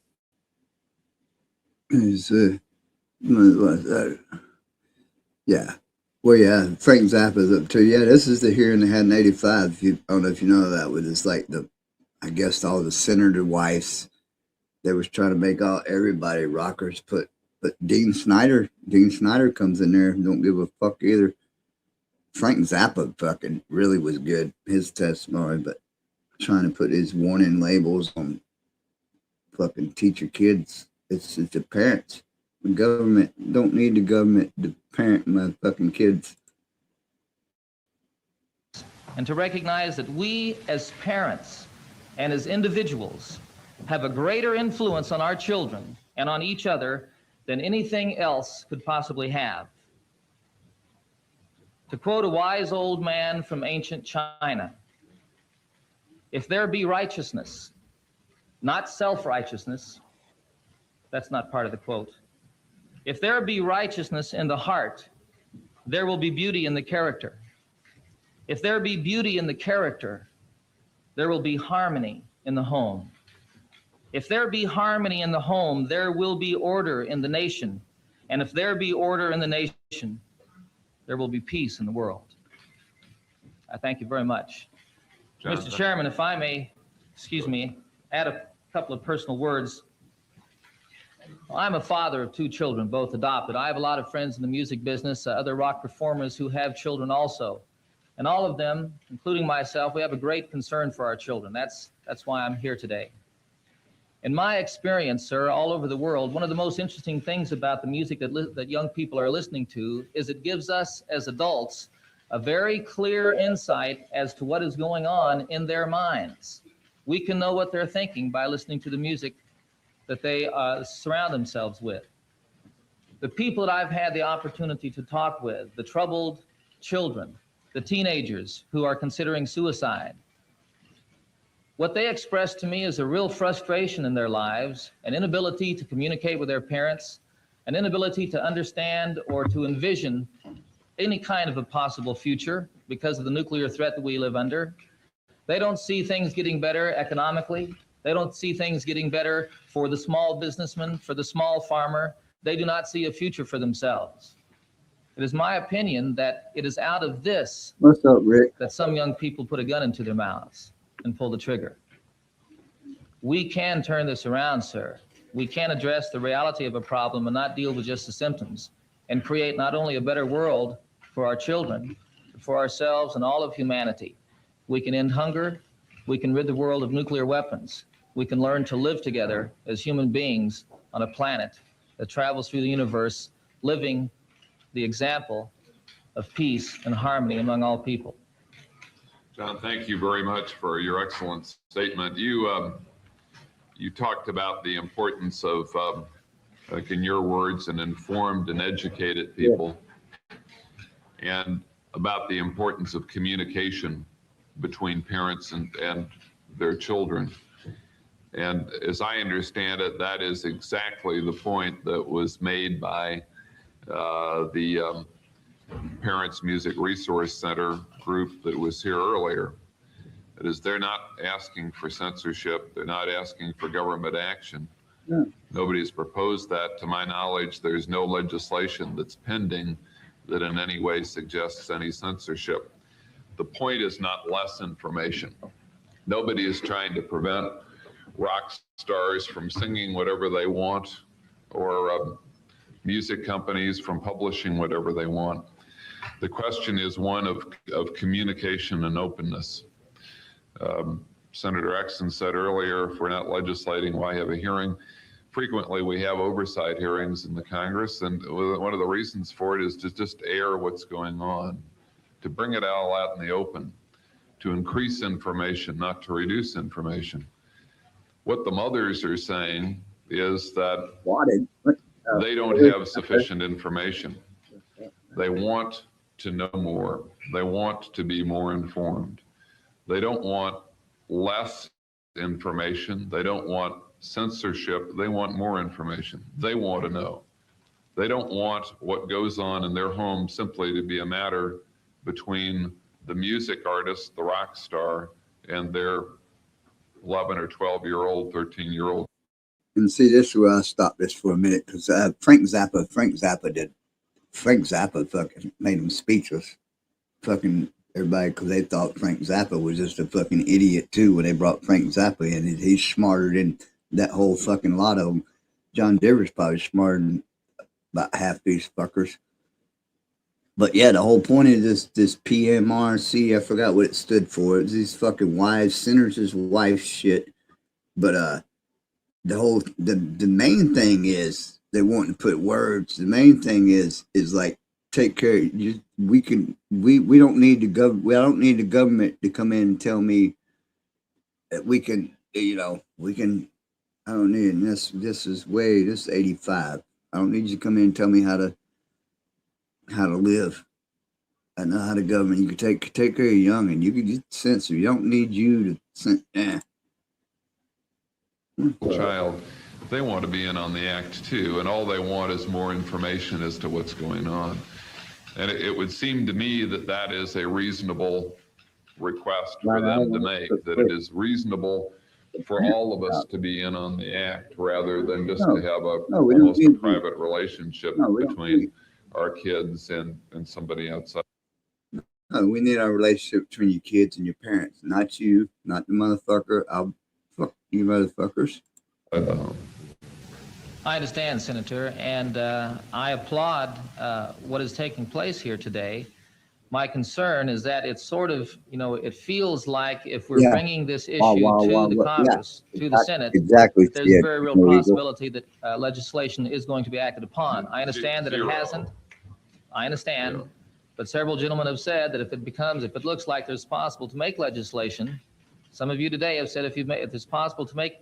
I watched another video after we watched the Frank Zappa over here the other night, Gandalf, like when Dean Snyder came in, which they actually did start putting the explicit warning, and that backfired. That said record sales went up when they put that warning label. Solitary even said it one night. You put a warning label on it, they're just going to buy it more, and it did. Record sales went up. Some of the artists were like, hell yeah, put a fucking fuck yeah.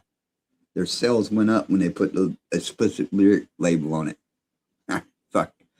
Fuck around and find out, right? You can keep it out of legislation that you would go further with this if there's a constitutional way to do that. Just believe me, zero chance of legislation. I don't think anybody has introduced a bill, and I don't really think that's the possibility at all. I think the only question is there a possibility of one bringing the issue before the country? And you have done that, so and that we can that. just talk about it and ventilate our concerns. Secondly, is there a possibility of increasing the information that is available to parents of kids who have the real responsibility for raising those children and for establishing whatever values those children are going to have? I understand. They'll have the fucking values that are the fucking parents that raise them, not you, fucking cock knocking mother. Senator Hollings. Yeah, welcome. I'm glad to see you working in addition to the hunger field, the hunger of the body, the hunger of the mind, John. And I'm delighted to work with you on this. There's some differences. For one thing is an old trial lawyer. We know well that Clarence Darrow made a 9-hour summation in the Scopes trial. If a trial lawyer today competing with television and television performers makes more than a 9-minute summation, he's lost the jury, his case, and everything else. The parrot is in competition with that 6 hours of rock coming over radio and TV. Now, it's pleasant to talk about parents and their duties and responsibilities, but they're in one heck of a competition out there.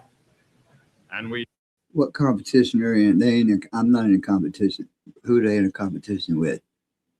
See, everything in breakdown thing is the whole point. Less government. I don't need a government to come hold my hand. Parents ain't no competition. They can turn the radio. They can have not a radio in the house. I'll throw the radio out the door and smash it to a million fucking pieces. What competition is he talking about with his kid in that radio? Lazy parents that don't watch their kids, and that's a whole different fucking story. God damn it. It's firing me up. We'll get out of here in a minute. We do know that perhaps television in many, many instances, parents trying to do their best, the Hinckley case and what have you, tried and tried but didn't realize. You say that the parents have a greater influence. Not necessarily so. An additional point that we have to take in mind is the proposition of the limited use of protected speech in the broadcast media. And you have mentioned just coming back from the radio and TV broadcasters. Unless we tend towards some rule or regulation, will that discipline develop? It hadn't. There is no discipline. Only since the movement now, the recent group, have we gotten any kind of offer or recognition of the problem itself.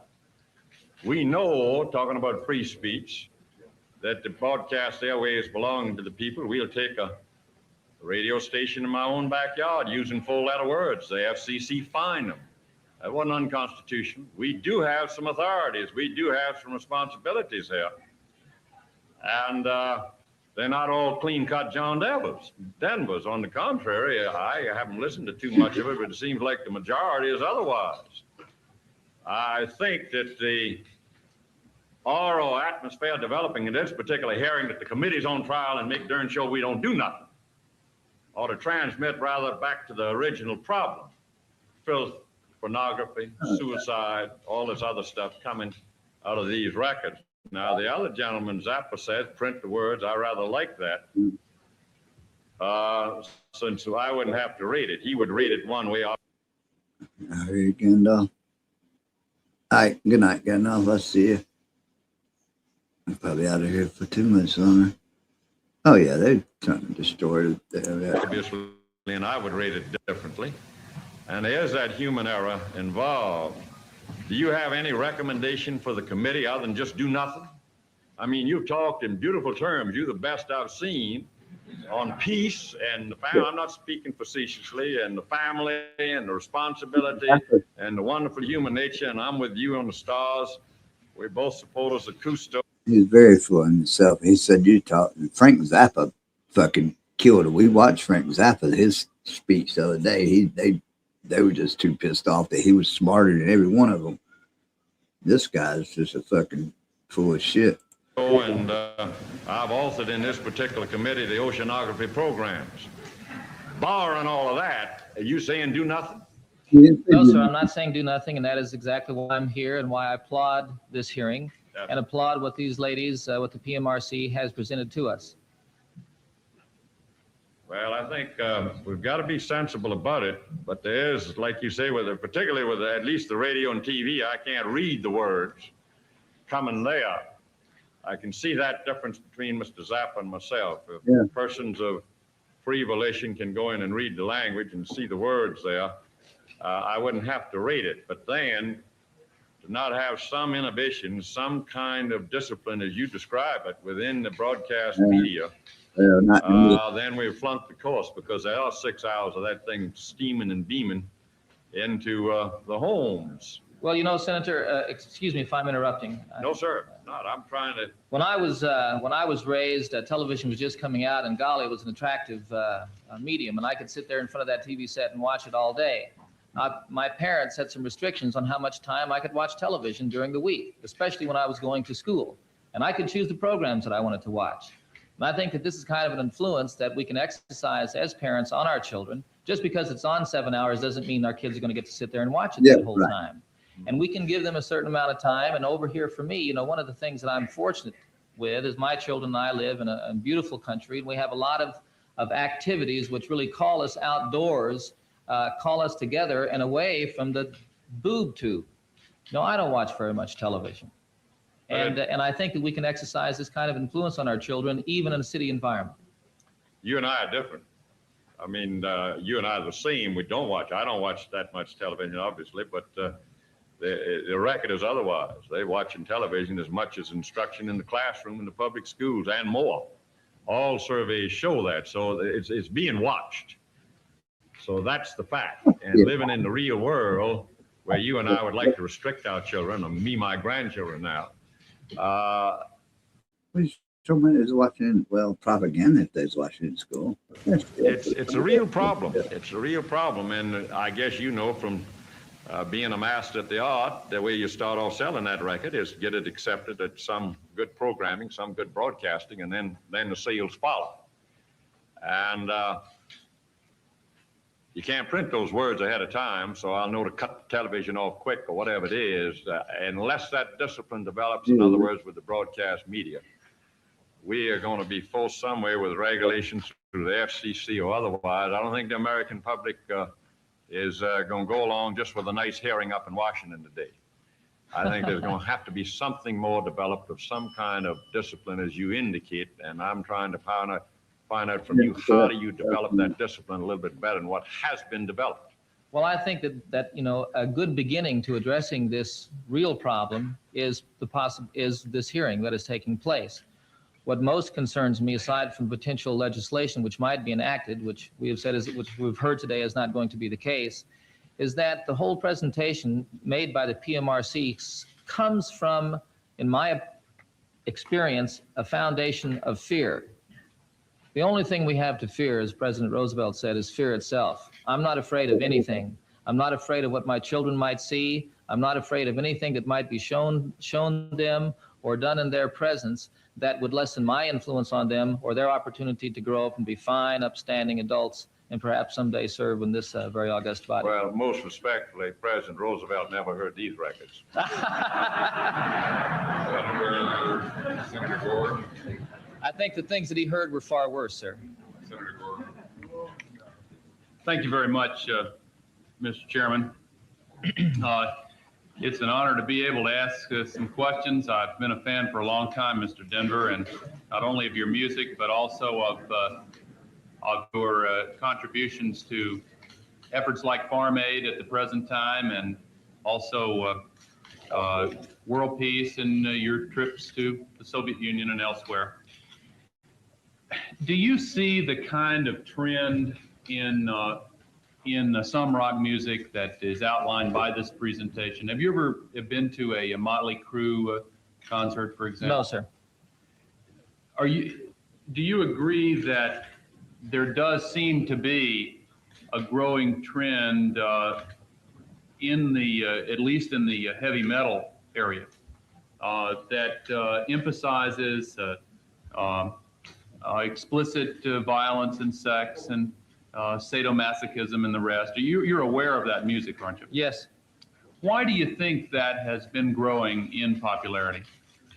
Again, sir, my experience, not only in this country, but all over the world, is that music today is the medium which most specifically tells us what's going on in young people's minds. Not what's being put into them, but what reflects what they're interested in.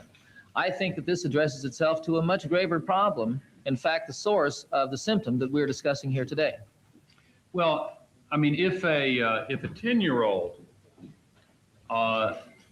listens to a song glorifying rape, that's not reflecting what is in that 10-year-old's mind, is it? I don't think so. I'm not sure that there are many 10-year-olds who know what rape is. Well, I'm not sure I would agree with that. If you have an explicit description. Hey, this is funny. Now, this is 1985, right? And now, these are a bunch of Democrats have been coming up first, but now it's 1985. They don't even know what a boy or girl is, and they want to chop fucking, yeah. Fuck you, Al Gore. Of a suicide, for example, and a song that seems to glorify and promote suicide. that's not, I mean, young people are aware of that. Mr. Gore, Senator, excuse me for interrupting. Sure. If I could count the number of times that a mother or father has come up to me, or a child has come up to me and says, if I don't get your autograph, my mother's going to kill me. If I don't get your autograph, my daughter is going to kill me. Yeah. You know, well, you see a this is a difference, part don't of our language, and there might be a slight difference, but I don't think it's as big as you point out. You Well, know, the if, way this video that we watched here today, I think is probably a fantasy that every kid has about his father at some point in time. It may not be exactly those particular graphics. It may be out in the farm being able to take your dad out and put a board to his fanny. But this goes on. This is a part of growing up, and our society has gotten increasingly complex. There are many more images to reach from. They all have an impact on a child's mind. And I'm saying that the small percentage of records that we're discussing here today, compared to the 125,000 songs that are released every year, is minuscule and is not going to affect our children to a degree that we need to be fearful of.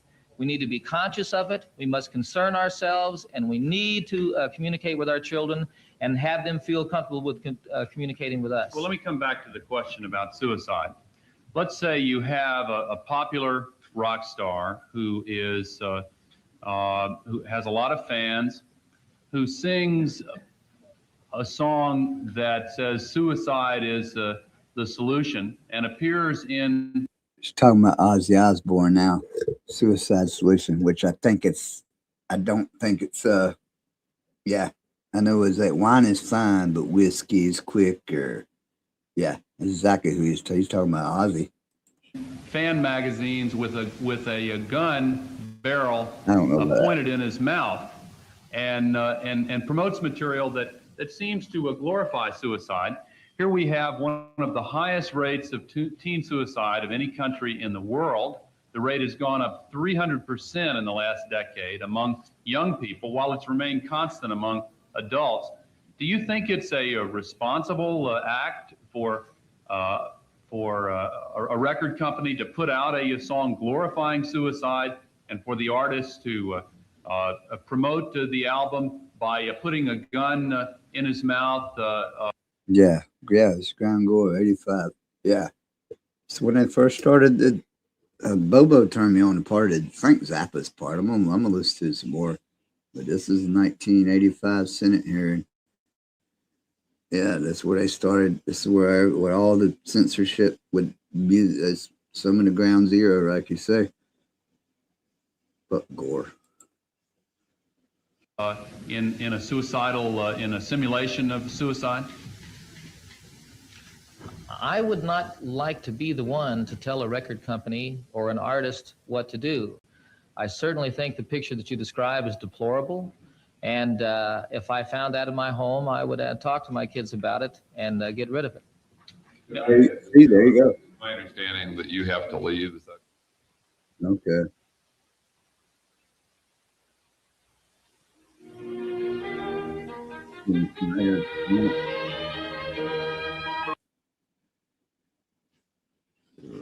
Opposed as an artist, I'm opposed to any kind of a rating system, voluntary or otherwise.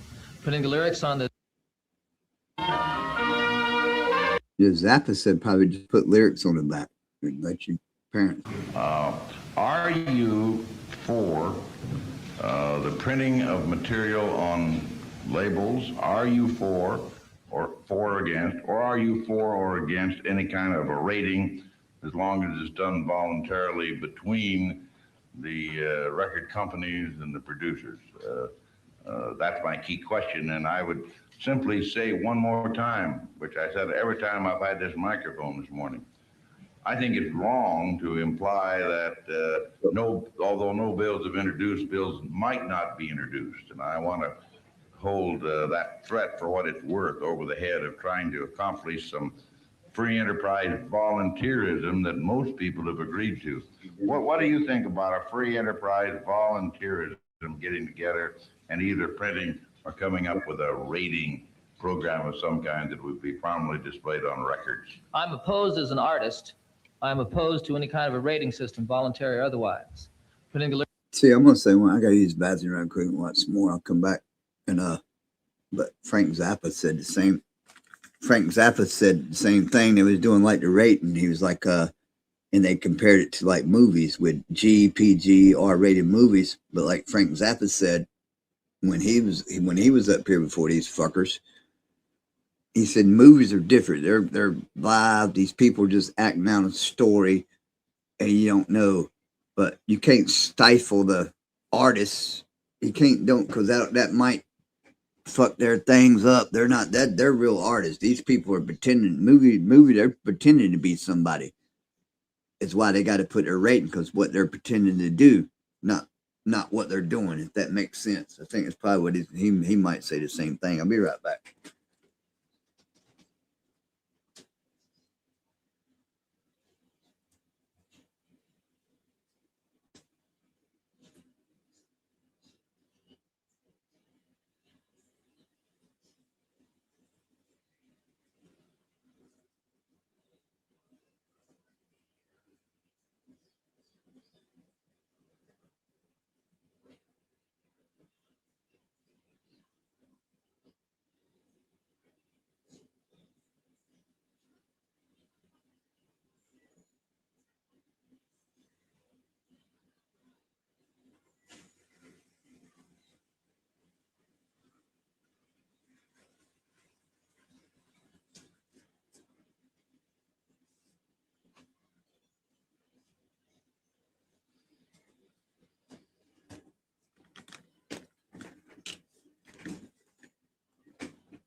So yeah, that's Lyrics on the sleeve of an album or on the jacket of an album is no problem for me. Again, I think it goes beyond reading the word, and I bring up again the song Rocky Mountain High. You know, some people, high is high, and high is getting stoned, and high is a feeling of elation, a celebration in life. As I told the people in the Soviet Union when I had the privilege of singing for them there, I sang Rocky Mountain High, and then I described what high meant to me, and then I said to them, that's how I feel having the privilege of singing for you. That is how I feel having the opportunity to participate in my government here today. Thank you, Mr. Denver. Thank you, Mr. Chairman. Senator Pressler. I guess that ties in with my question. Your basic line is that you're against any type of government action in this area, or indeed any voluntary labeling. I would be, yes. Okay. Thank you very much. Thank you very much. Thank you for your patience for waiting so long. Thank you, Senator. Great privilege to be with you all. Thank you. Next, we have Mr. D. Snyder, the D. Twisted Snyder's Sister coming in now, Free Fall baby. Talent Group. This is funny. I watched a shorter video on this where Dean Snyder talked about, and he said, fuck them. He said, I'm not putting on no suit. So you check it out. Dean Snyder comes in, and that's another thing. I watched a short video on Dean Snyder from Twisted Sister, and he almost felt like they brought him in. He was one of the ones they choose because they thought he was going to be just some like fucking just idiot or whatever. And they realized he's not. And which is, I told Gandalf's gone now, but I tell you, hey, what's up, Paulie? I seen you up in here. What's up, Paulie? Oh, but like I told Gandalf the other night when in there, some of these, like when Frank Zappa came on, John Denver and Dean Snyder, some of these like these senator fucks, they don't know. They're the freaking idiots. They know nothing. So they think these rockers, you know what I mean? They think they're just, oh, what is the rock and roll? He's just a stone fucking idiot. No, they're an art. They can play instruments. You don't get that, you know what I mean? You don't get that shit by being stupid. You know what I mean? And I think that's what fooled some of them too when these interviews. They didn't realize these boys are not. Their misperception of what they think, because he's a big long-haired rocker, he's just like some kind of retarded idiot. No, he can play a guitar. I bet none of them can play a fucking instrument. Can't, nah. But Dean Snyder rolls in here like fucking about to do a fucking video. Not as a Twisted Sister. Yep. Yeah. They're already laughing. They're already laughing. I think he's gonna be a fucking idiot.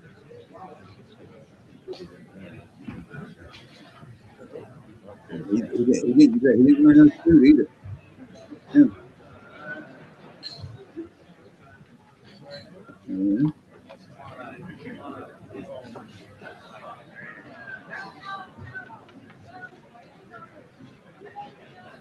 Take the Saturday.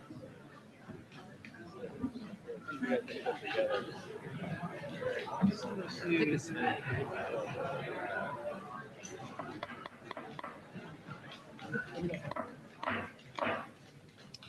Mr. Snyder, thank you for being here. Thank you for having me here. I don't know if it's morning or afternoon. I'll say both. Good morning and good afternoon. My name is D. Snyder. That's S-N-I-D-E-R. I have been asked to come here to present my views on, quote, the subject of the content of certain sound recordings and suggestions that recording packages be labeled to provide a warning to prospective purchasers of sexually explicit or other potentially offensive content, unquote. Before I get into that, I'd like to tell the committee a little bit about myself. I'm 30 years old. I'm married. I have a 3-year-old son. I was born and raised a Christian, and I still adhere to those principles. Believe it or not, I do not drink, I do not smoke, and I do not do drugs. I do play in and write the songs for a rock and roll band named Twisted Sister that is classified as heavy metal. And I pride myself on writing songs that are consistent with my above-mentioned beliefs. There are many facets to this complex issue, and time does not permit me to address all of them. However, my feelings are expressed for the most part by the August 8th, 1985 letter to the Parents Music Resource Center from Mr. Stanley Gordikoff, President of the Recording Industry Association of America. This letter was a formal response to the PMRC's petition of the RIAA. The only part of this document I do not support is Mr. Gordikoff's unnecessary and unfortunate decision to agree to a so-called generic label on some selected records. In my opinion, this should be retracted. Since I seem to be the only person addressing this committee today who has been a direct target of accusations from the presumably responsible PMRC, I would like to use this occasion to speak on a more personal note. I think the wife senators that started this, and I think they targeted him first, actually. They play against, that's what I think they're not intelligent people. That's why they didn't understand that. I understood that. Smarter than me. I can play an air drumstick, or it don't matter, write a song. But no, I think that's what the committee people failed to realize that. And I think I've seen different stuff on this back in the day, but with these, because it's like 4 wife senators, Al Gore's wife, there's like 4 of them. They call them the wives, the senators' wives or some shit. They started this committee, and I think some of it started on Dean Snyder's stuff, and not even just like they're still doing today. I mean, they're still doing the same fucking bullshit today. They don't, piss me off. They don't even. And show just how unfair the whole concept of lyrical interpretation and judgment can be, and how many times this can amount to little more than character assassination. I have taken the liberty of distributing to you material and lyrics pertaining to these accusations. There were 3 attacks in particular which I would like to address. Accusation number 1. This attack was contained in an article written by Tipper Gore, which was given the form of a full page in my hometown newspaper on Long Island. In this article, Ms. Gore claimed that one of my songs, Under the Blade, had lyrics encouraging sadomasochism, bondage, and rape. The lyrics she quoted have absolutely nothing to do with these topics. On the contrary, the words in question are about surgery and the fear that it instills in people. Furthermore, the reader of this article is led to believe that the 3 lines she quotes go together in the song, when, as you can see from reading the lyrics, the first 2 lines she cites are an edited phrase from the 2nd verse, and the 3rd line is a misquote of a line from the chorus. That the writer could misquote me is curious, since we make it a point to print all our lyrics on the inner sleeve of every album. As the creator of Under the Blade, I can say categorically that the only sadomasochism, bondage, and rape in this song is in the mind of Ms. Gore. Fuck yeah. Accusation number 2. The PMRC has made public a list of 15 of what they feel are some of the most blatant songs lyrically. On this list is our song, We're Not Gonna Take It, upon which has been bestowed a V rating indicating violent lyrical content. You'll note from the lyrics before you that there is absolutely no violence of any type, either sung about or implied anywhere in the song.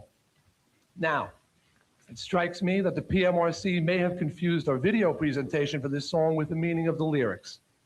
It's no secret that videos often depict storylines completely unrelated to the lyrics of the song they accompany. The video for We're Not Gonna Take It was simply meant to be a cartoon with human actors playing variations on the Roadrunner Wile E. Coyote theme. Each stunt was selected from my extensive personal collection of cartoons. You'll note when you watch the entire video that after each catastrophe our villain suffers through, in the next sequence he reappears unharmed by any previous attack, no worse for the wear.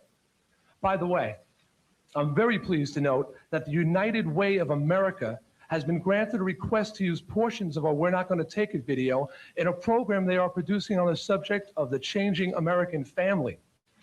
They asked for it because of its, quote, lighthearted way of talking about communicating with teenagers, unquote. It is gratifying that an organization as respected as the United Way of America appreciates where we're coming from. I've included a copy of the United Way's request as part of my written testimony. Thank you, United Way. Accusation number 3. Last Tuesday, a public forum regarding the lyric controversy was held in New York. Among the panelists was Ms. Gore. Trying to stem the virtual tidal wave of anti-rating sentiment coming from the audience, Ms. Gore made the following statement, quote, I agree this is a small percentage of all music, thank goodness, but it's becoming more mainstream. You look at even the t-shirts the kids are wearing, and you see Twisted Sister and a woman in handcuffs sort of spread-eagled, unquote. This is an outright lie. Not only have we never sold a shirt of this type, we have always taken great pains to steer clear of sexism in our merchandise, records, stage show, and personal lives. Furthermore, we have always promoted the belief that rock and roll should not be sexist, but should cater to males and females equally. I feel that an accusation of this type is irresponsible, damaging to our reputation, and slanderous. I defy Ms. Gore to produce such a shirt to back up her claim. I'm tired of running into kids on the street who tell me that they can't play our records anymore because of the misinformation their parents are being fed by the PMRC on TV and in the newspapers. These are the only 3 accusations I've come across. All 3 are totally unfounded. Who knows what other false and irresponsible things have been said about me or my band. There happens to be one area where I'm in complete agreement with the PMRC, as well as the National PTA and probably most of the parents on this committee.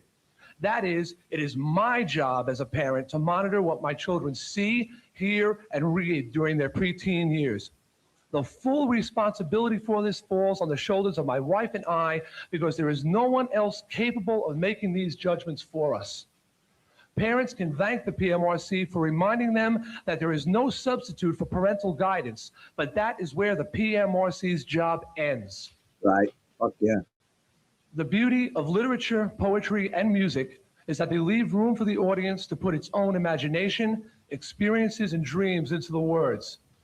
The examples I cited earlier showed clear evidence of Twisted Sister's music being completely misinterpreted and unfairly judged by supposedly well-informed adults. We cannot allow this to continue. There is no authority who has the right or the necessary insight to make these judgments. Not myself, not the federal government, not some recording industry committee, not the PTA, not the RIAA, and certainly not the PMRC. I'd like to thank the committee for this time, and I hope my testimony will aid you in clearing up this issue. Thank you, Mr. Snyder. Can I get a glass with some water, please? Thank you. Yeah. Yeah, you're a cameraman, you can do it.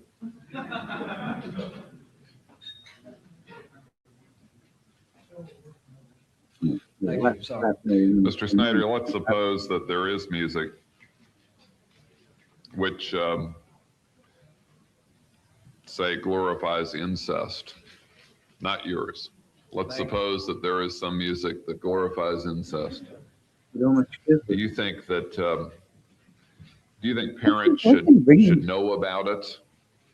Or do you think that it's just a matter between whoever is selling the record and whoever is buying it? As I said in my testimony, I think it's very important that parents be aware of that these lyrics exist. How could they find out about it?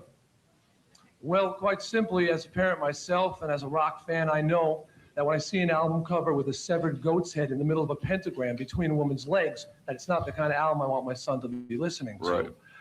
If I read a title on the back of, say, somebody said Ice Cream Castle, a title called If the Kid Can't Make You Come, whatever it is, I realize that's a sexually explicit song. By just looking at the cover, looking at the lyrics, looking at the, I should say, the titles, that should cover just about all bases.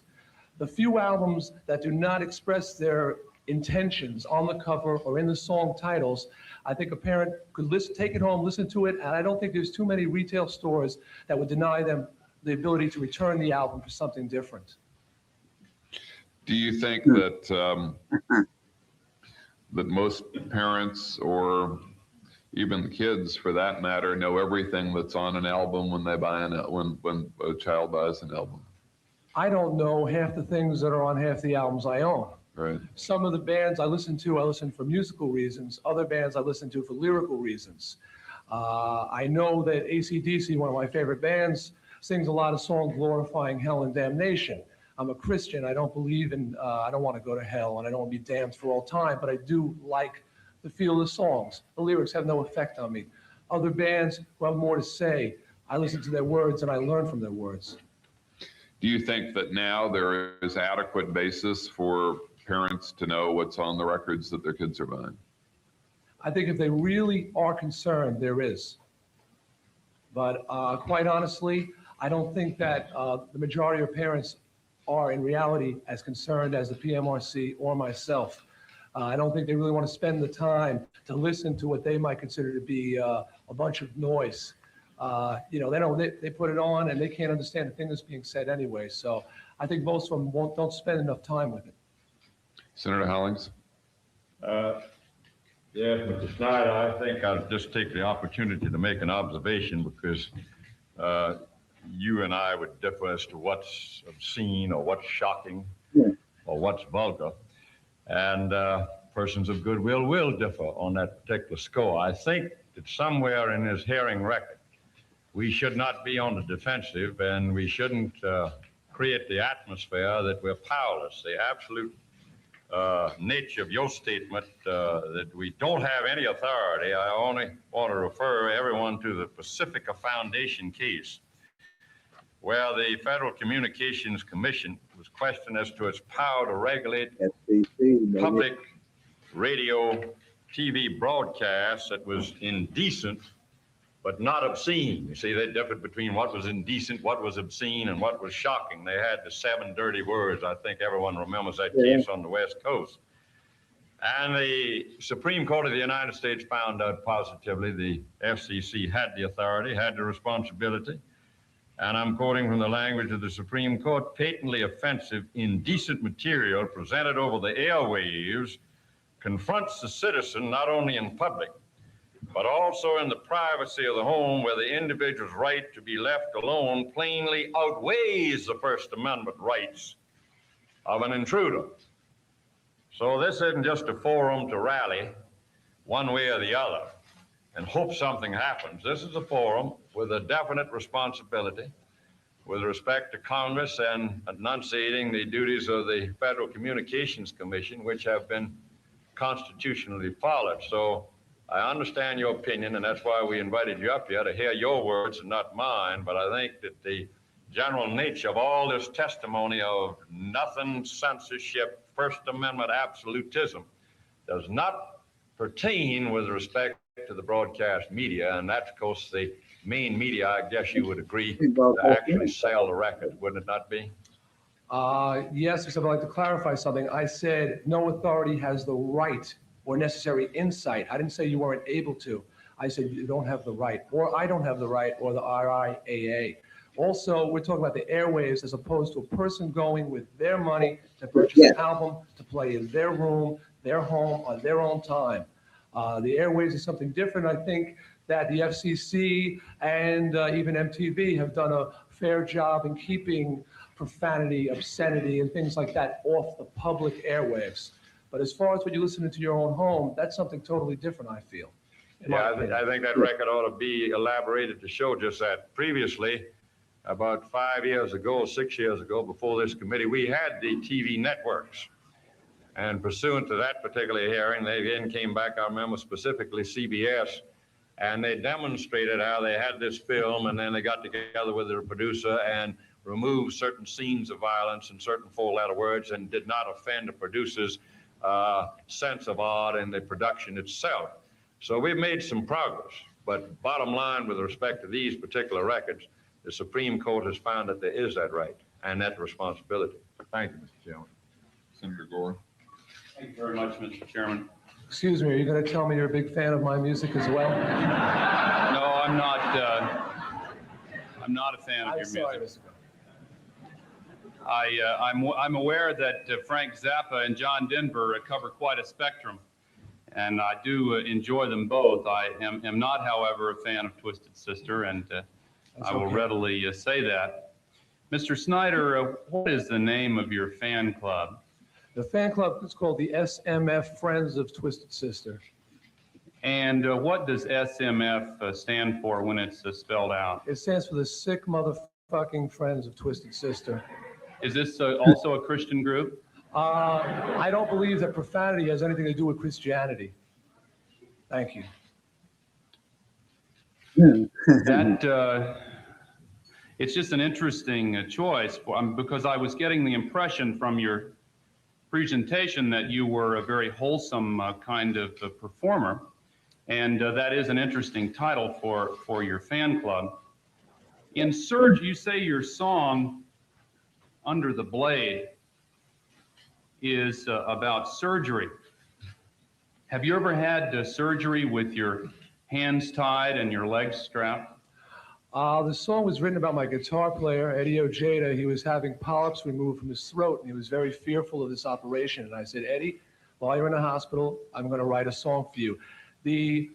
I said it was about the fear of operations. I think people imagine being helpless on a table, the bright light in their face, the blade coming down on them, and having totally afraid that they may wake up, who knows, dead, handicapped. There's a certain fear of hospitals.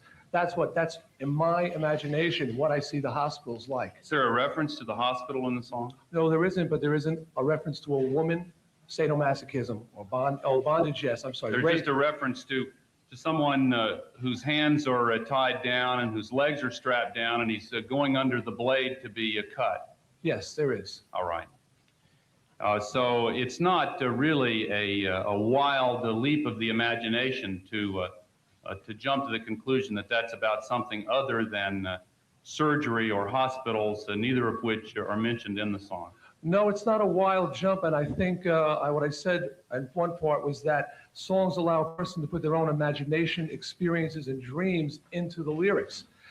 People can interpret it many ways. Ms. Gore was looking for sadomasochism and bondage, and she found it. Someone looking for surgical references would have found it as well. Yeah. Why do you think there is so much sadomasochism and bondage in some of these new songs? I cannot speak for the other artists. I can really am only here to defend myself, and hopefully by speaking for myself as one person, songwriter in a band that I feel has been unjustly dumped on, that will just warn us of the dangers of what we're trying to do here. I really can't speak for the other bands.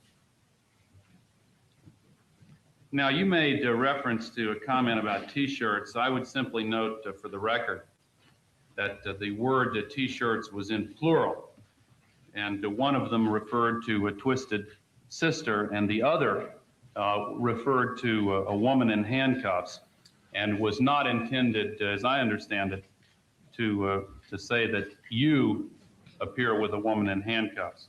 In fact, there are a lot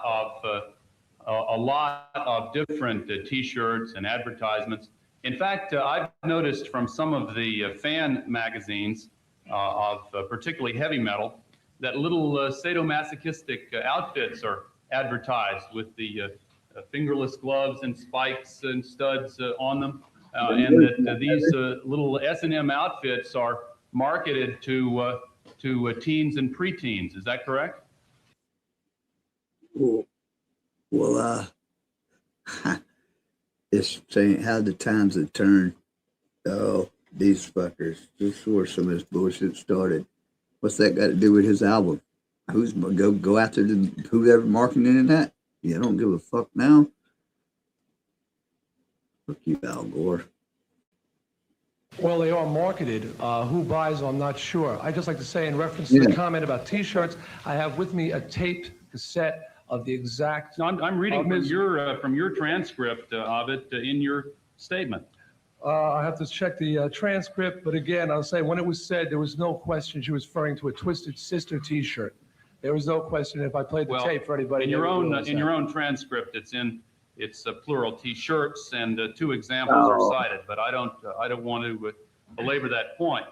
Now, you said that you can look at the titles of albums and look at the covers and tell what kind of material is inside. Does the title Purple Rain give you an indication that the material is about masturbation? Do you mean the album title, Purple Rain? Yeah. The song title. Yeah. No, it doesn't. I didn't say in all cases. I believe I covered that those occasional albums that are a bit misleading. That, like I said, I don't think a store would refuse a parent who came in and said, I don't like what's on this record. I would like my money back. So the choice the parent has then is to sit down and listen to every song on the album, right? Or read the lyrics if they're on the record. What if they're not on the, I mean, I think there's pretty general agreement that if the lyrics are printed, that's one possible solution for this. Let's suppose the lyrics aren't printed. Then what choice does a parent have? To sit down and listen to every song on the album? Yeah. Well, if they're really concerned about it, I think that they have to. Do you think that's reasonable to expect parents to do that? Being a parent isn't a reasonable thing. It's a very hard thing. I'm a parent and I know. Okay, I'm a new parent. I only have 1 child maybe, but I'm learning that there's a lot to being a parent that you didn't expect. It's not just, oh, isn't baby cute? There's a lot of labor, a lot of time, and a lot of effort that goes into it. It's not totally pleasurable. Yeah, and you'll find when they get a little bit older that when they're exposed to the kinds of themes that we were presented with earlier, that if you love your child, you're going to be concerned about that. And if you want to protect that child from unnecessary exposure to inappropriate material, you sometimes need a little help, the kind of guidance that is presented in the movie industry. And it is totally unreasonable, in my view, to expect parents to come and sit down and listen to every single song in the albums that their children buy in order to fulfill their responsibilities as parents. Now, the only thing that I felt at all comfortable about in your statement was when you said that you shared some of the concerns of the PMRC. I would simply hope that, or end by expressing the hope, because my time has expired, that artists and record companies will find a way to manifest that concern in some self-restraint and show of responsibility to give parents a break. You're right, it's tough being a parent. It's even tougher being a kid. If both are going to be able to deal with the kind of material that's coming out in popular music, it seems to me the industry has a responsibility to give them a little help. Thank you, Mr. Chairman. Senator Rockefeller. Mr. Snyder, how would you, do you feel that you have a responsibility as an artist in terms of those words that you write, a responsibility for those who would hear those words? I feel a tremendous responsibility, and as I said, I don't put anything down on a record that I can't stand behind with my beliefs 100%. I don't sing about drugs, sex, alcohol, because I don't I don't advocate sexism, the use of drugs, and drinking. So I don't write about those things. I only write about things I believe in.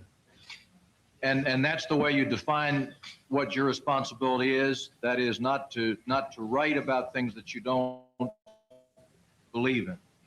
Yeah, that's about it. Yeah, that's how I define my responsibility. To write about things that you can stand behind. I feel myself to be a moral person, and I think that I have a lot of positive things to tell people about. And everything, like I said, on my records, I will stand there and say, yes, I wrote those words, and this is what it meant, and this is what I was trying to say, yes. Do you think that parents, not only those who are in PMRC, but other parents who are concerned here and across the country about the development of new trends in music and the lyrics that go along with that music, are naive or somehow missing the point? Somehow missing the point. Do you think that they're unduly worried about the developments and writings about sadomasochism, suicide, rape, other things? I mean, do you think that's really not that serious a problem for this country and our young people? That's like sort of a multiple question. I don't think they're naive, and I don't think that at times they're unduly worried, but I do think sometimes they take it overly serious. I mean, there are monster movies on all the time. They've been going on for ages, and people watch a monster movie and they get scared and they walk away, and it was just a movie. Rock and roll, and many times, is the same thing, trying to get an effect either of laughter, of sadness. A lot of the heavy metal bands are trying to scare people and just make them just like a horror movie. Vincent Price isn't getting have problems because he's done all these monster pictures. He's just an actor. I'm not going to say I'm just an actor, but I am entertaining people, and a lot of these bands are entertaining people. And when they were reading some of these lyrics before, I couldn't help but laugh. I mean, I hadn't heard some of them, but some of the lyrics were ridiculously ridiculous. I mean, you know, and even a kid reading that, I think would go, oh my God, what's going on? You know, it's ridiculous. The only word I could think of. Some of the lyrics. The vehemence with which you attacked Senator Gore's wife, I detected sort of a defensiveness somehow on your part, sort of a lack of unsureness of where you stand in this. Why did you feel it necessary to attribute some of the qualities to her that you did? Why was that important to your testimony? First of all, I wasn't attacking Senator Gore's wife. I was attacking a member of the PMRC. Okay, those two. Senator Gore's wife by name. No, her name is Tipper Gore, isn't it? Yeah. Okay, I didn't say the senator's wife. I said Tipper Gore. Okay. Secondly, defensive. I've been working very hard. I believe in the music I play. I believe we have a very bad reputation. I've been doing a lot on my part to try and say, hey, this isn't a bad thing. This is fun. This is fantasy. Kids are coming out. They're screaming, they're yelling, they're letting out their emotions, and they're going home and they're feeling better because they let out a lot of their frustrations. As I said, I pride myself on writing lyrics that are not offensive and that are saying something positive. Most of my songs are about personal freedom. And when somebody tells me, after all I've done to fight against sexism, that I've got a shirt with a spread eagle woman, or it says to fight what? All I've done to fight sexism. We steer clear. The whole Twisted Sister thing is a very ambiguous. Guys wearing makeup. We don't act like women. We act like men. We don't cater to the males or females in the audience. It's just one audience. So when someone says there's a song about sadomasochism and bondage, or someone says we're not going to take it, is violent lyrical content, which is what it's been rated for. Yes, I'm defensive. Yes, that gets me angry. I'm trying to get adults to see that heavy metal is not totally a bad thing. How many months in the course of a year do you spend on the road away from home? In the course of a year, it would be tough to say. Over a 2-year period, because I would spend about 11 months on the road and 13 months at home recording an album, things like that, doing videos. 11 months on the road in a 2-year period? Yeah, because you do a tour and then you go in and record albums. I've been off the road now for 10 months. Take your child with you? He comes sometimes. When your child, 9 years from now, when your child is 12 and in school, will you take your child with you? Absolutely. When your child's in school? Oh, no, I'm sorry. Thank you for clarifying. No, I would not take him out of school. And how will it be possible for you to, as a responsible parent, to spend the time that you suggest going through and listening to these records and finding out what it is that you want your son to listen to and what you don't want him to listen to? To be perfectly honest, 9 years from now, I'm going to be well retired. And I'm going to be spending... I'll be spending more time with my son than any other parent probably ever spends. That's one of the beautiful things about rock and roll, is that I can retire hopefully at a very early age. But even now, I'm very lucky that I have a wife who I've been going with for 10 years now. We've been married for 4, who is this incredible mother. And she, when I'm gone, fills the role, has a very difficult job too, of mother and father. Does she go through these, do you expect later on then that she'll be going through these records? I think both of us will be doing that. You expect me to believe that? Oh, you can. I'm terminally teenage. I'll be listening to my son's records. And What about parents where both parents have to work, which is an increasing phenomenon in this country now, because they have to survive? And the whole notion of parents sitting down and listening to record after record, tape after tape, doesn't that really strike you, and that's what you suggest, doesn't that strike you just a little bit naive and unrealistic? No, I don't, because I know the reality of the record buying market. As a record buyer, with my allowance, I was able to, if I was lucky, afford maybe 1 album a week at the most. Usually it was 1 a month.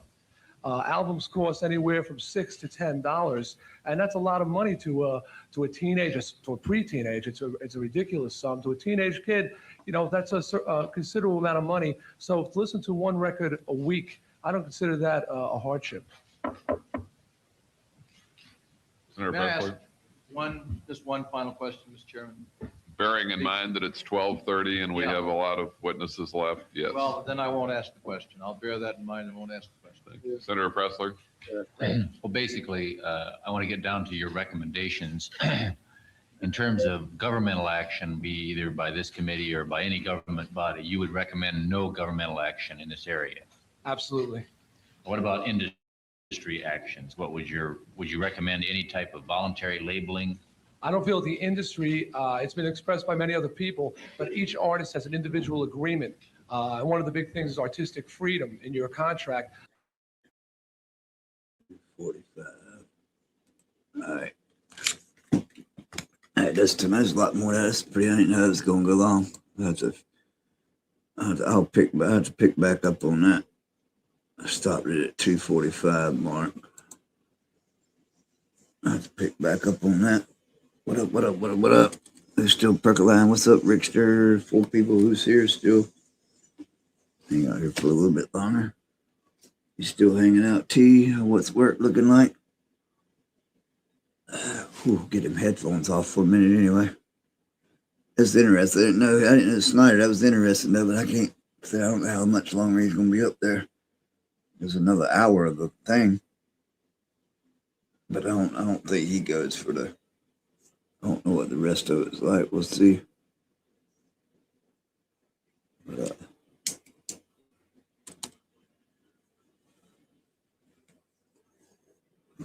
up? What up? What's going down? What's going around? There's a comment. Hey, what's up, Rickster? Yeah, I'm going to have to. There's more to that, but I gotta give it a break for now. But yeah, interesting. I like it. Interesting. 1985. Interesting stuff. Bunch of bullshit. Well, I was thinking a whole bunch of stuff in my head. I'd love to have been there. I've been screaming out some stuff. I've been screaming out some stuff in my head. Them boys, they did good. I would have done better. I would have done showed the damn pitch that fit. Some of the shit they were saying. Some of the stuff they were saying, I would have acted a fool up in there. 13 lights. We got 4 people watching. What's up? 4 people in the house. What's going on? What's going down? What's going around?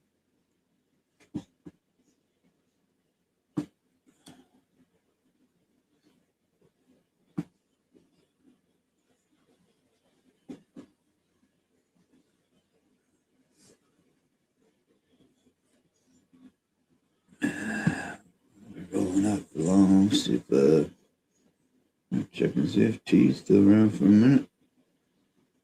How's now Circle K percolating?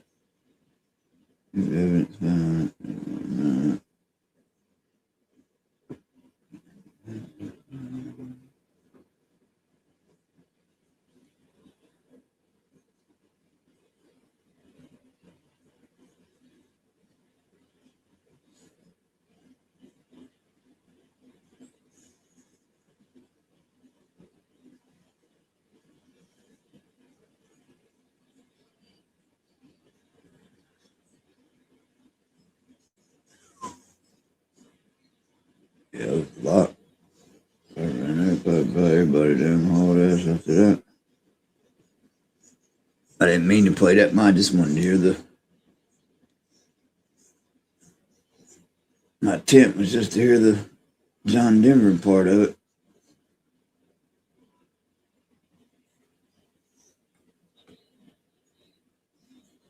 I didn't mean to stand that long.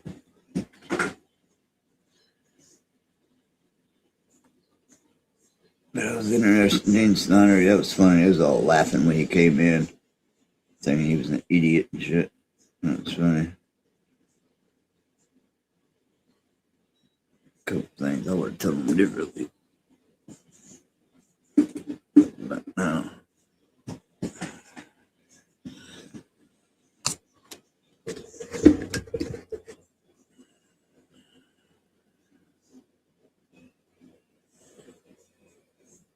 All right, who we got? Who we still got here? Roll call.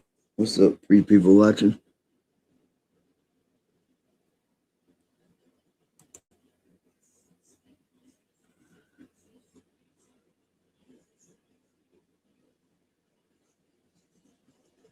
Roll out in about 10 more minutes, I guess.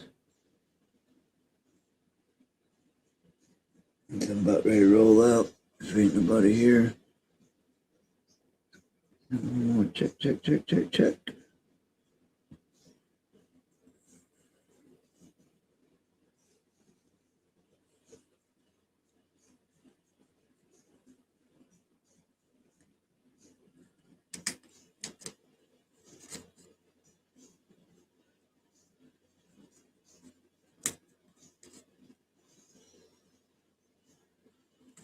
What's up, 4 people? What's going on?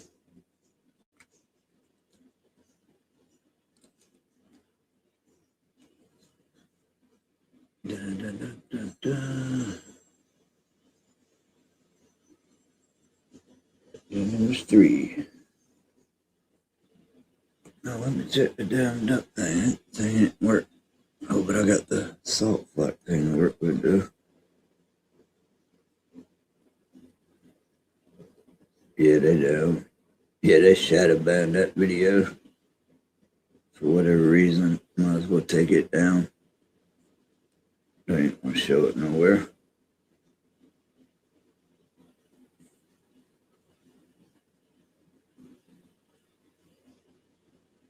They ain't gonna show it nowhere, it don't look like.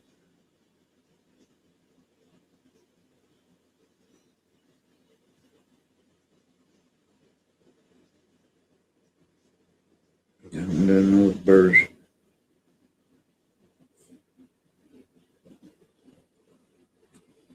And it's 5. What's happening? What's going on? What's going down? Yeah, I think they're done. All right, Rich, I appreciate you coming in. I didn't plan on watching that documentary that long. It got a little interested there for a minute, but I can't finish another hour's worth of it. I want to watch another hour. What's up, 5 people in the house? What's going on? What's going down? Who we got up in here? Here for a little bit longer, not much longer, but here for a minute or 2, depending on who's here. Check, check, check. Roll call.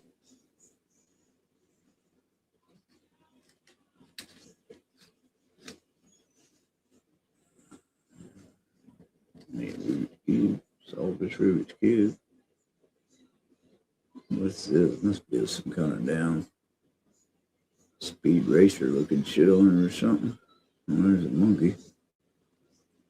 What that is. Found that laying around.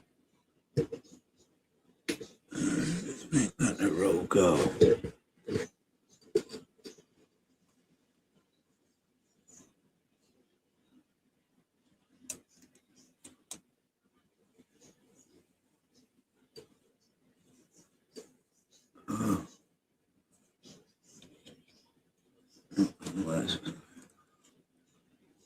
It's almost 4 o'clock. I don't think I got another thing. That was last beer, which I'm good.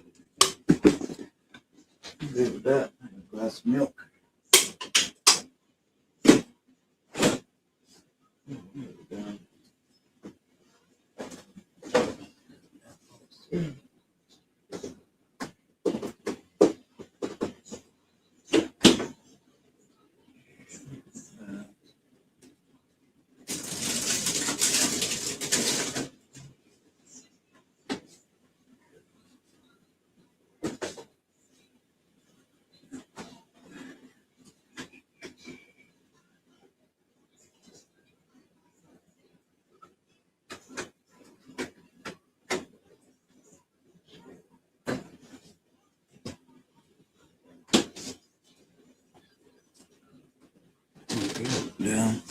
Could have a bowl of cereal in a minute. Could get a bowl of cereal. Got some milk though.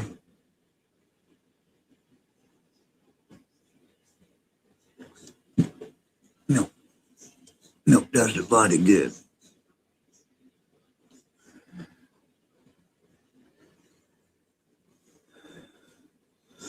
All right, if ain't nobody gonna come back in the chats one more time, roll call. Who's here? Who's not here? 4 people watching. I shut down my other phones. Who we got percolating in? Check. Let me a glass of milk. I might have could eat a bowl of cereal.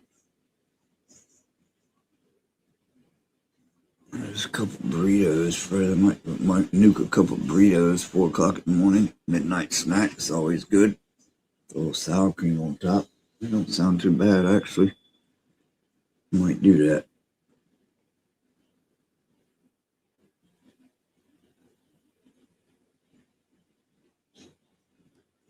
Just do that.